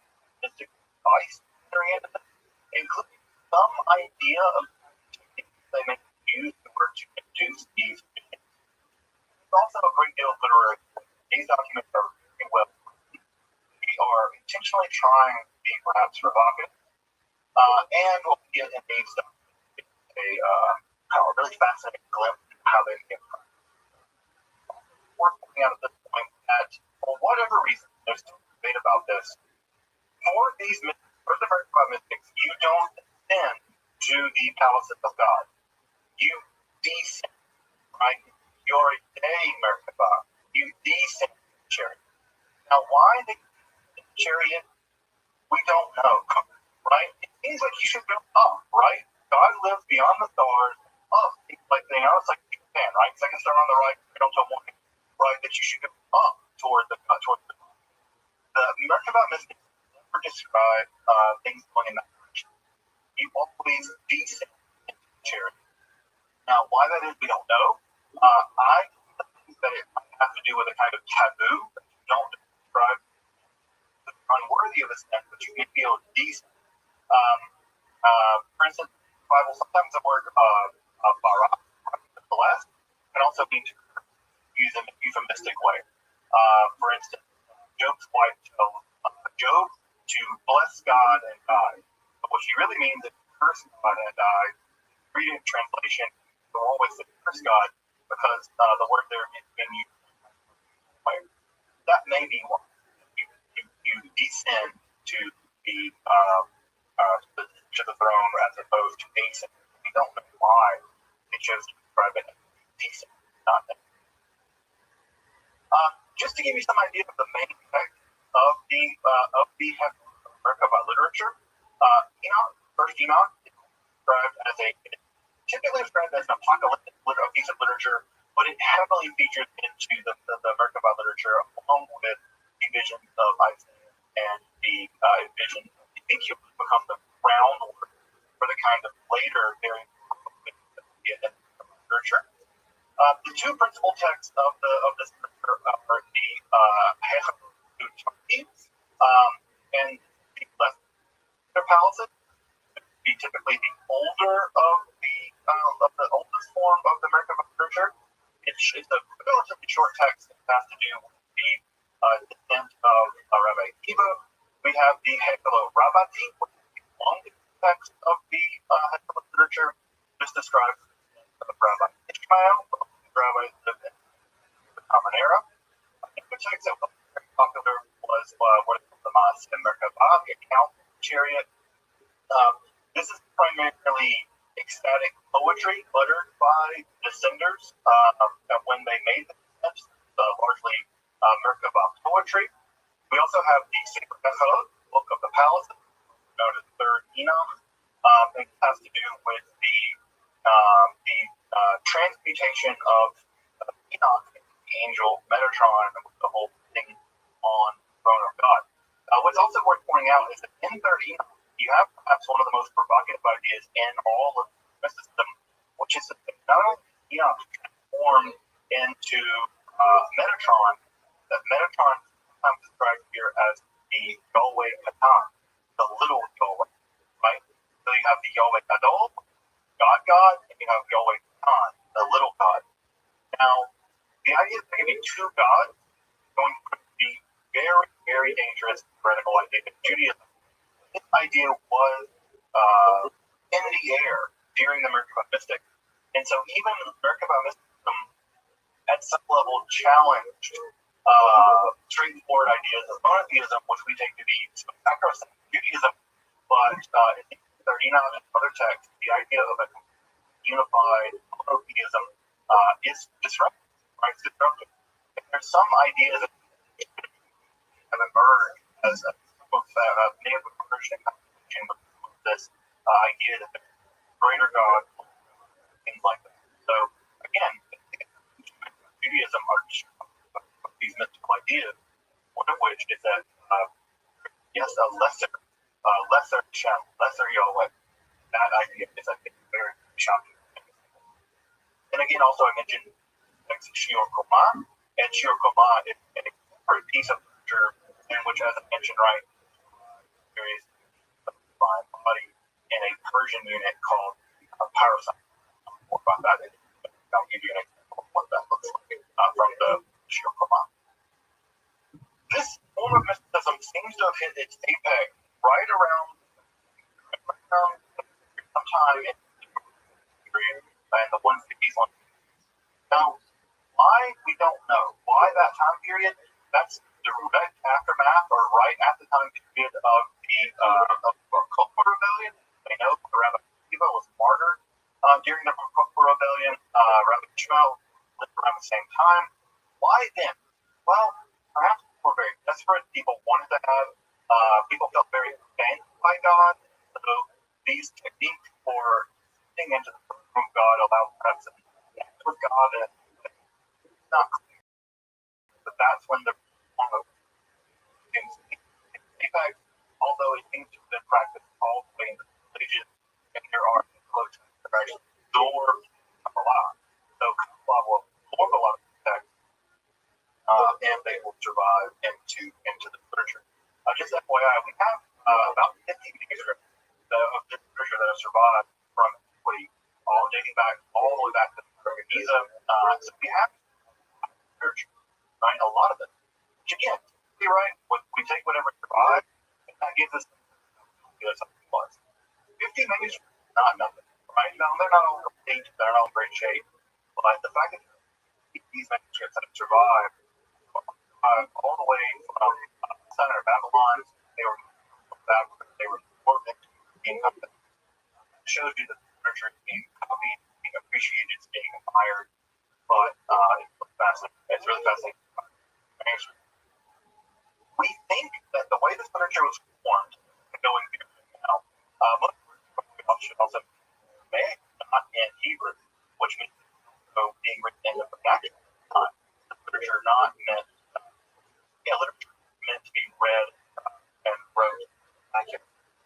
What we think happened, there are smaller phenomenological word means experiences, right? These people are having experiences, they're recording those experiences. Those experiences are what we call microforms. They're just very small snippets of discrete mystical experiences. And it seems like there are schools of mystics having these experiences. So I might go to the first heaven, you might go to the fourth heaven, right? I might go to the third one, you might go to the second chamber of the fourth heaven. And over time, what ends up happening is all of these various microforms together in what we call macroforms, much long documents in which narrative kind of stitched into these microforms that form these larger narratives. And at some point, it got synthesized. We can see happening in these texts, where the various palaces are very systematically described, having various chambers, various kinds of angels, and we know how many angels are there and how many. They're organized very much like an army. In fact, they're organized very much like the Roman. The writers imagine a powerful army in the sky or existing divine realm. It mirrors very closely. By the way, also states because the Roman time here. So what we get are these microforms, right, which are probably the result of mystical experiences. Those are together in schools of mysticism, and then those are filled out in a more literary way, and the texts that we have now are those final forms in the form of the Hegel argument. But so we're fairly confident, the leading scholars in the field of this material are fairly confident that these literatures downstream of actual experiences held in various schools of mysticism that are produced in a literary way over the course perhaps of several centuries. And as I mentioned, what we have in this literature are accounts of heavenly journeys, accounts of journeys to the divine realms, and in these texts we have very complicated passages. So many passages are and they're very long strings of characters in the alphabet. We don't know what these texts mean, what these being. They don't look like typical angelic names. And so we have these angelic names, right? You would descend to a palace. There'd be an angel guarding the door. You would address that angel by their name. The fact that you knew that angel's name meant that they might let you into the room, and then you could pass to another level, right? You would encounter some other angels. You could have to go every secret code or like divine espionage or something. So you would need to know several secret codes, and eventually an enormous mass of literature developed of just various angels, where they live in the divine realm, how to pass them. You might need to bring them. You might not be enough to know their name. You might need to bring them things, give them seals, push them, like quasi-magical devices.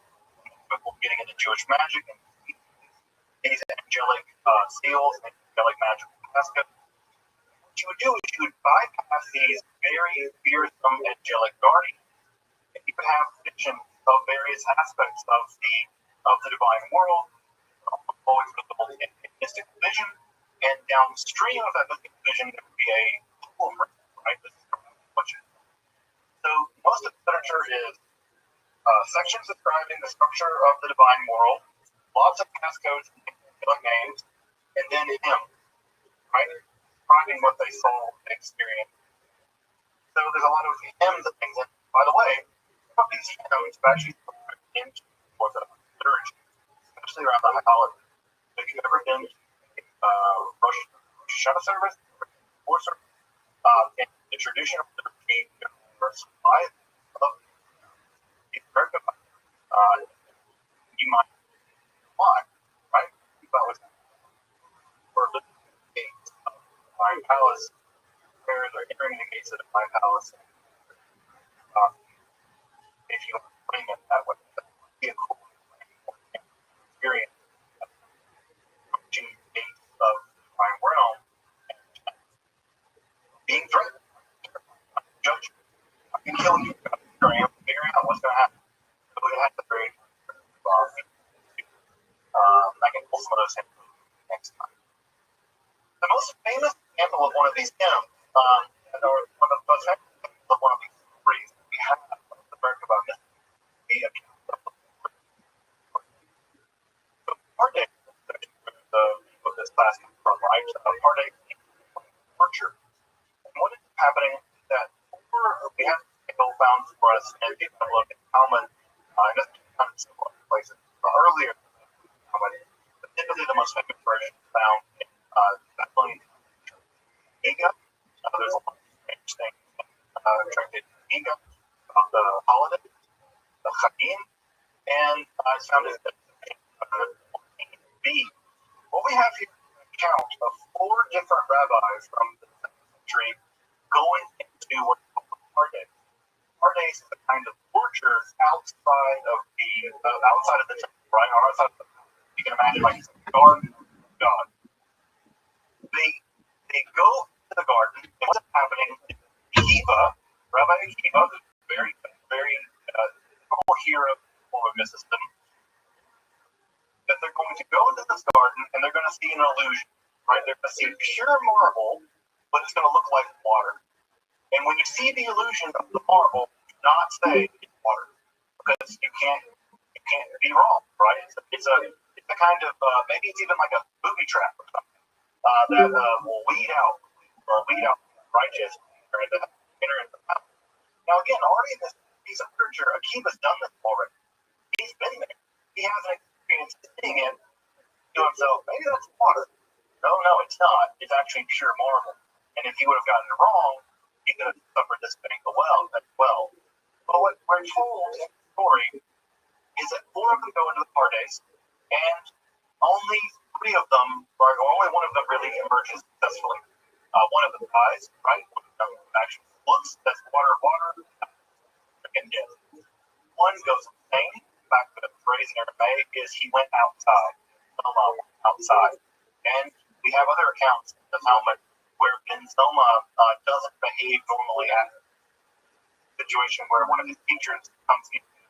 In the tradition, you're supposed to stand up when one of your teachers comes near you, and Ben Zoma didn't. What's wrong with Ben Zoma? He's outside, right? The idea is he never came back. He doesn't internal mental trauma and return from this experience. Even worse in some ways, or fate of Elisha ben Abuya. Elisha ben Abuya is a very famous rabbi of the century.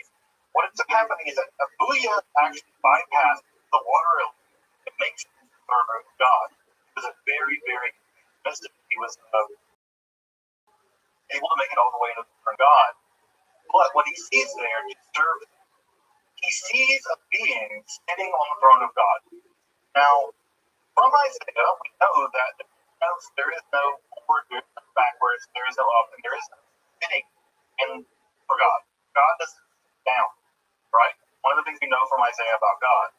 Well, Elisha's being, Metatron, this angel, sitting on the throne of God. And what does Elisha declare? There are two powers.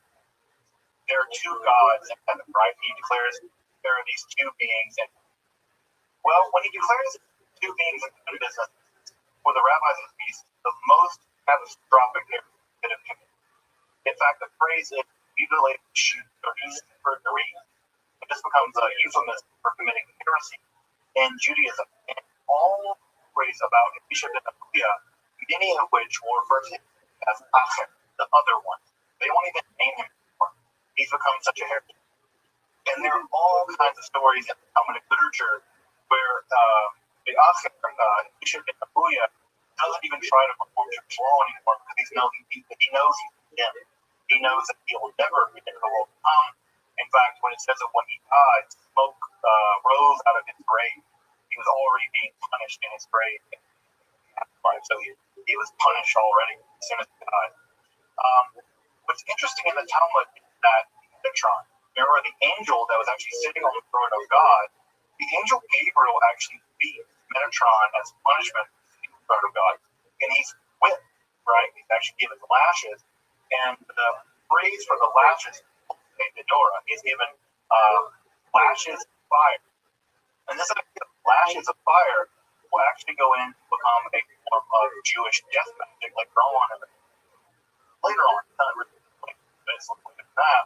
And we'll get to it next week when we talk about Jewish magic, that there's an idea that you can actually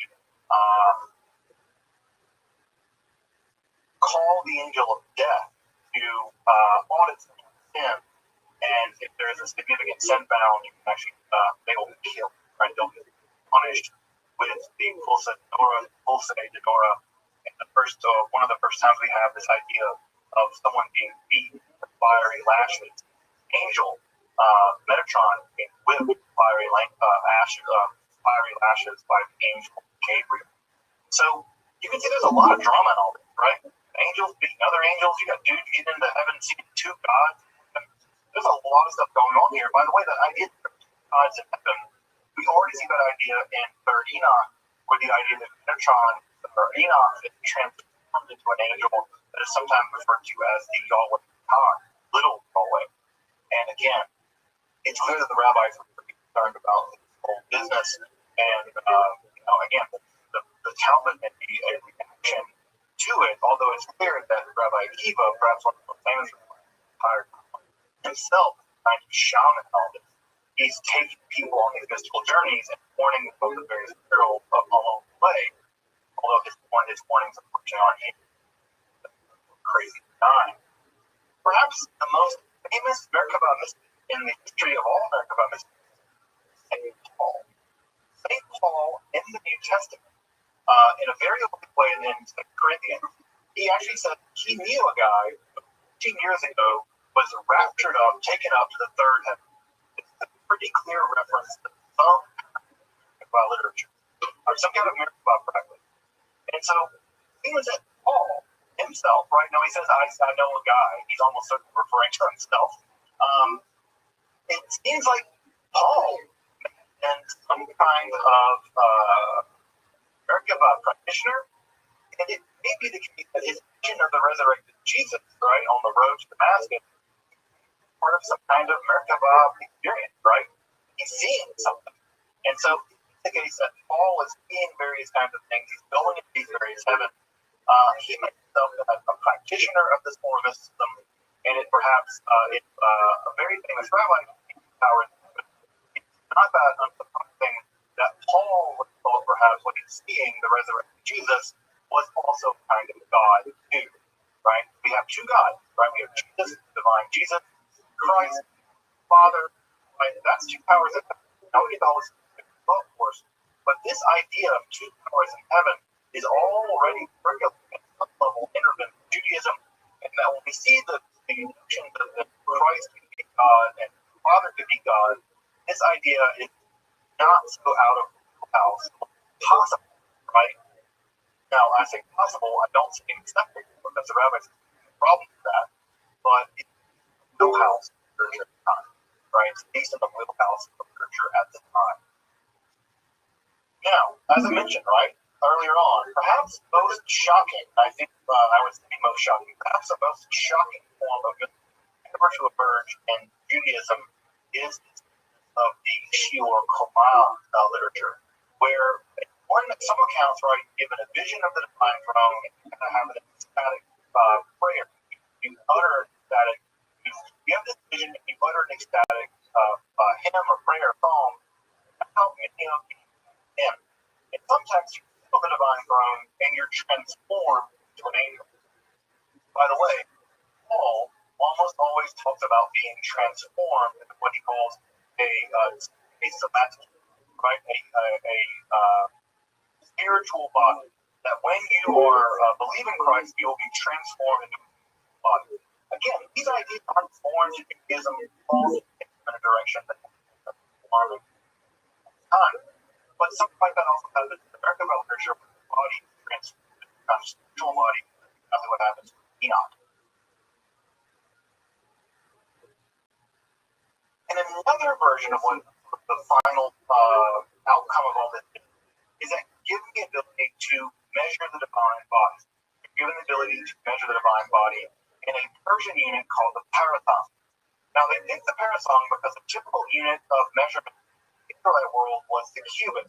As you may know, right, the cubit goes from the tip of your elbow to your finger, right, and you measure the cubit, typically standardized by measurement the king, and that became the official cubit until then died.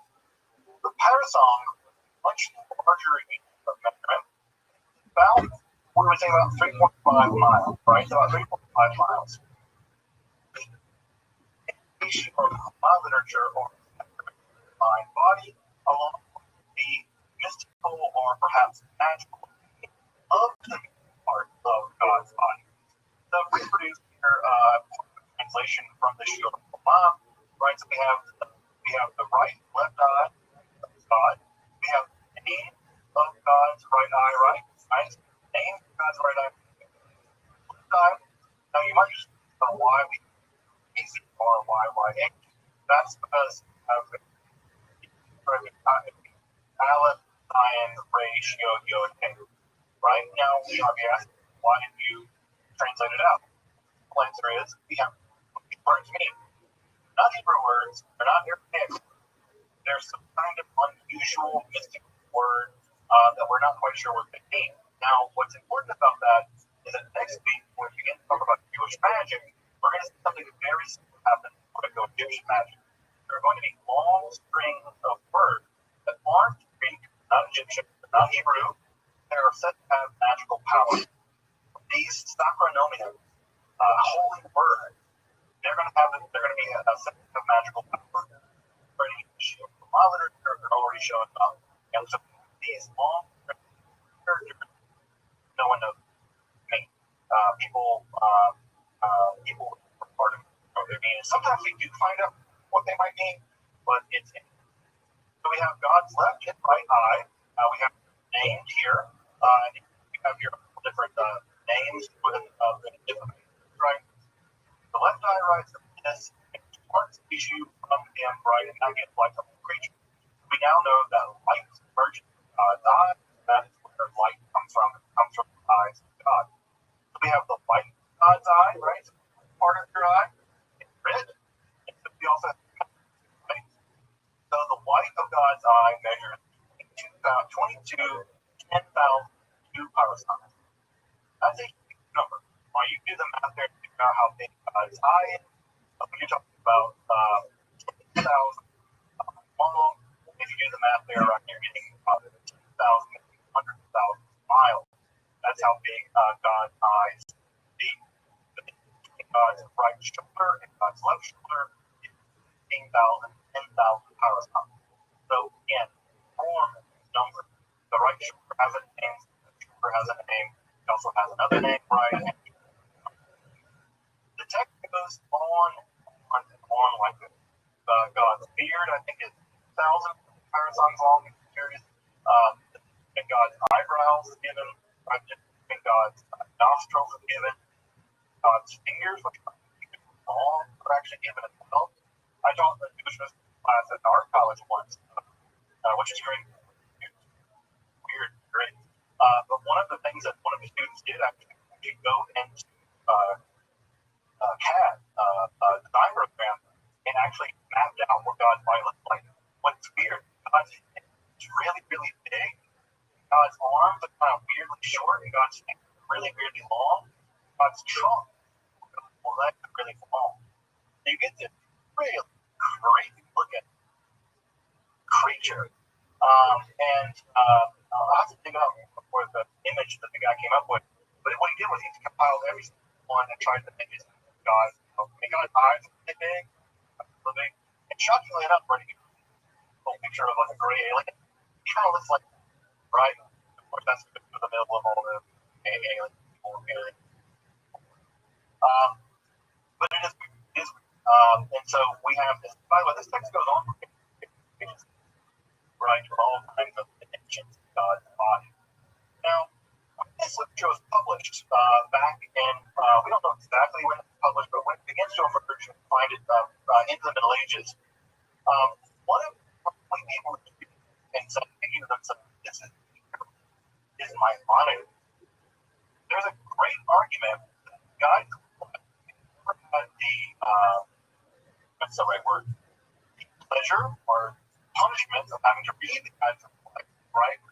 Just as likely to help you. What is true about it? One of the main theses of the God does not have a body. And that what Maimonides does for the vast majority of that book is spend time going through every single metaphor of God's body, God's hand, God's eyes, God's legs, God's hair, whatever. And Maimonides goes through every single time the Bible describes God as having a body and shows not to be taken related to be taken worthless. It's possible, I think likely, Malcolm Keller wrote a book about this, where Malcolm Keller argues that at least in part, the most important piece of Jewish philosophy ever written was written to combat mysticism and geoeconomics. Now that's high praise, right? There's no higher form of praise than integrity or criticism. Because people are criticizing you, that means that they're taking it seriously. The level that they look to you. It seems that Maimonides part is the guide to the perplexed as an argument against form of mysticism. Now, what's worth pointing out here, right? What's really worth pointing out here is that this one lasts 100 years. We'll talk about that one.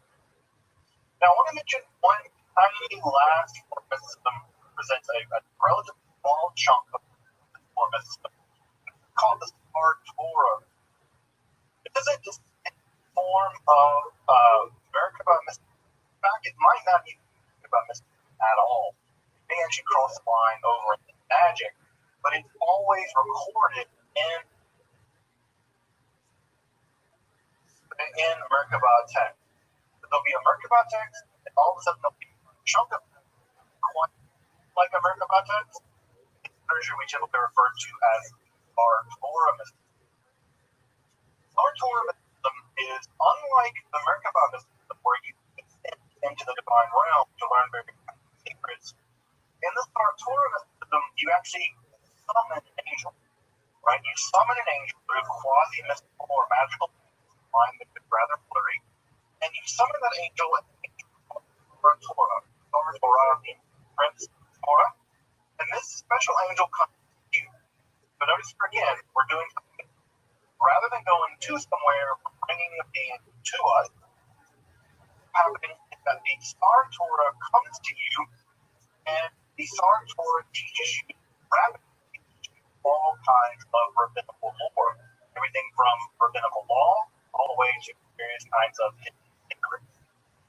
So, mechanism by which you public door create a logger account,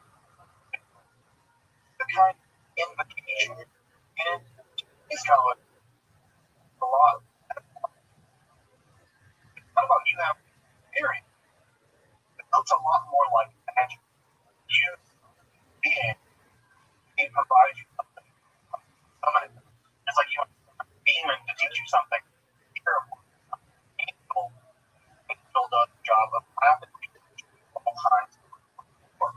Now, what's important about that is that the idea of using magic to learn complete on just 5 period hires magic, notary arts, magic. Just you're not going to typically an angel to do it, but it's just already have a form of mystical, magical stuff going on by the time of the American literature, where you are in fact an angel or very rapid. And you have studied appreciate the fact that you want to, not have somebody else to learn it. But so Sartor literature, as I said, right, crosses the line probably into Jewish magic. And we're going to begin to pick up with the earliest layers of Jewish magic. The ancient Israelites thought about magic, rabbis thought about magic, and we're going to look at some magical techniques, devices, and that have all the way down to today. It's worth pointing out here that the Merkaba or the Hasidic mysticism would be the dominant form of mysticism for the majority of Jewish history. We think of the Kabbalah being the dominant form of mysticism. The Kabbalah is only about 800 years old. If you say where we think it began sometime in the 13th century, that's only 800 years old. This form of mysticism has existed all the way back probably to the 2nd century, probably earlier, and still being practiced all the way through.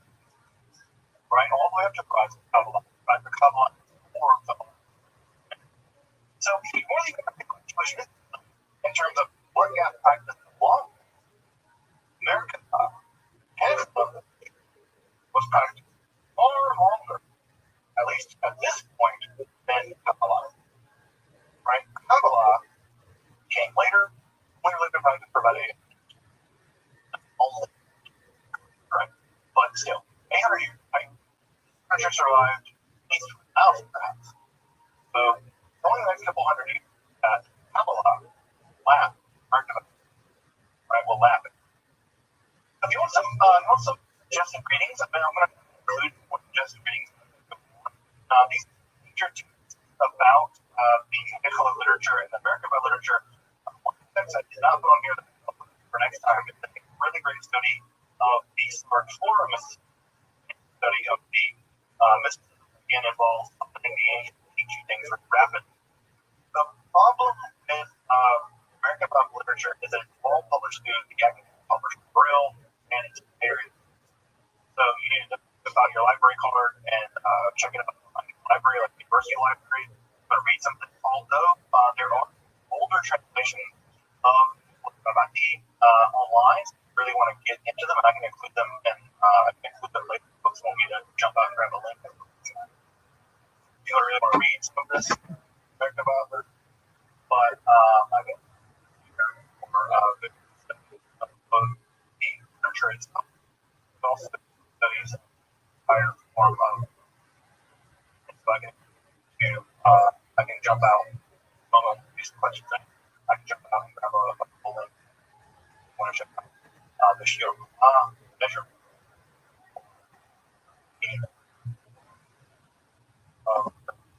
Tradition. Now this right we have not to Jewish about the connection between them.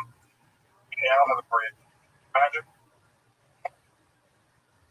Magic is going to be a part of the Jewish fact. We talk about Kabbalah Mas. Kabbalah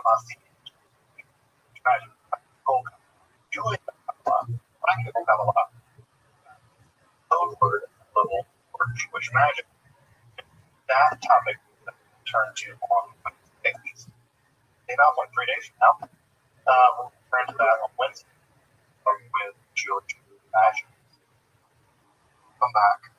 Thank you for joining Guard Jewish. Again, much as my work of providing and scholarly topics and the magic. There's support or perhaps with a one-time donation. You can find them below. I'm Dr. Justice. Terrible. Rowie. Kane.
guys made it to the #1 podcast in the world by HelloFresh, Squarespace, and Game. A lot of fun stuff ahead. Amazing sponsors made it possible.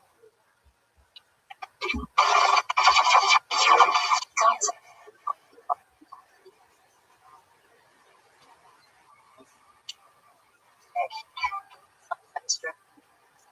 For tickets.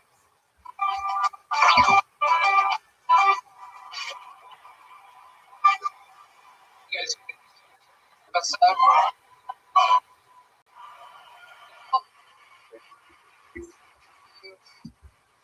Sometimes we won. I just fuck hanging out, let the show breathe, making fun the bucket from the regulars, fucking jam with one of our favorite comedians in the world. Ladies and gentlemen, you know him from all of his hit, absolute hit specials, his hit podcast. Man, it's untouchable in its awesome tone. Tom Segura! Oh my God!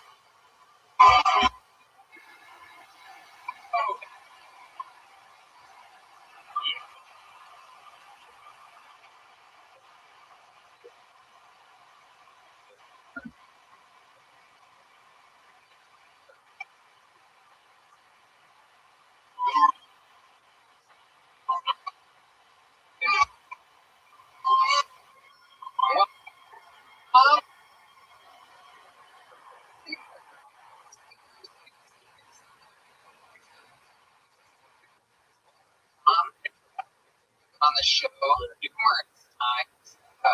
We're so whole meetings were crazy. Oh, correct. Okay. Yeah. Sometimes about more about them. We can't think about it. Nervous, being a case of life at one time. That's right. Try to check out 200 human beings' names are inside of this bucket. Most of them piled in the bar across the street. Wrangle. Pull their name out. Some of them, few of them, sure. Anybody inside? Oh, yeah. Look at that retard. Fingers crossed.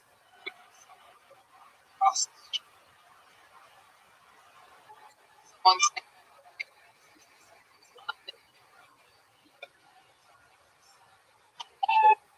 The rap.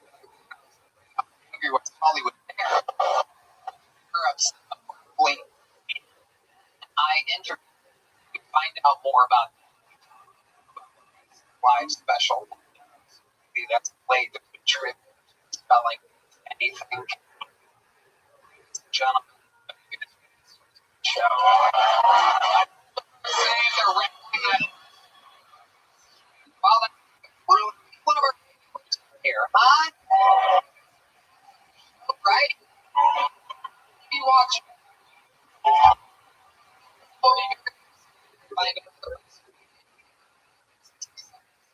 Is an instant legend on the show. Ladies and gentlemen, you know, he is in a hurry to become a citizen of the United States of America.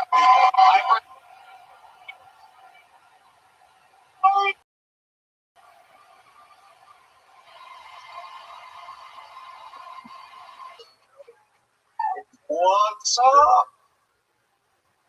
I just moved to Texas.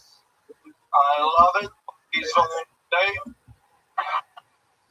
What I love about Texas is that you guys are like the American.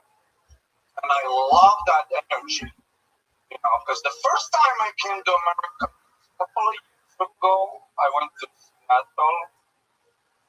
Very different vibe. I go to Seattle, I'm hyped.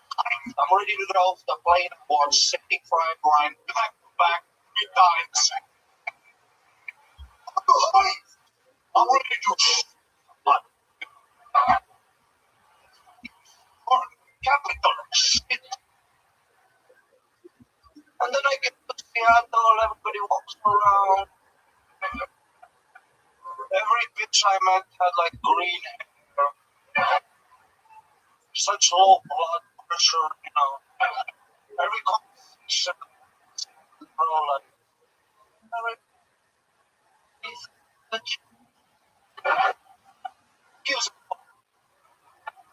you're here on the winning side.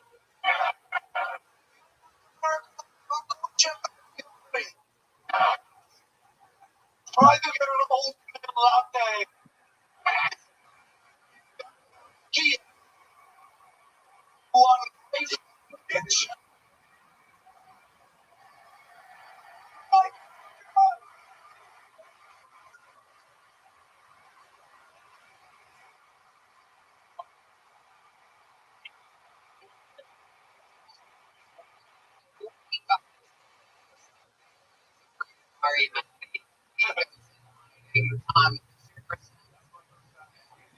Ready, man? You know you're proud. Eat that. Proud way to go. You fucking bread.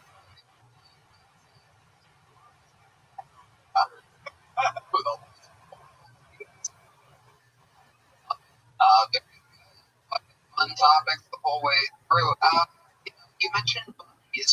People around the world, a huge part of our listeners are global. But they're today for the first time. Oh, how would you explain your first bucket? It was a rubber boat, burritos, jackets, condoms, guns, a whole scoop of fish, whatever. It was a perfect.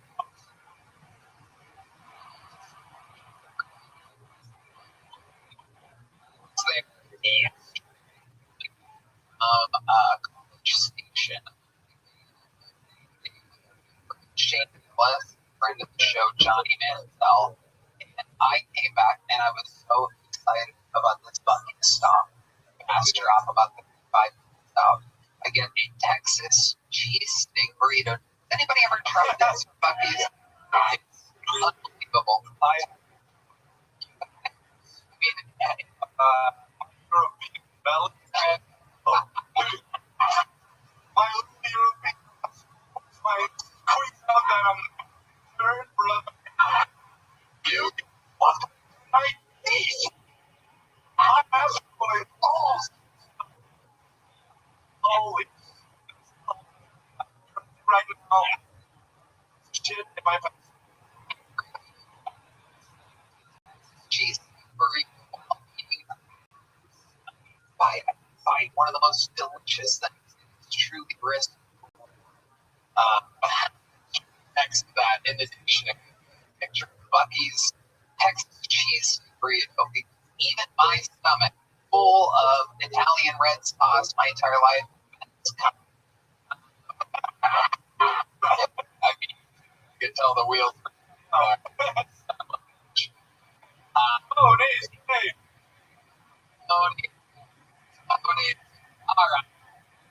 Yeah. Even strong.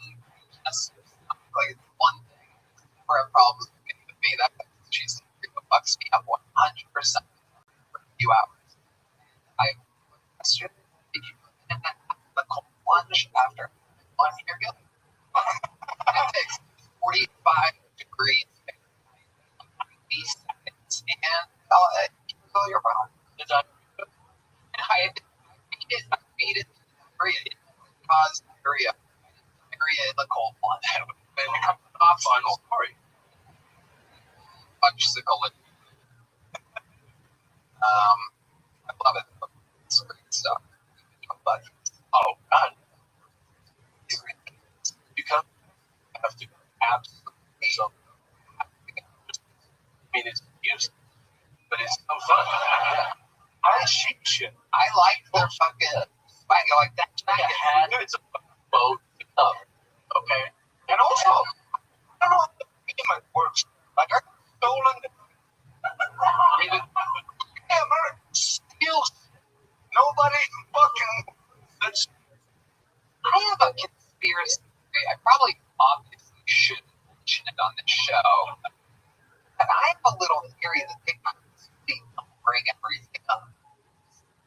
notice this at all? I mean, yeah. Did anybody else notice this? Is that a thing that they do on purpose? Yeah. What are you pretty sure? So, like, if you get a ton of shit, I think they like go like da da da da da da. They can have some. Don't say that about totals $82. You have like a ton of shit. That. You got the whole fucking house. Was it is the most like hot. And I've never seen some people in Ghana. Dude, that beer is gonna steal. It's your fat fucking cigarette fucking out of.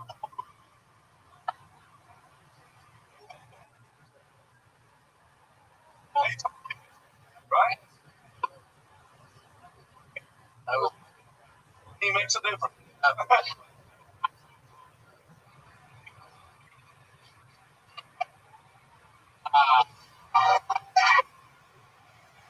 You can blow and go. What's that? Hope you fucking hope you get it. Yeah. Cover yourself in camo and get in with the rest. Alright, Maddie, you another brand.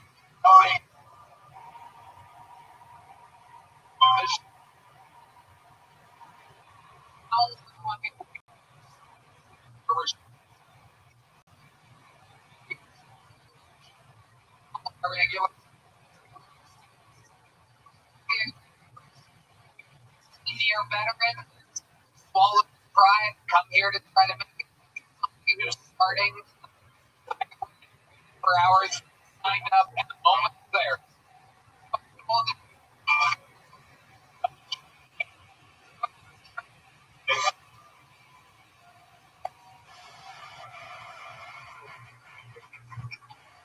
I just moved to Austin.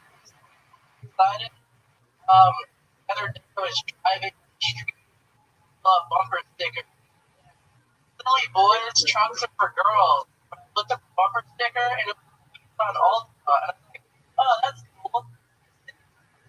And the cars.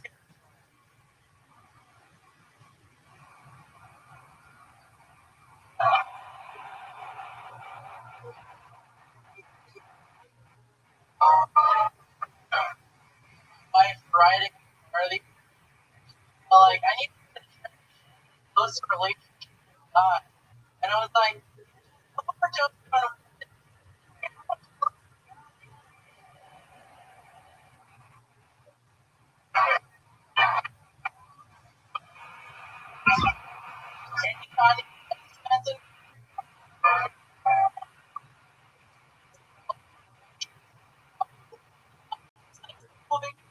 Women don't just call this guy, and so, and damn, those are really Kanye West wasn't here. 2000.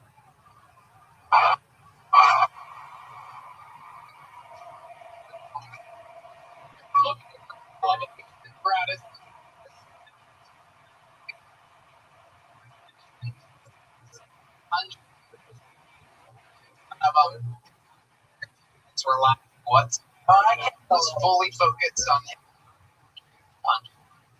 Have that fun. Okay. Yeah, no.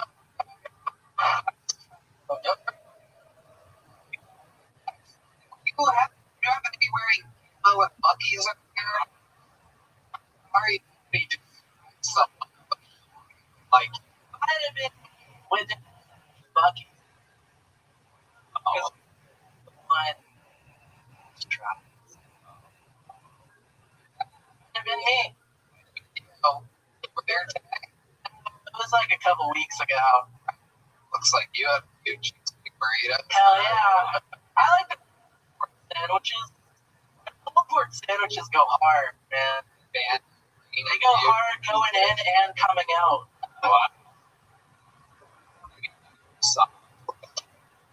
I know, man. I've been doing Like what exactly? Like a leprechaun charm stuff. that is true. Back when I was a kid, I would only love marshmallows.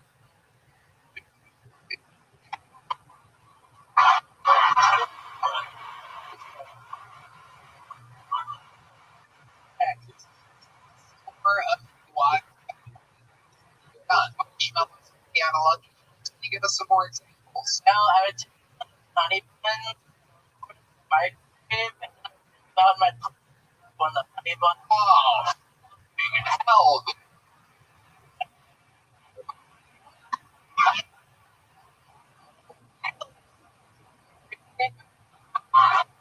Someone married? Yeah. Her name is Lynn.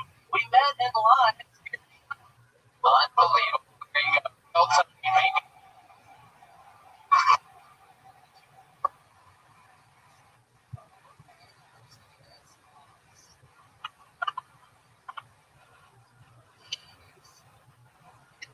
Incredible.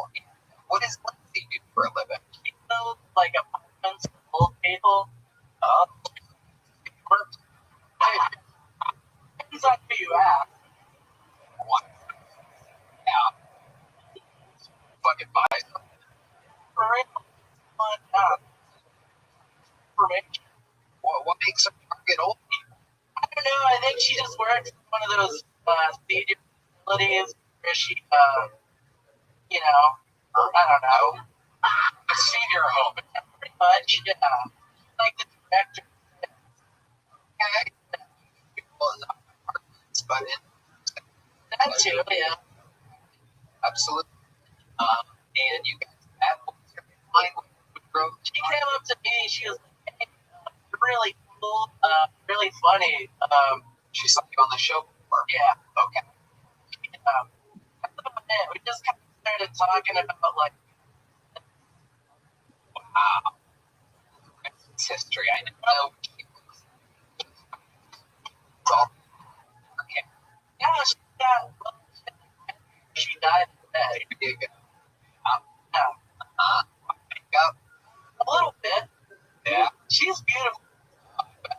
Yeah. If you would settle for a boy like you, I think she's real fucking supermodel. Let me guess. 6'5". Oh, that's close. Yeah. Did you know this? Oh, yeah. Wow. Sunset Strip Comedy Club, all the biggest comedians in the world. 6'5", roll in there. A lot of space. Promise. A great place for someone to perform. Incredible. Remind us, what do you do for work? Actually, now I moved here and I got a job. Radio. Perhaps a little bit.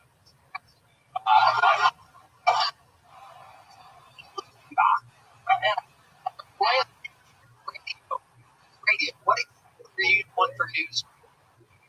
I run the board. I'll answer phone calls. A lot of people call in. A lot of crazy shit. Somebody called and said Biden gave his dog cocaine. I mean, White House. Yeah, I make about 15 an hour. Okay. All right. So depends on what a lot of them are.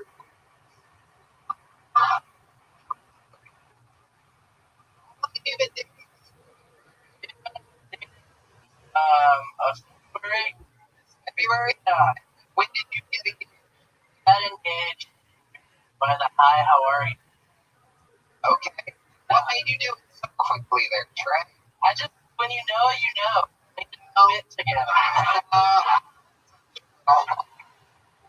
love her. Well, I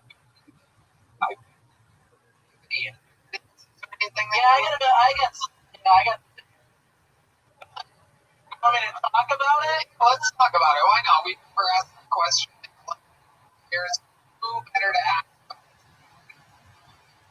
Horrible little fucking I've ever seen in my life. Incredible.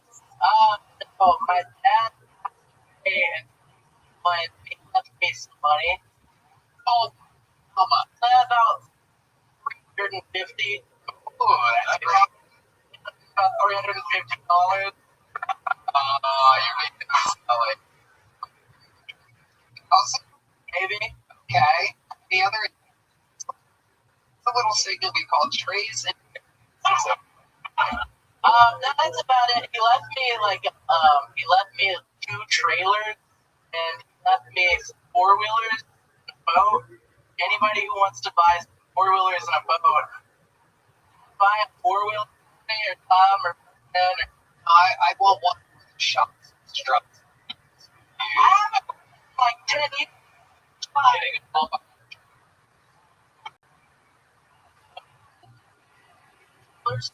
anymore. Not yet. I'm trying. Yeah, that's the goal. Yeah, kind of sitting there desolate. A lot of my clothes are in there. Some clothes I can't wear anymore. Sure.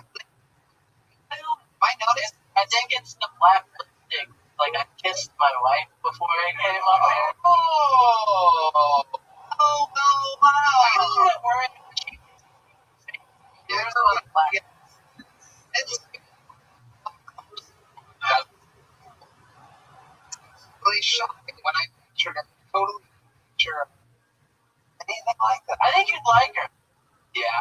Yeah, she's cool. Why do you think I'd like her? I don't know. You just seem like someone who like her. She's 6'1". Because Yeah. yeah. Have you ever 69 with her? No, we haven't got. She's not. I mean, I would, but more like. Okay. Yeah. Yeah. I mean, listen. I go down. You know, we haven't. He asked you to do that? Yeah, a couple of times. She more than that, speaking in like a generality. Yeah. Uh-huh. Why have you But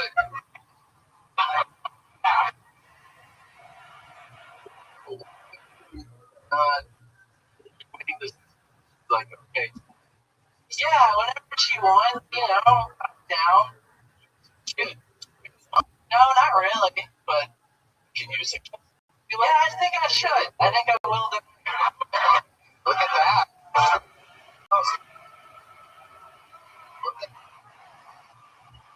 How are you? So, 5'7", It's about 5'6". up. So where do you think you're going to end? 69. What's her belly button? Yeah, I'm down wherever. That's right. Yeah, All the time. Special members in the bedroom. For the pop. well, it takes me a while to get there. It takes a long time to achieve orgasm. Like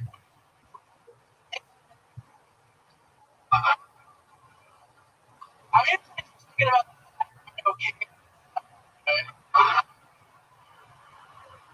Win a title at some point. De'Aaron Fox. well, the fit nice.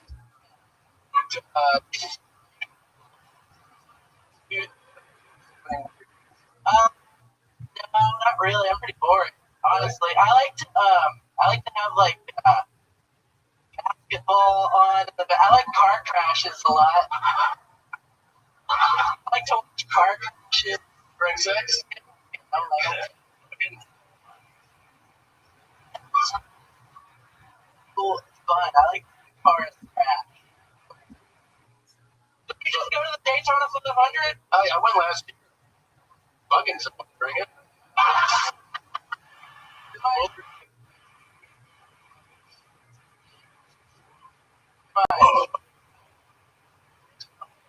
Awesome.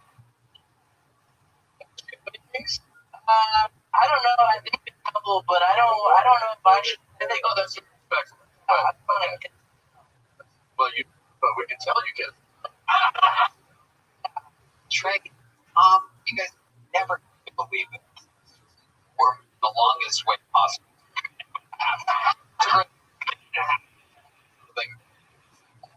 But I have 4 traits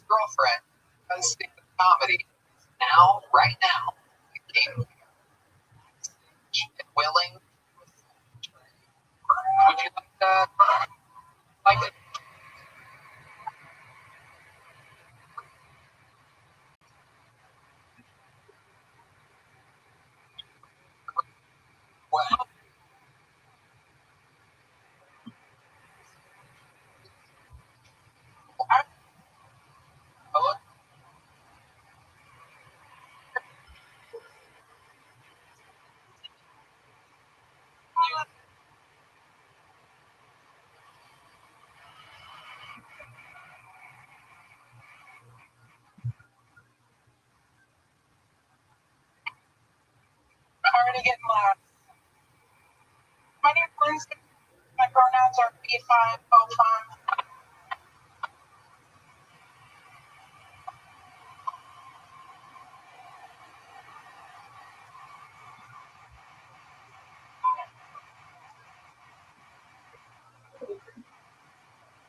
Thanks.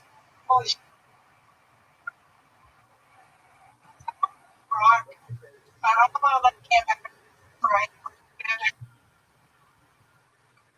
Anyway, I use for stimming. It's an autism thing. And I rub it on my hands, sometimes like my face.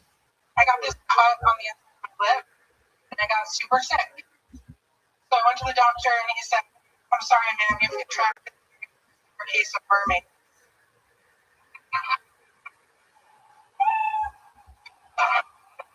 Thank you.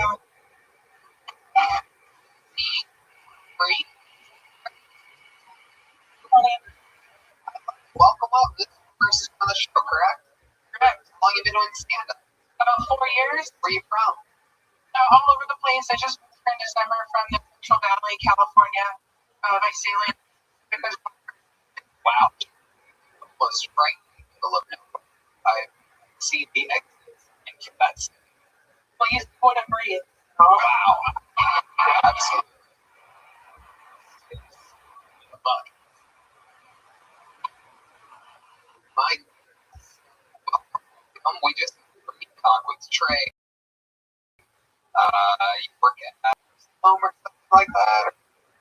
I do. I work at a living like but for entertainment. I sell cupcakes. Forget about the other thing. Okay, perfect. Amazing. It's sure, Tom. They're delicious. I'll drop one off for you. Okay. Yeah. Chocolate peanut butter. I do. They're organic and scratch. They're not really organic. Don't tell any of my customers that. Threw the label on there. That's not business. I think you're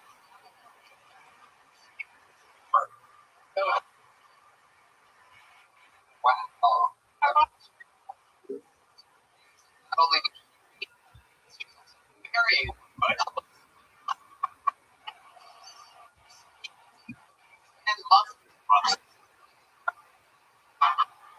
you do fun. This, I have cats. That get a Ton of cats.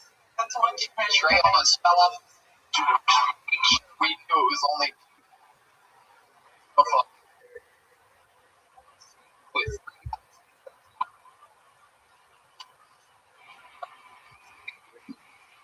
dog. One dog. Love it. What kind of dog? But the vet said that he's was a husky pound mix. Are you talking about Trey again? He's definitely a husky. A little. But on the dog. We're in California. Oh. On the order. I'll show it. Like water. You're a burger. Yeah, all day. Can I ask Lindsay, where do you stand on this?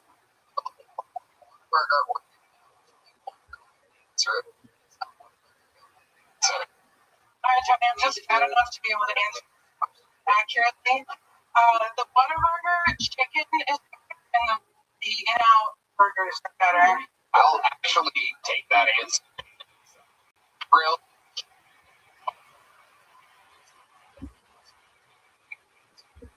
That's how that works. Lindsay, you and Trey got engaged very quickly. How did it make you feel when he proposed? Were you expecting it? Were you surprised? Tell us a little bit about the insight. Too much in detail about it. I mean, I was surprised. It was, Did he even have to get down on one knee? The height and straight up. He's shaking his head. You didn't get on one knee? he didn't. He's not on the edge of the bed. He's like, so do you want to marry me? Wow. Horrible. And did you immediately say yes? Oh, yeah, totally. Oh my. You guys are so. This is incredible. You know, you're.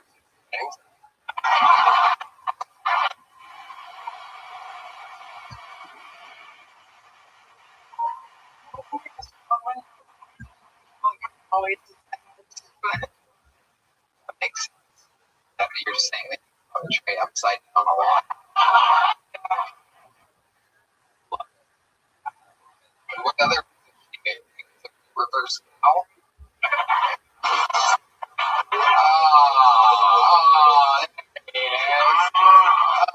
We can hear it.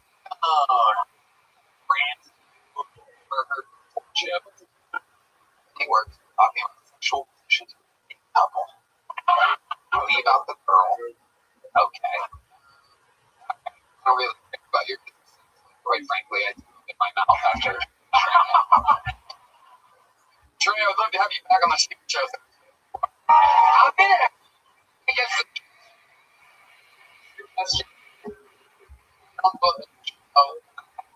because her opening was so fucking strong. I think fucking for each of them this way they can come in. Let's do it. There you go. They're going to chat.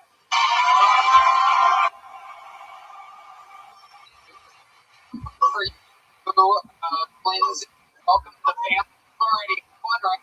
There you go. Welcome in. Three. Ready. Fun. Moving along. This is fun.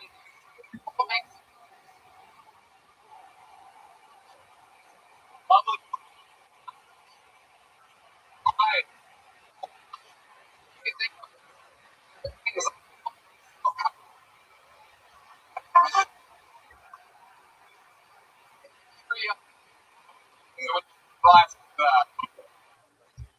hello there. This podcast is sponsored by Talkspace. I'm going to find with a business right.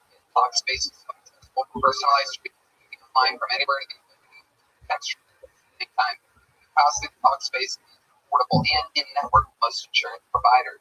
Most insured members have $0 copay. And Talkspace, the leading virtual therapy provider, makes getting the help you need easy and accessible and affordable. I love how much Talkspace is about providing health resources.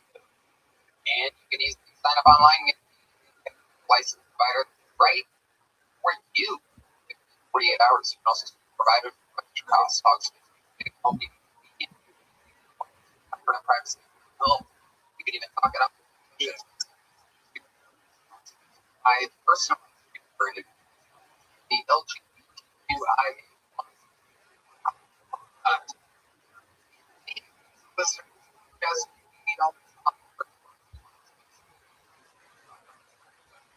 enter promo code Tony.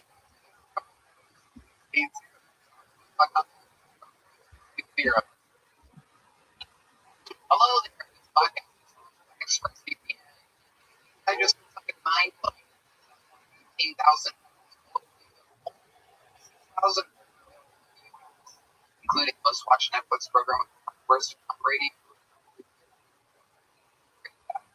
on literally Express VPN. Content based location, but it lets you change your online location, control where you want. Netflix reloaded. Servers number 100 countries. 1,000 run out of stuff to watch. This works with any other streaming. Disney Plus, BBC iPlayer, and for all you have to do is fire up the app. Like one button. Then you can stream in HD. Zero buffering. ExpressVPN keeps you dragging it by rerouting all the traffic. Oh, speaking of it, But I love ExpressVPN. It's so incredibly easy to block my favorite show last year. Well, I had ExpressVPN, select England, tap one button, refresh. Now, there was. Be smart. Paying full price for streaming services. Only getting access to a fraction of the time. Money. So excited about it. I can't. .com/Tony. Don't forget our link, expressvpn.com/Tony, to get an extra 3 months free.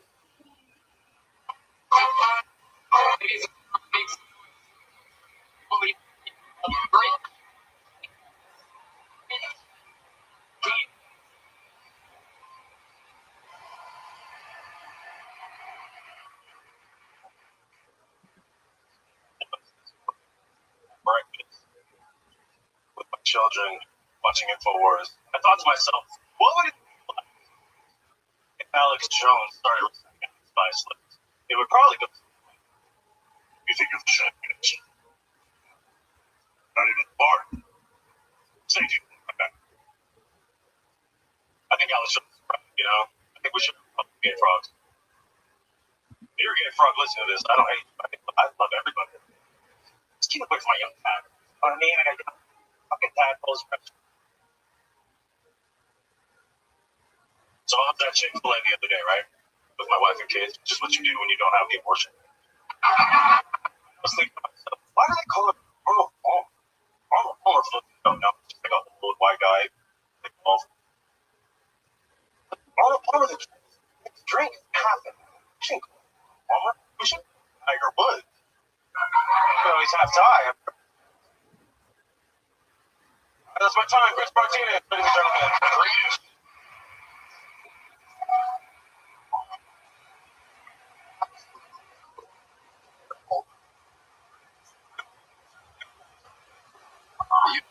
Wow. Arguing whether that almost a guy losing his mind in the middle of the room, right? Wow. Oh my God, this guy's crazy. What's going on? Oh, he's getting in trouble. Grinch, hello, how are you? Suck, I promise. Sorry, I'm laughing. Do you think that Alex Jones impression is good? I've done better. Let's hear you do better. Try to do something. Listen, Chinese. I would Red Band does better. Come on. You. No, come on. Come on. Notoriously. Come on.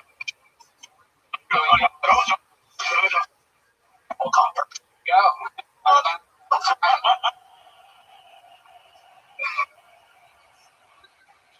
Right. Really watch a lot of Alex Jones, Grinch? Sure. How long have you been in stand? I just December 24th, so February 20th, about 2 days. You name it.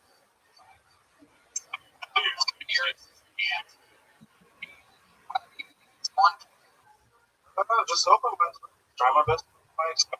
You love it? You happy doing it? What do you do for work? Work. Pizza. Did you get the big strap there? Was that your regular beat or the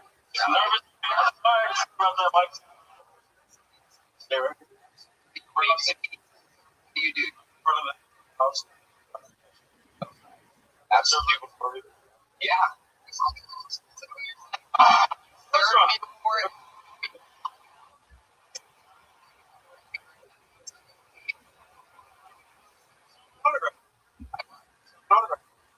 Oh, the oh.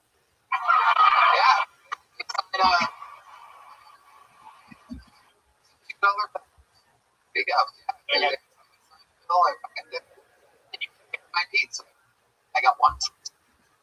What kind it was? Ladies and gentlemen, very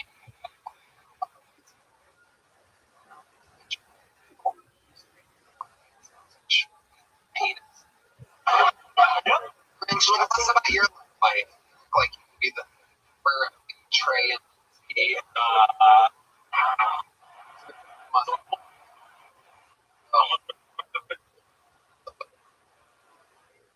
married, I haven't had a wedding yet.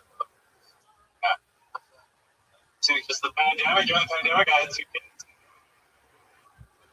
On the to-do list. Okay, that.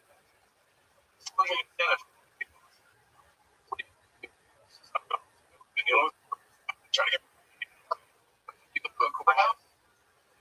Should. Well.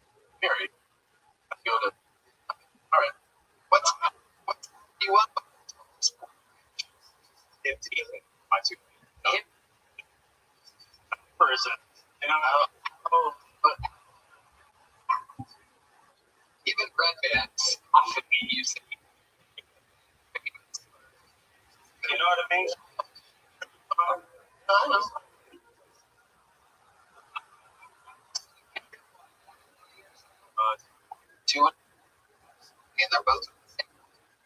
You've been together for 3 years. 6. You always do stay good short. Very hot outside. It's a thing. It's a choice. Is shorts. Italian mafia would say Don does not wear shorts. Does not wear shorts. I remember one time after 17 years ago, wore shorts. We're thinking this doesn't feel good. No, never again. It's almost like true.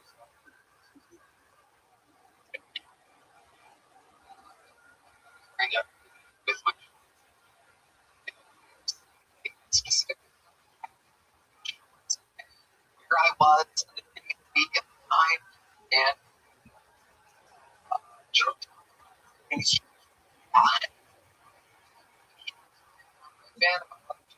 what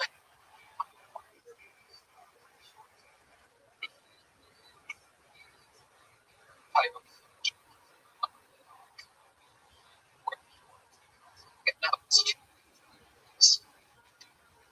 where do you say, like, where do you get up?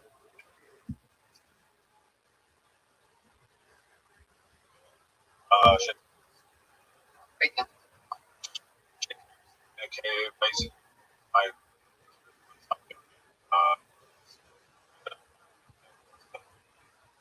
over there. Yeah. Is your real name Branch or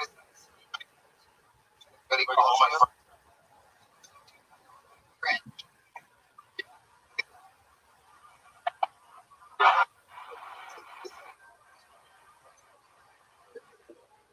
Oh, right. It's fun to go by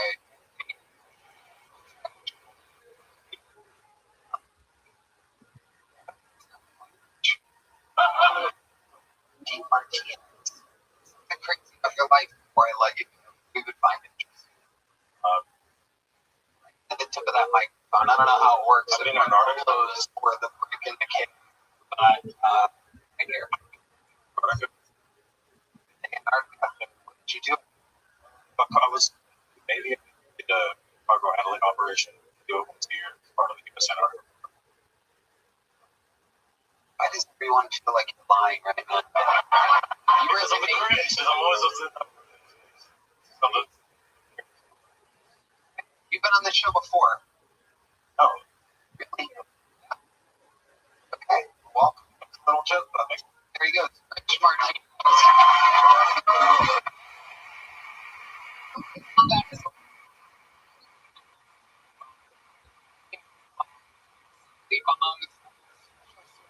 Brain.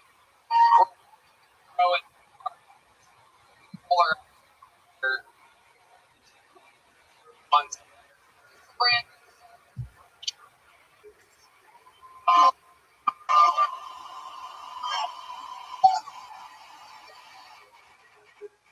it's TPI. It is fun. I want you to know, work hard, you stay kind, you can achieve any dream. Right? Well, I want to accomplish like the ones before. I'm talking about Jerry. Talking about Aaron Hernandez. Chris Benoit. But I'm not a murder machine. I'll let you know. If you can tell, I came to mental health facility. It's the one place where I'm the most normal guy in the room. I like the ones that are mixed with drug rehab. Kind of like a Taco Bell and KFC. But druggies can be 24/7. Talking about all the right different crimes. I've never had a girlfriend, but I did get a multiple personality. Mama, she hated me. Me. I had a girlfriend 4 hours until Caroline got help. All right, thank y'all so much. I've been on time. True. So then another event. What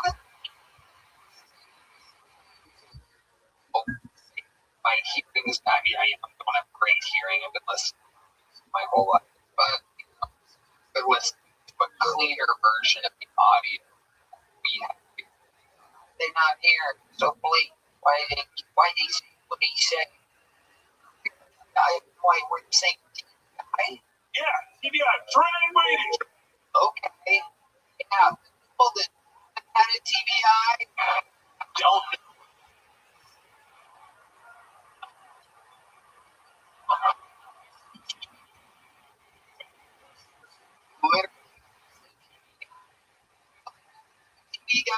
When I have TV, I get they had a TV guy. Oh, they have. You don't know that. TV guy. House. Whoa, rude.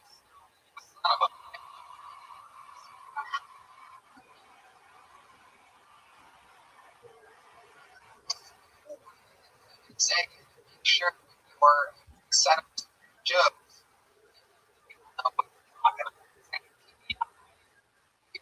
Like, you have to make sure I've had a traumatic brain injury. Be like, oh. And then you're it. Set up, clean and clear, and everything else is off track. Off the end. Always, you honestly knew what TV was. Liar. Yeah. But all you can say it once, the long form, we call it the Okay. Yeah. Make it true, bro. It's a fun thing to watch.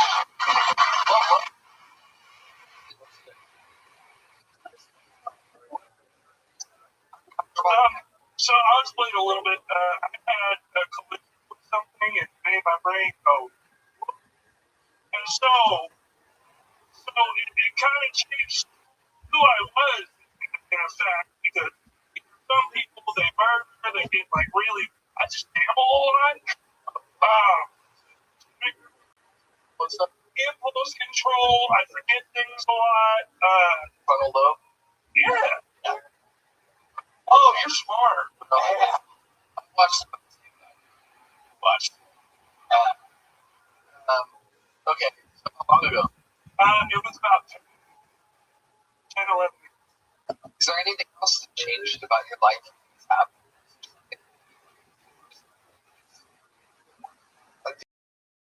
What else changed? I didn't like study. I loved work. And then afterwards, I was like, come on. Wow.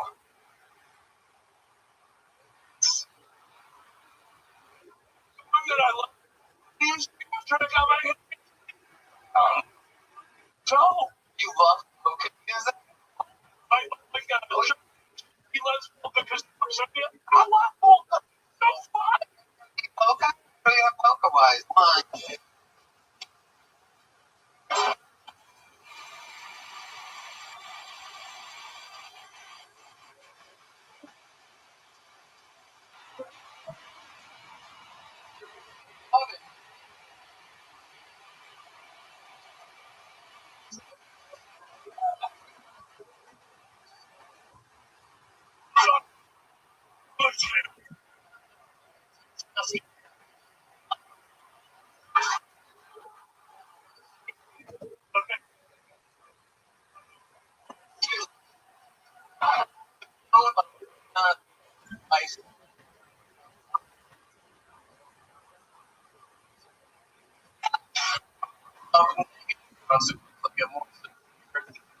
I don't mean negative trade. Also, You got a lot of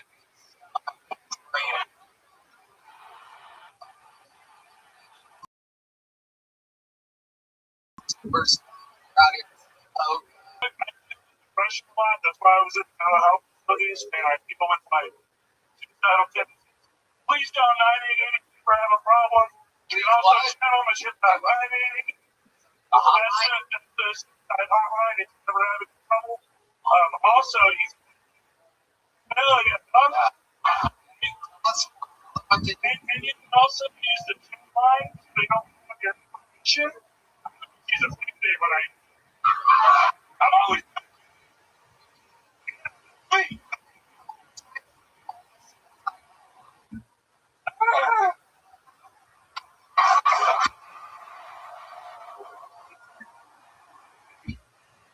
I did a girl a couple weeks ago.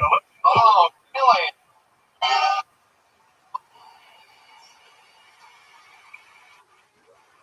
Oh, my goodness. Exactly. You kissed her On the back of her car at a Cider King. in the back of her car. No, on the back of the car. She had like a PT. Like one in the back. Right here. And I was out to find the sound music again. And I was like, yeah. Wow.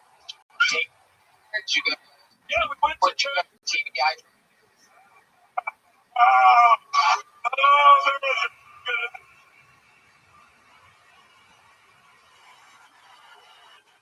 Black. Oh, Dog. You like banana foot. Black. my goodness. Big red flag. Dog, you drank sweet tea right before. I don't know. Unless you're in the audience, I love y'all. Try to tea lemonade is she calls it Ligerwood. I got a big laugh.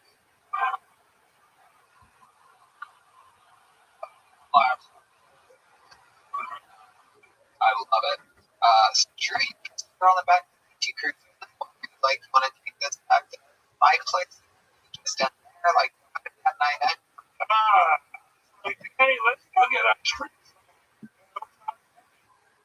Not happy. It was hot and heavy, and she said, hot. Sorry.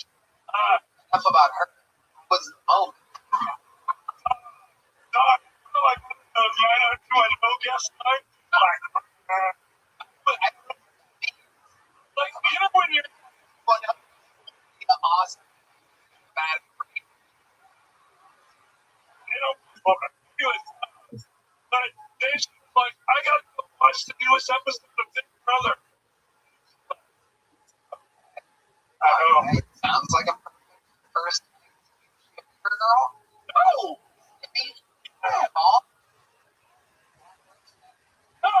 No, I see what you're doing there. Oh, no. Oh.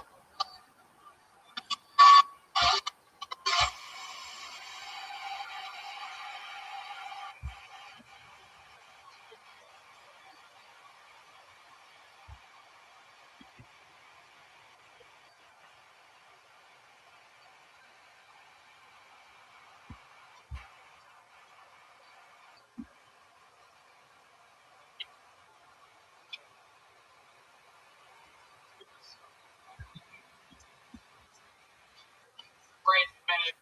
Unbelievable.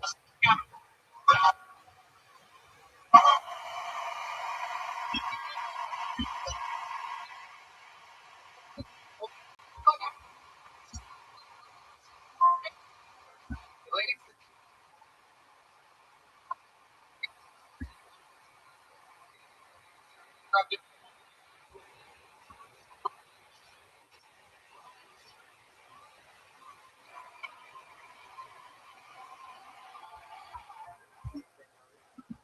So I grew up in a small town. The thing they say about like small town people, like I can't say I remember a moment about racism, but I also grew up Catholic, so I'm pretty good at ignoring obvious problems.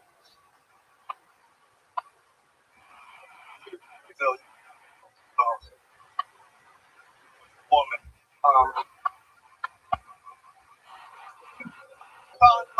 I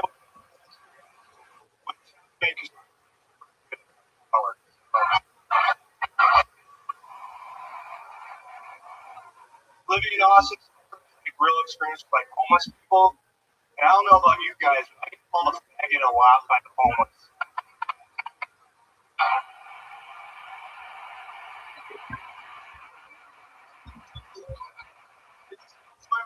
They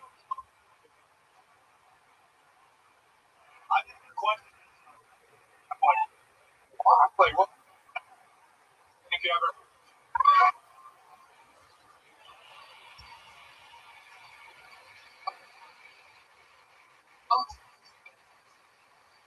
Okay.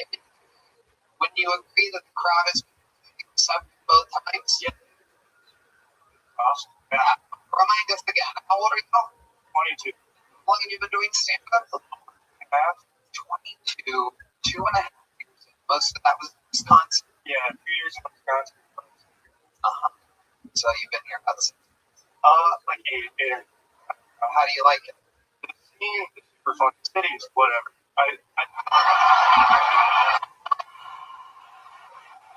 I do. Wow. I don't.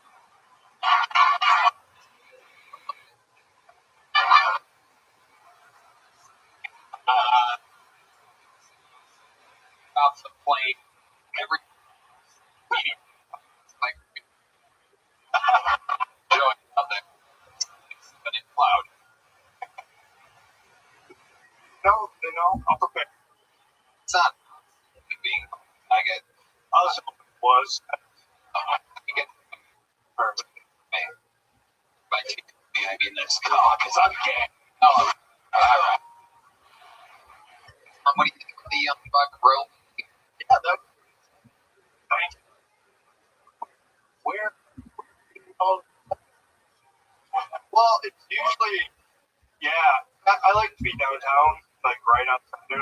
walk on all fours or something. Sometimes you gotta switch it up. That. $1, I'm like, and then they walk away. That's cool, you know? It is, where'd you live with Matt started. oh, what? I never actually left that. Oh, because if you fucking, Yeah. I was in Milwaukee when I was real little, but I was like, yeah. Have you ever thought about beating the homeless guy to the faggot? Saying, oh, hey, caller, you go, faggot. I'm too until that's Wisconsin. Examples of the nicest things you've ever done in your life, Roman. Oh, I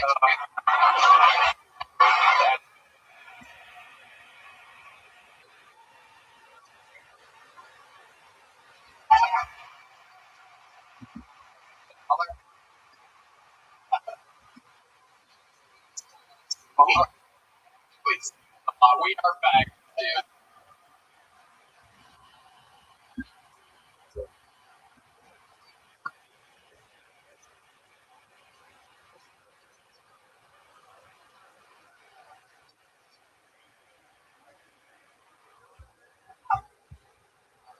some growing up, I was out here. I feel you've been served, yeah, I was in boy. Served man. served that out.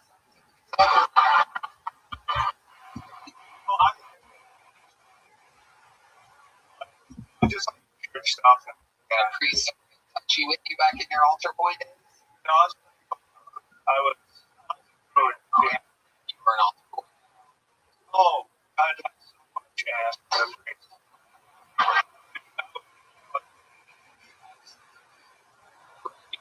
Spirit.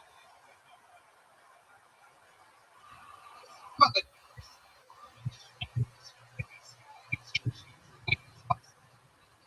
for these things, what pops? Not the oil, Roman. Sometimes when I try to sleep at night, I'll sit on the balcony of my apartment. I'll shoot a shell blast at the homeless walking by. Maybe they're the They're calling me. But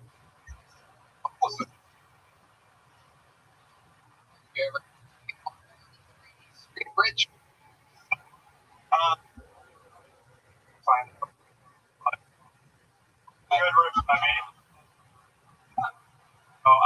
It's just a late. I'm close to walking by. They did me back. So Gets you off just walking by. let me if that did.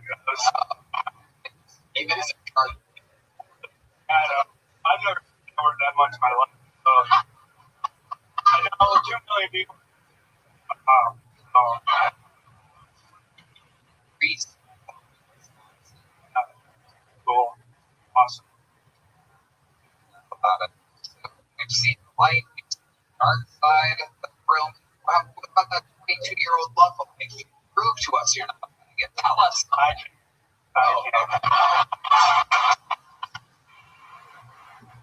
wish I could. I just go out and do stand up. I'm not being like late. Yeah, I'm sorry. I do, but then I profiles. I'm not a good.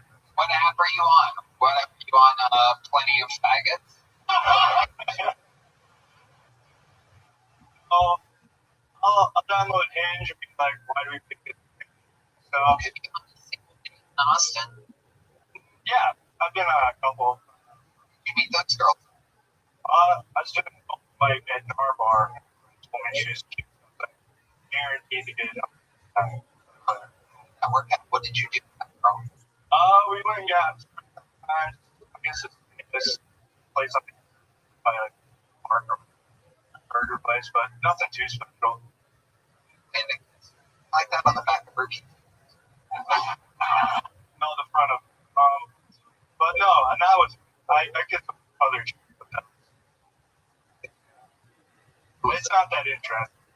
Who was the kid? Some blonde random girl. Yeah. Where'd you meet her? On 6th, was Just walking. we made eye contact. Like it. I'll try to get a number. I fucking did. Futures. That's the first time someone told me. Really. Real dark. Oh, I grew up like my tip grill. I all the time. Yeah. Whoa. Dude. And someone's dying, laughing. This is good. Keep going. Like one time, I'm watching remember I laughed the whole movie. The fucking slapper, right? Oh, man. I didn't Only Storm Normandy. well, but really, I don't know if anyone watched the background, but one guy lost his car and was actually looking for it. That's funny. That's funny. I like no one. I was laughing a little too hard. Don't forget how fucking Mark you really are. This nice fucking boy. Start with go first. First. Lean it. Target. Hot. Rated.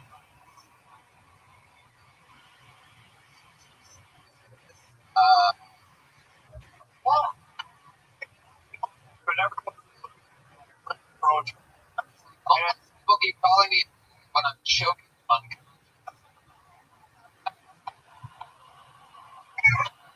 the glass run, correct?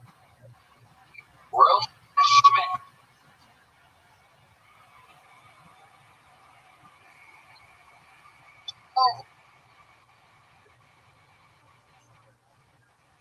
Oh.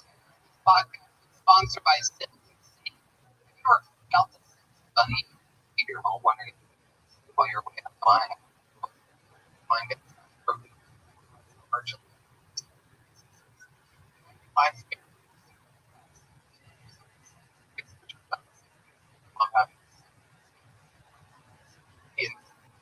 invaded all my and Love it. It makes me feel secure when we're on tour. I just arm myself when I wear incredible peace of mind. I also love that I can check my camera recording, make sure my valuables while I'm gone. right. Protect monitoring and line protection. They just connect 5 seconds receiving your alarm. Stop them right in their tracks. You'll never be bumped into long-term plenty time. Prices transfer affordable. $1 hidden by U.S. World Report for 5 years running. Home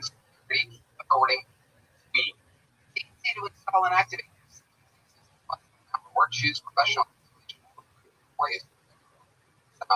We say plus a free or security camera. That's for monitor. .com/GoFundMe. That's safe.com/GoFundMe. No, like please. Ladies and gentlemen, one of the most regulars force of nature.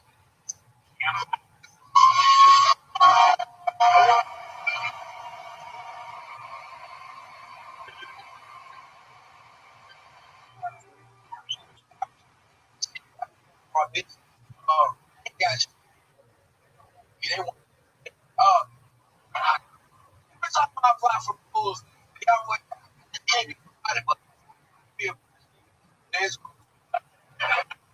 good at all. Like, don't do that. I really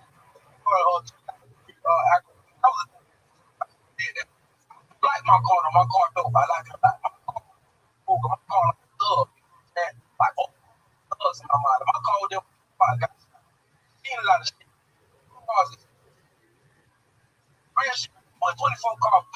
You know, like it probably people like to see it on.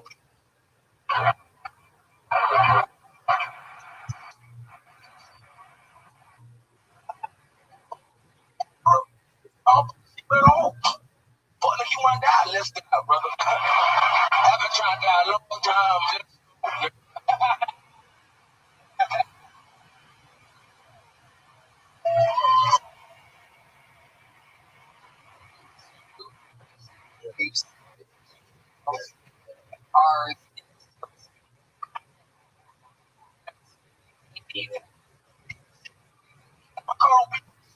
Don't even tell me ask it, but you see.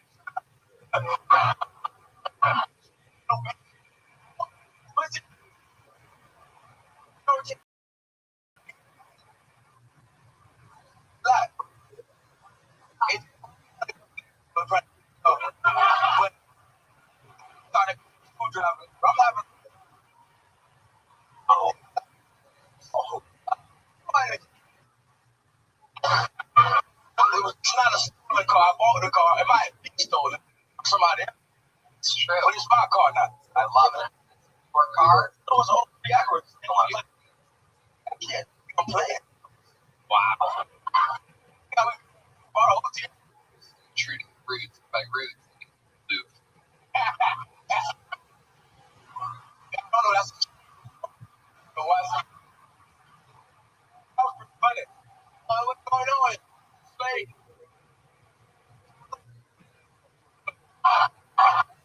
Right. I'm so tired. I know what I was. Armando right now. Yeah. Plus, what is your actual name? Oh, shit. What is your name?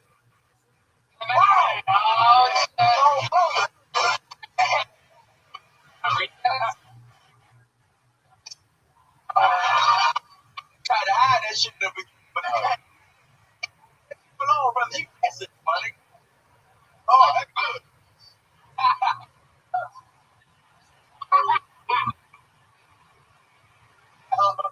What's real? Hard. Try. Love it.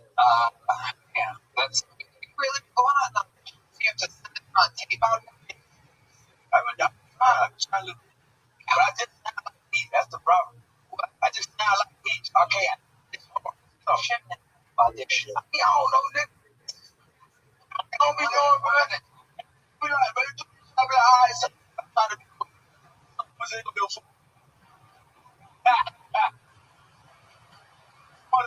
What goes on?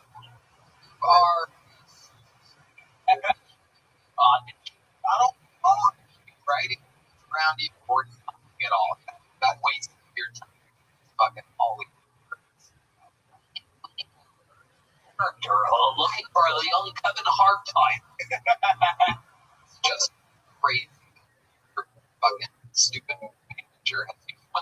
and shit like that. Unbelievable.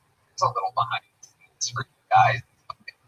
Camp superstar, draw, consulting at any point, anytime.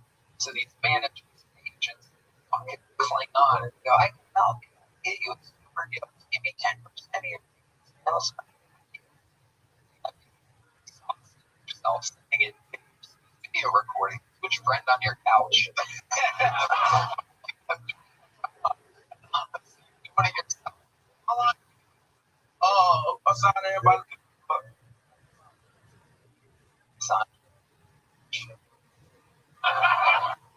cool. What's like mostly just that is like what are they doing for? I don't know. One of them, I'll try to be a show. Like a, Maybe something animated. Yeah. Oh, good. fucking yeah, that will make me a movie. Okay.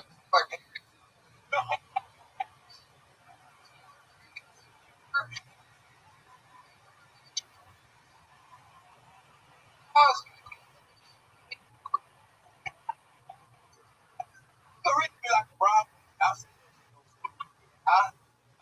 Hey, do some lot. Yeah. Fuck with that. Long and order. What the heck? You want to be a doctor? You guys be a doctor music?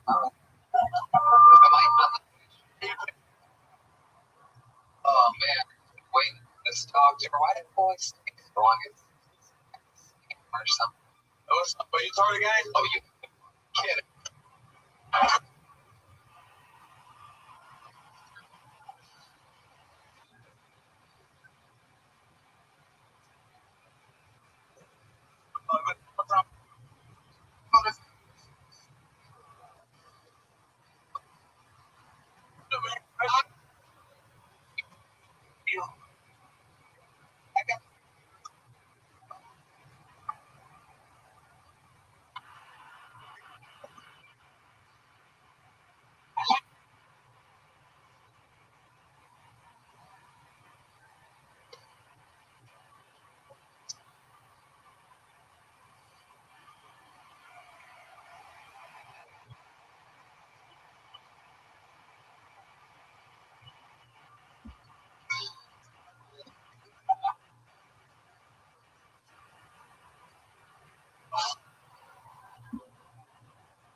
About to break.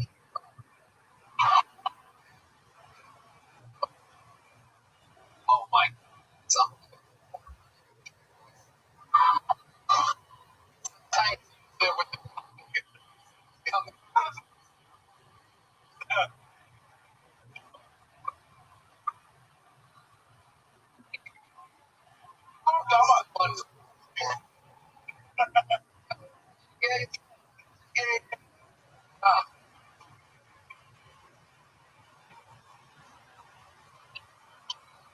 Unbelievable. Fucking week. Years where it's off the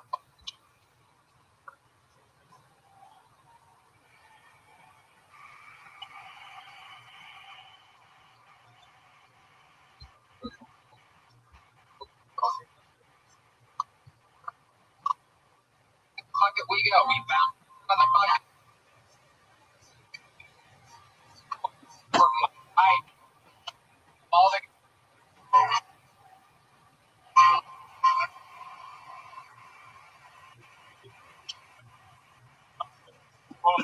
Comedy.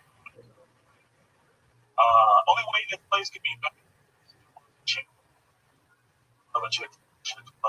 Yeah. There's just stuff, bad stuff, but chick not one of them. All right? Huh? Oh, yeah. But why can't there be more fast food restaurants based on actual cult? Come on. Get some Scientology tacos, you know what I mean? How about a Jehovah's Witness story? Come on. Oh, fuck. to your cat, Joe. Somebody wants it. I like to go to Chick-fil-A. Oh, welcome. How about we do this bitch up on a Sunday? What do you think? All right. How about looking at number 6? Number 6, another number 6. I see what you.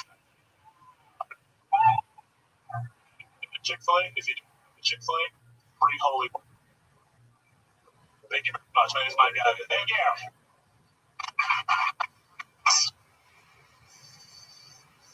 But was be like a lot. Red Band, real fucking, just a probably furious because he is a senior correspondent and extremely well known. I think you were looking like you're trying to think curious, but you know exactly where I'm going to go. Wendy's? No. No. There's a Chick-fil-A 2.5 blocks away from here. Oh, I know. In fact, breaking Michael Gonzalez let out the entire crew ate Chick-fil-A. Goddamn right. Goddamn right. I'm sorry. No, you're right. Jesus, it's work. But, how long have you lived in Austin? About 3 years. About 3 years. And, so there's a way to get into that same thing by saying that it's right here on the street. Have you ever looked for a Chick-fil-A? No, I was going to do another joke, but then I didn't have any water back there, and the joke requires me to do a lot of breath work, and I'm not going to do that. Joke that you were required to do a lot of breath work? There was no water back there? No water back there. Really? It was Heidi back there, but I didn't want to do that because that would be me and my drink. Like, hey, that would be Heidi had put that back there. But it's like so much, but no. Already open. Good mouth. I don't think that actually happened. It's true. It's a fact. There's a liquid back there. I have some of that liquid back. Who did you ask? I asked a guy. You're like, open liquid death? I asked for water first, and then they were like, water. And I'm like, God damn it, I want some water. It was liquid death. Tight. A few cans of water back there in case someone just ran across the street. Fucking, oh, God, body fired. No, it's a good thing to have that if we don't. But a can of water anywhere? Oh, ladies and gentlemen, it's for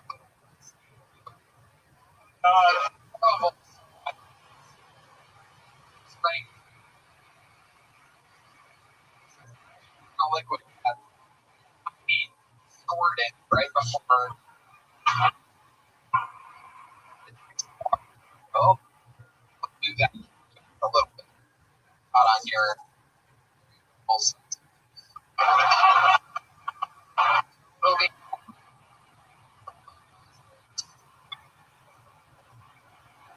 And you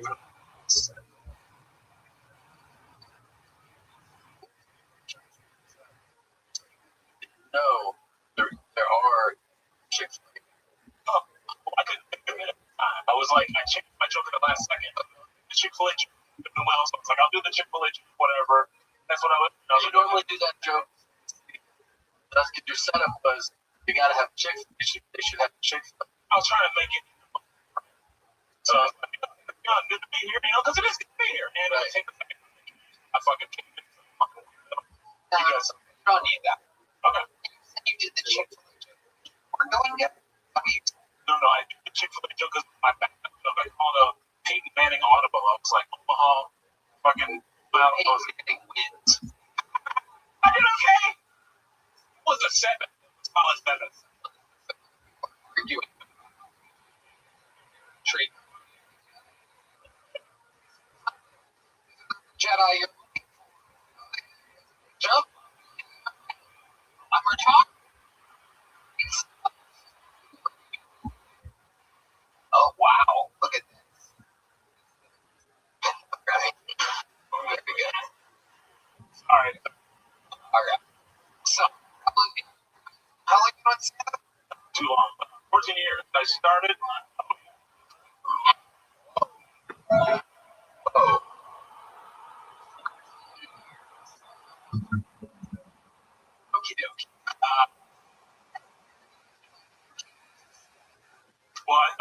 story before. When I started out in Ohio, so You told me a story here before. I didn't tell this story. This story has happened. I started out doing comedy there because the room I went to explore stand-up comedy, one of the hardest things to do, but I'm like looking for people. I was funny. I know how to write. Was medically bad stand-up comedy. Notice my writing as I get better. I'll leave it up. Been on that stage more than any other comedian. Let's say they're way. No. My first time wasn't a clarity. You were on that stage more than what? Any other comedian. Told you that. You know how I know more than any other comedian in history? I was stand-up comedian. There way too much. I know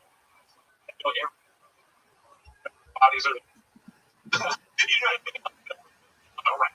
One time, they're way too much. We're committed. You know, whatever. You were having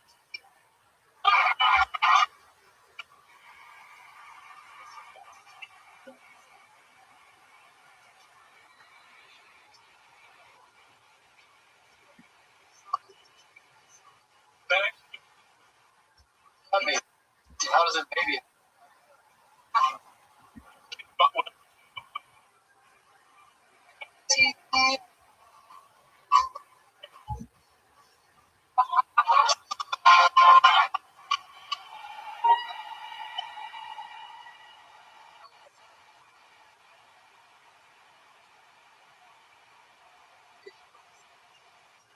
you just wrote. Holy shit. My goodness gracious. This place fucking rules, by the way. We're here every Monday.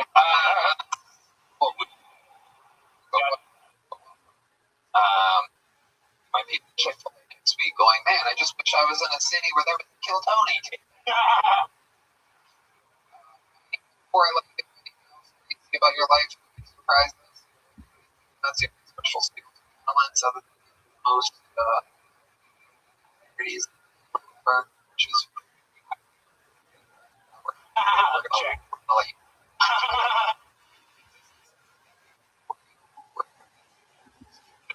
But the black comedian crossover, very interesting. How politics work. Not here. Like, I get a little bit. Well, can I get a little one? Please. You can ask for it. We're going to next year.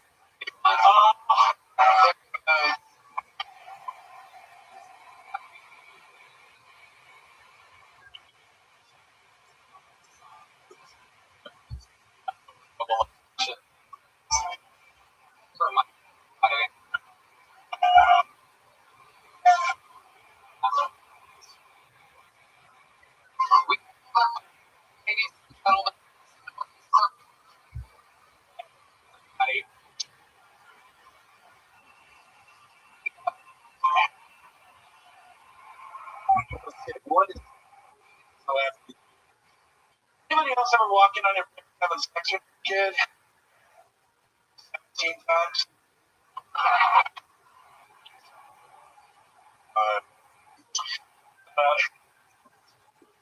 Kind of my first time there. One of them, I was like, I want to watch.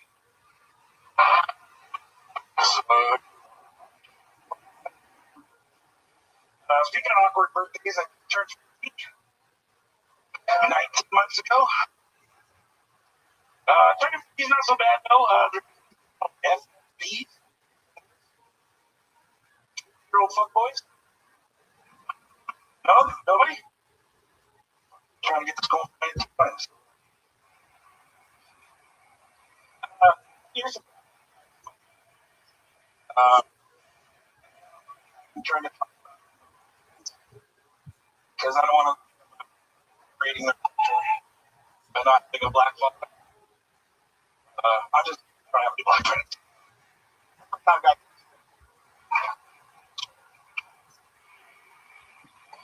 Joke. How long you been doing stand-up? 20 months. months. 20 times 2 months. What made you want to start now? 51? What made you start now? My dad and I. It's okay. Tell the real story. And If you cry, I think the whole audience fall in love with you. Try out there. Lift up your and tell us why. After taking care of it for years. I promise. We always watch funny the thing. A lot of stand-up comedies. I want to laugh. I promise when it passed that I'd come out here and I'd pass it in April. So I bought a RV truck, towed it out here 2 months ago, and I've been. That's an amazing story.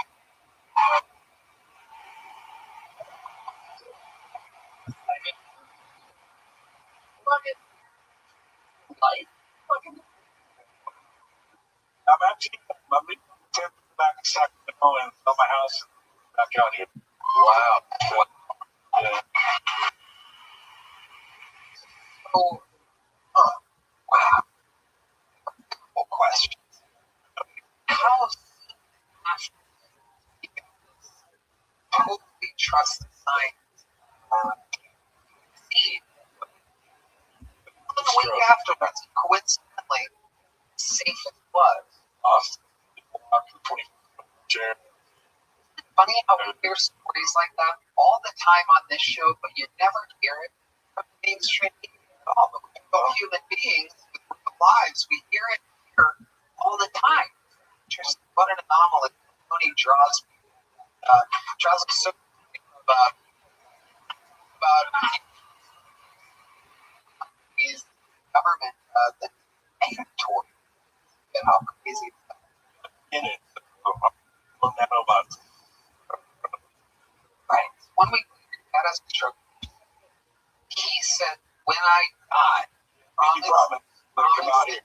you kill Tony. I watched him. Like, oh, Austin. Comedy. Do you think that that's because and you would record old watch funny for a long time? Your brother, sisters, half brother. steps, it's written person.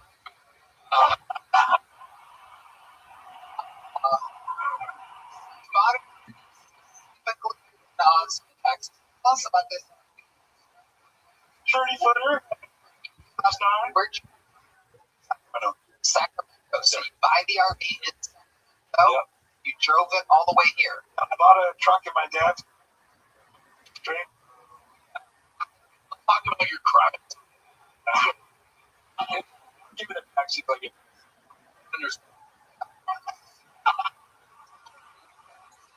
Stroke.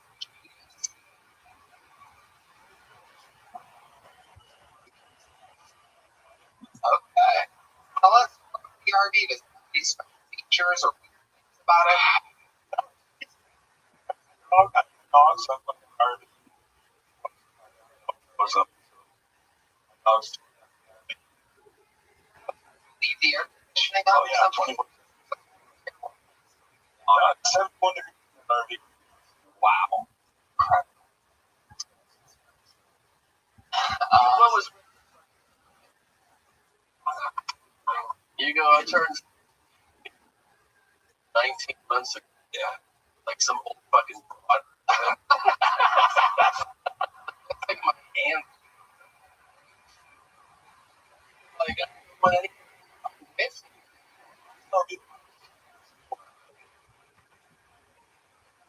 heard that, like, look, you're 20 times. So, perfect time to start. well, no. What? Of course. absolutely. Oh yeah. Well, most likely, but 20 you're Oh, absolutely.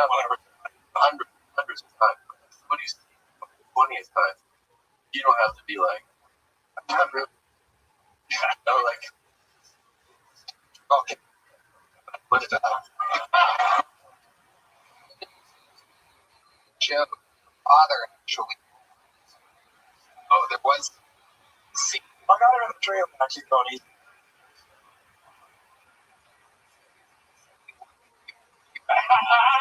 incredible.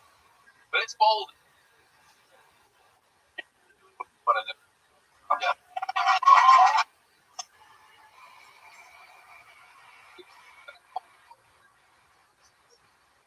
Awesome. House. Really? Wow. What were you doing before? Before. Yeah. Insurance. Oh, yeah, terrible. Horrible life. Good money, horrible life. Amazing. It's amazing. Insurance. What insurance? Oh, Oh, PNC. you guys. Well, how about Out here. Well, I was not here. really? Oh yeah. Give you some next one? No, we're.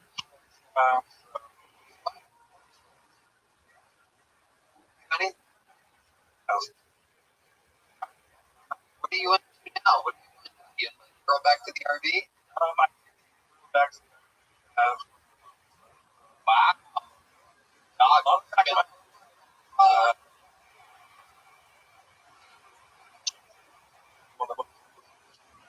Wait, what'd you say? She's a girl, so. Yeah. Chain came off.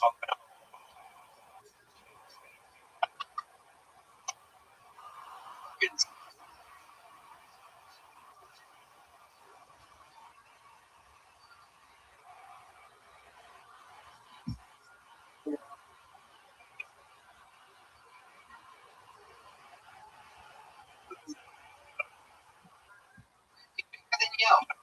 Oh.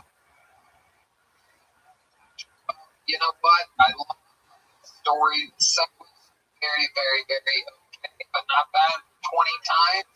All the amazing stuff that you said, giving you a big joke. But you got a great phone.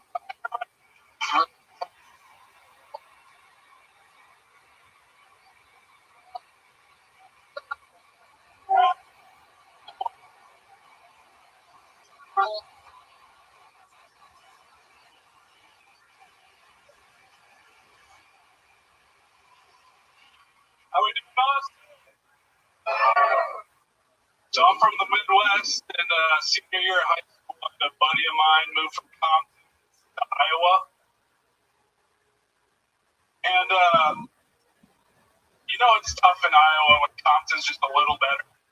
You move back after 2 years battling potholes, you decide to go back and fight the Bloods. He's a crip from Compton, and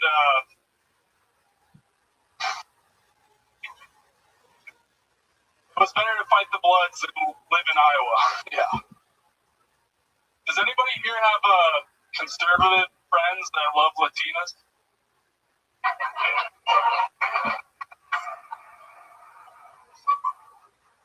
It would make you think the border situation is a little less of a crisis. Like the ideal situation would be like a Mexican glory hole.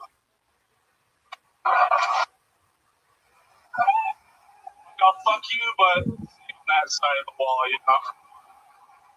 Okay. Oh. How are you? All right. House. I love it. Where are you from? Iowa. Iowa. And how long have you been down? Since Friday. Fun? Anything good happen? Most fun thing we've done is go to a gay bar. So Okay. What happened at the gay bar? it was a great time. Okay. No Tony jokes. He wasn't there. Promise. I was. But it was awesome. No. Okay, go ahead. Why don't you tell us what actually happened at the gay bars? I can't I don't remember the name of it, but You had so much fun that you don't remember. I forgot. How you do all that? What did you do? Dance circle and What song did you dance? Remember that? all of them. All of them. Yeah. You want to tell us something else? Loads of stories. Nice. Very nice. Loads of stories. And we heard that. We heard that. What game are you in? How does it play that? In a hotel room with my best buddy, sharing a king-size bed. He organized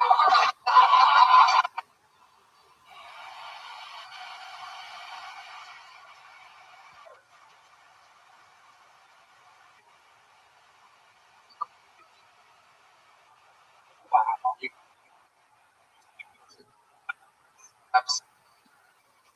So, how many buddies were in? Just one. It's you and one. Buddy. Okay. Sorry. Was one? That was just one, yeah. I promise I'm sure. I promise. I don't have to be, but I promise. Your buddy. Buddy. You do this frequently? Pillow between the two of But you guys go to bars a lot for fun? That was my first time, and yeah, very impressed. I would I argue will be returning. that low between you and me more. Oh, that. You got actually little block dicks away from me. Goal. There you go. Yeah.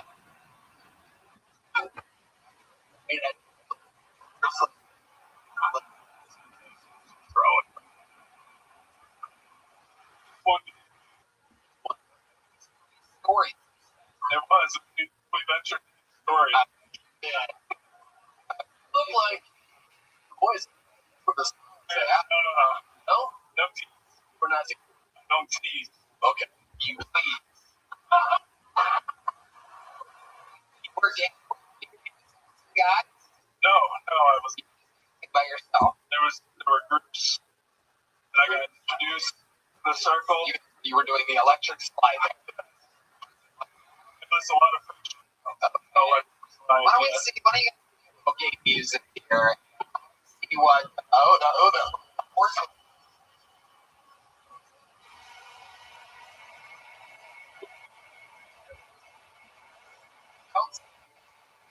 We found Flag.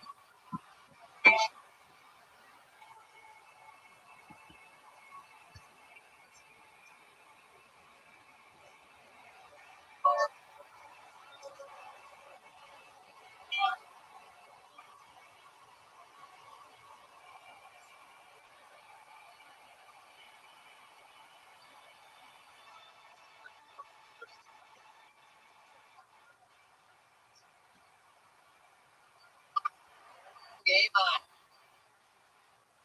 What do you do for work, Scotty? I worked for Coca-Cola. Oh, well, hang more.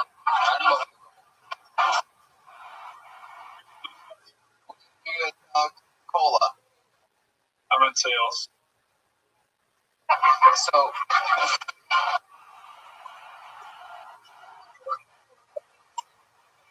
John, what's going on? I think somebody about when you were there. Coca-Cola in Iowa. Why do you stay in Iowa? What's the point of doing such a thing? You went to the university there Born and raised. and you stayed there.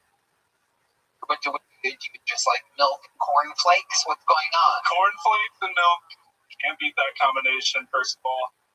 Second of all, I hate it. Very special episode of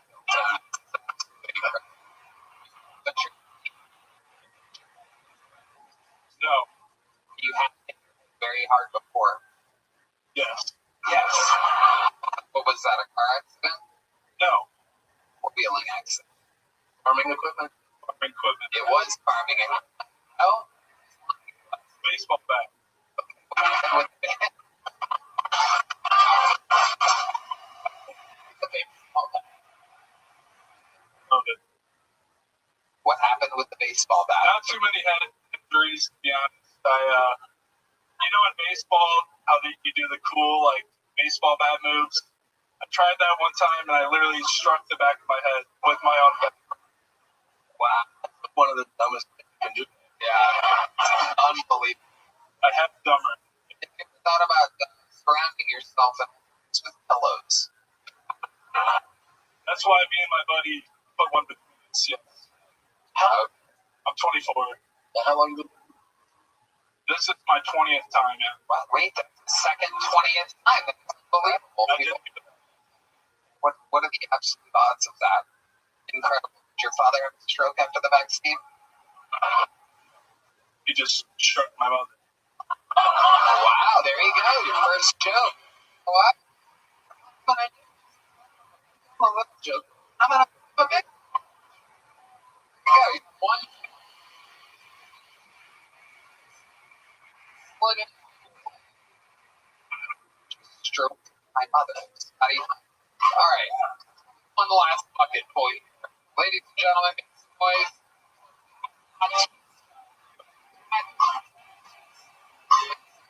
These people.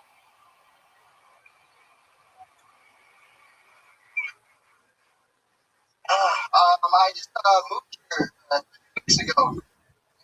I like it. Your moms, they're and the 2 days. I think if they were they get like English. I don't get the moms big.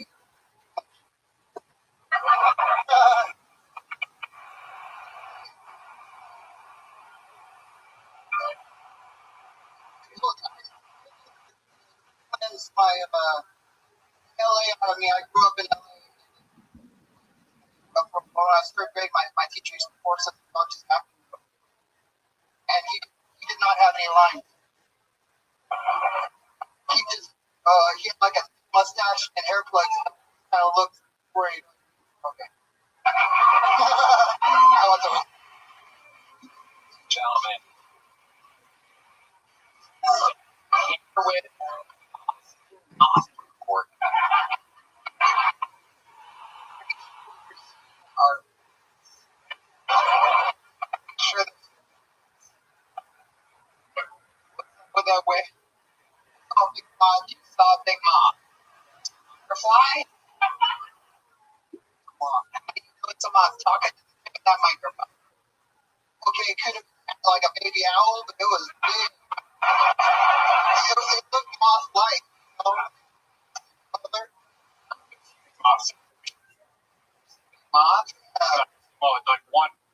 It looks like a little hummingbird. Where do you see these moths? Up north. Up north. On the outside. Okay. They come on the patio. There. Wow. They just don't move. You know, like, are you getting bullied by moths? Unbelievable, these fucking. What do moths ever do? What do they do? I don't know. They just don't. I don't like their eyes. They don't move.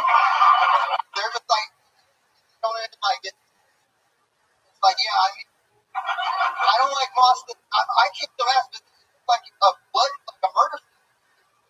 You killed one before. No, I don't know. I don't. You know, killing a moth is bad luck. Or yeah, it's 10 years bad luck, especially if, you know, what if you know?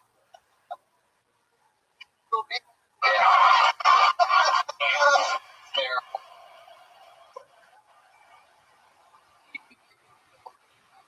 Shocking to me. Like Manny Pacquiao's left leg. How long have you been trying to stand for comedy, Pat? About 10 years. Whoa. No way. Are you kidding? Bing. Yes. Okay. How long have you been doing stand-up? Let's just answer honest. You're eating. Like a fucking mob.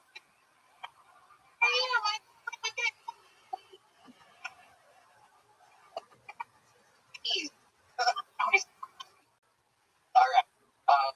10 years. What have you been doing it? Oh. Where in LA?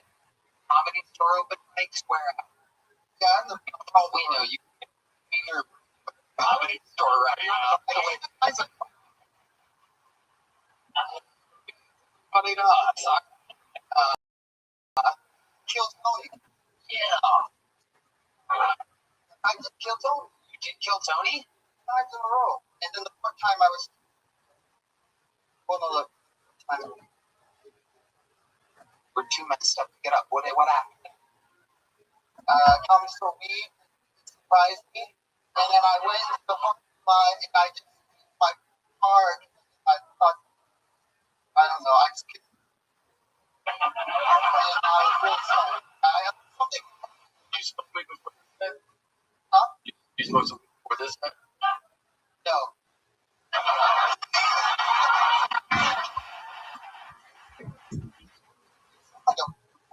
Wow. Answer. I can handle the ones that are. Yeah. No, because it's bad. You were just like, we're talking about moms. Okay. I didn't know if I came out and just go to my jokes, so I just went with whatever. You said you've done this show 3 times before in Los Angeles. That was format never changed for a single episode. When you say you didn't know, what do you mean? It's come out, so I don't really. I don't. You watched the show? I don't remember. Oh yeah, when I was up there, and you heard other people before you, right? You were back there, but you didn't know. I got a little ADD, so I don't. Certain things. The brain, Do you only do stand-up high? No, I just thought, well, man, yeah.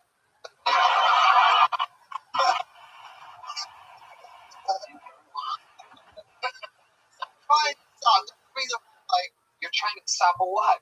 Comedy? Oh, we do comedy. We do the comedy.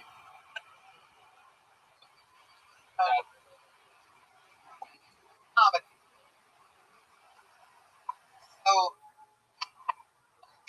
So many questions. The longer this interview goes, the more questions I have. Why is it so hard for you to wait until after your set to smoke marijuana? Why not do your work and then reward yourself? Oh. But I'm going to change. That's the plan. Definitely. No, I channel some of that anxiety performance and don't numb it. Just do and deal with nerve, anxiety, and all the stress. And then when you get off stage, you'll probably find it like hits way different. Yeah, there's no question about that.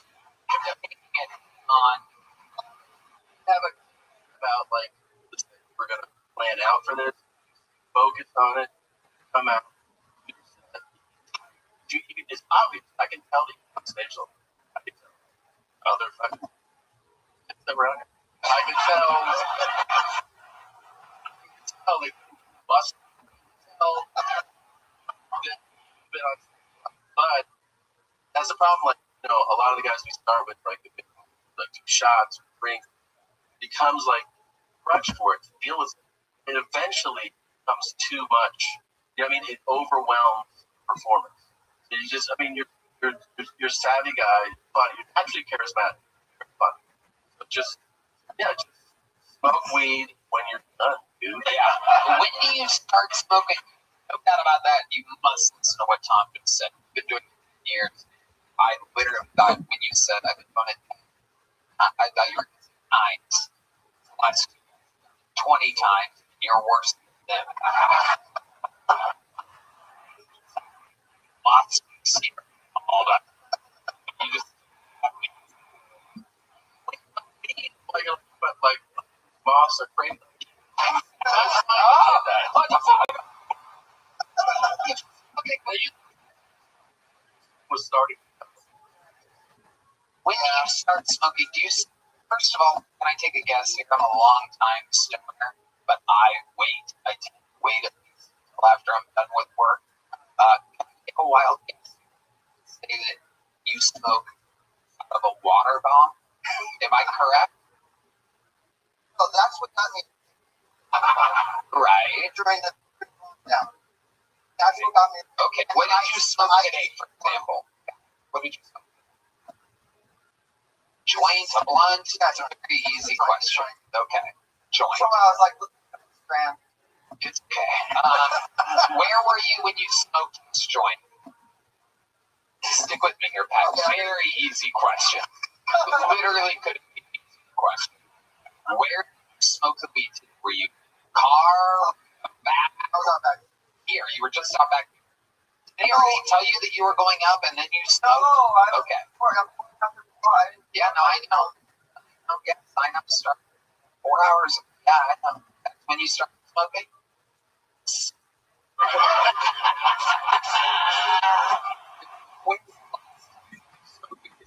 It's about an hour ago, 2 hours ago, 4 hours ago when you got it.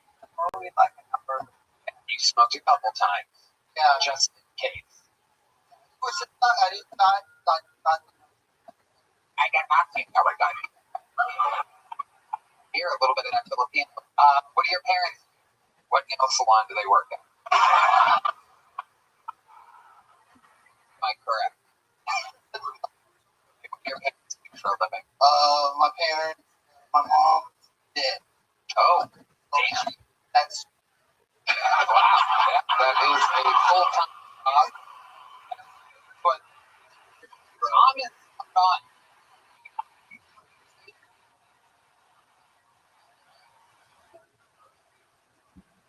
Gotta do. Rely on different higher. So like you're in a for that. You know, you gotta I mean, I know some people do work in the morning, but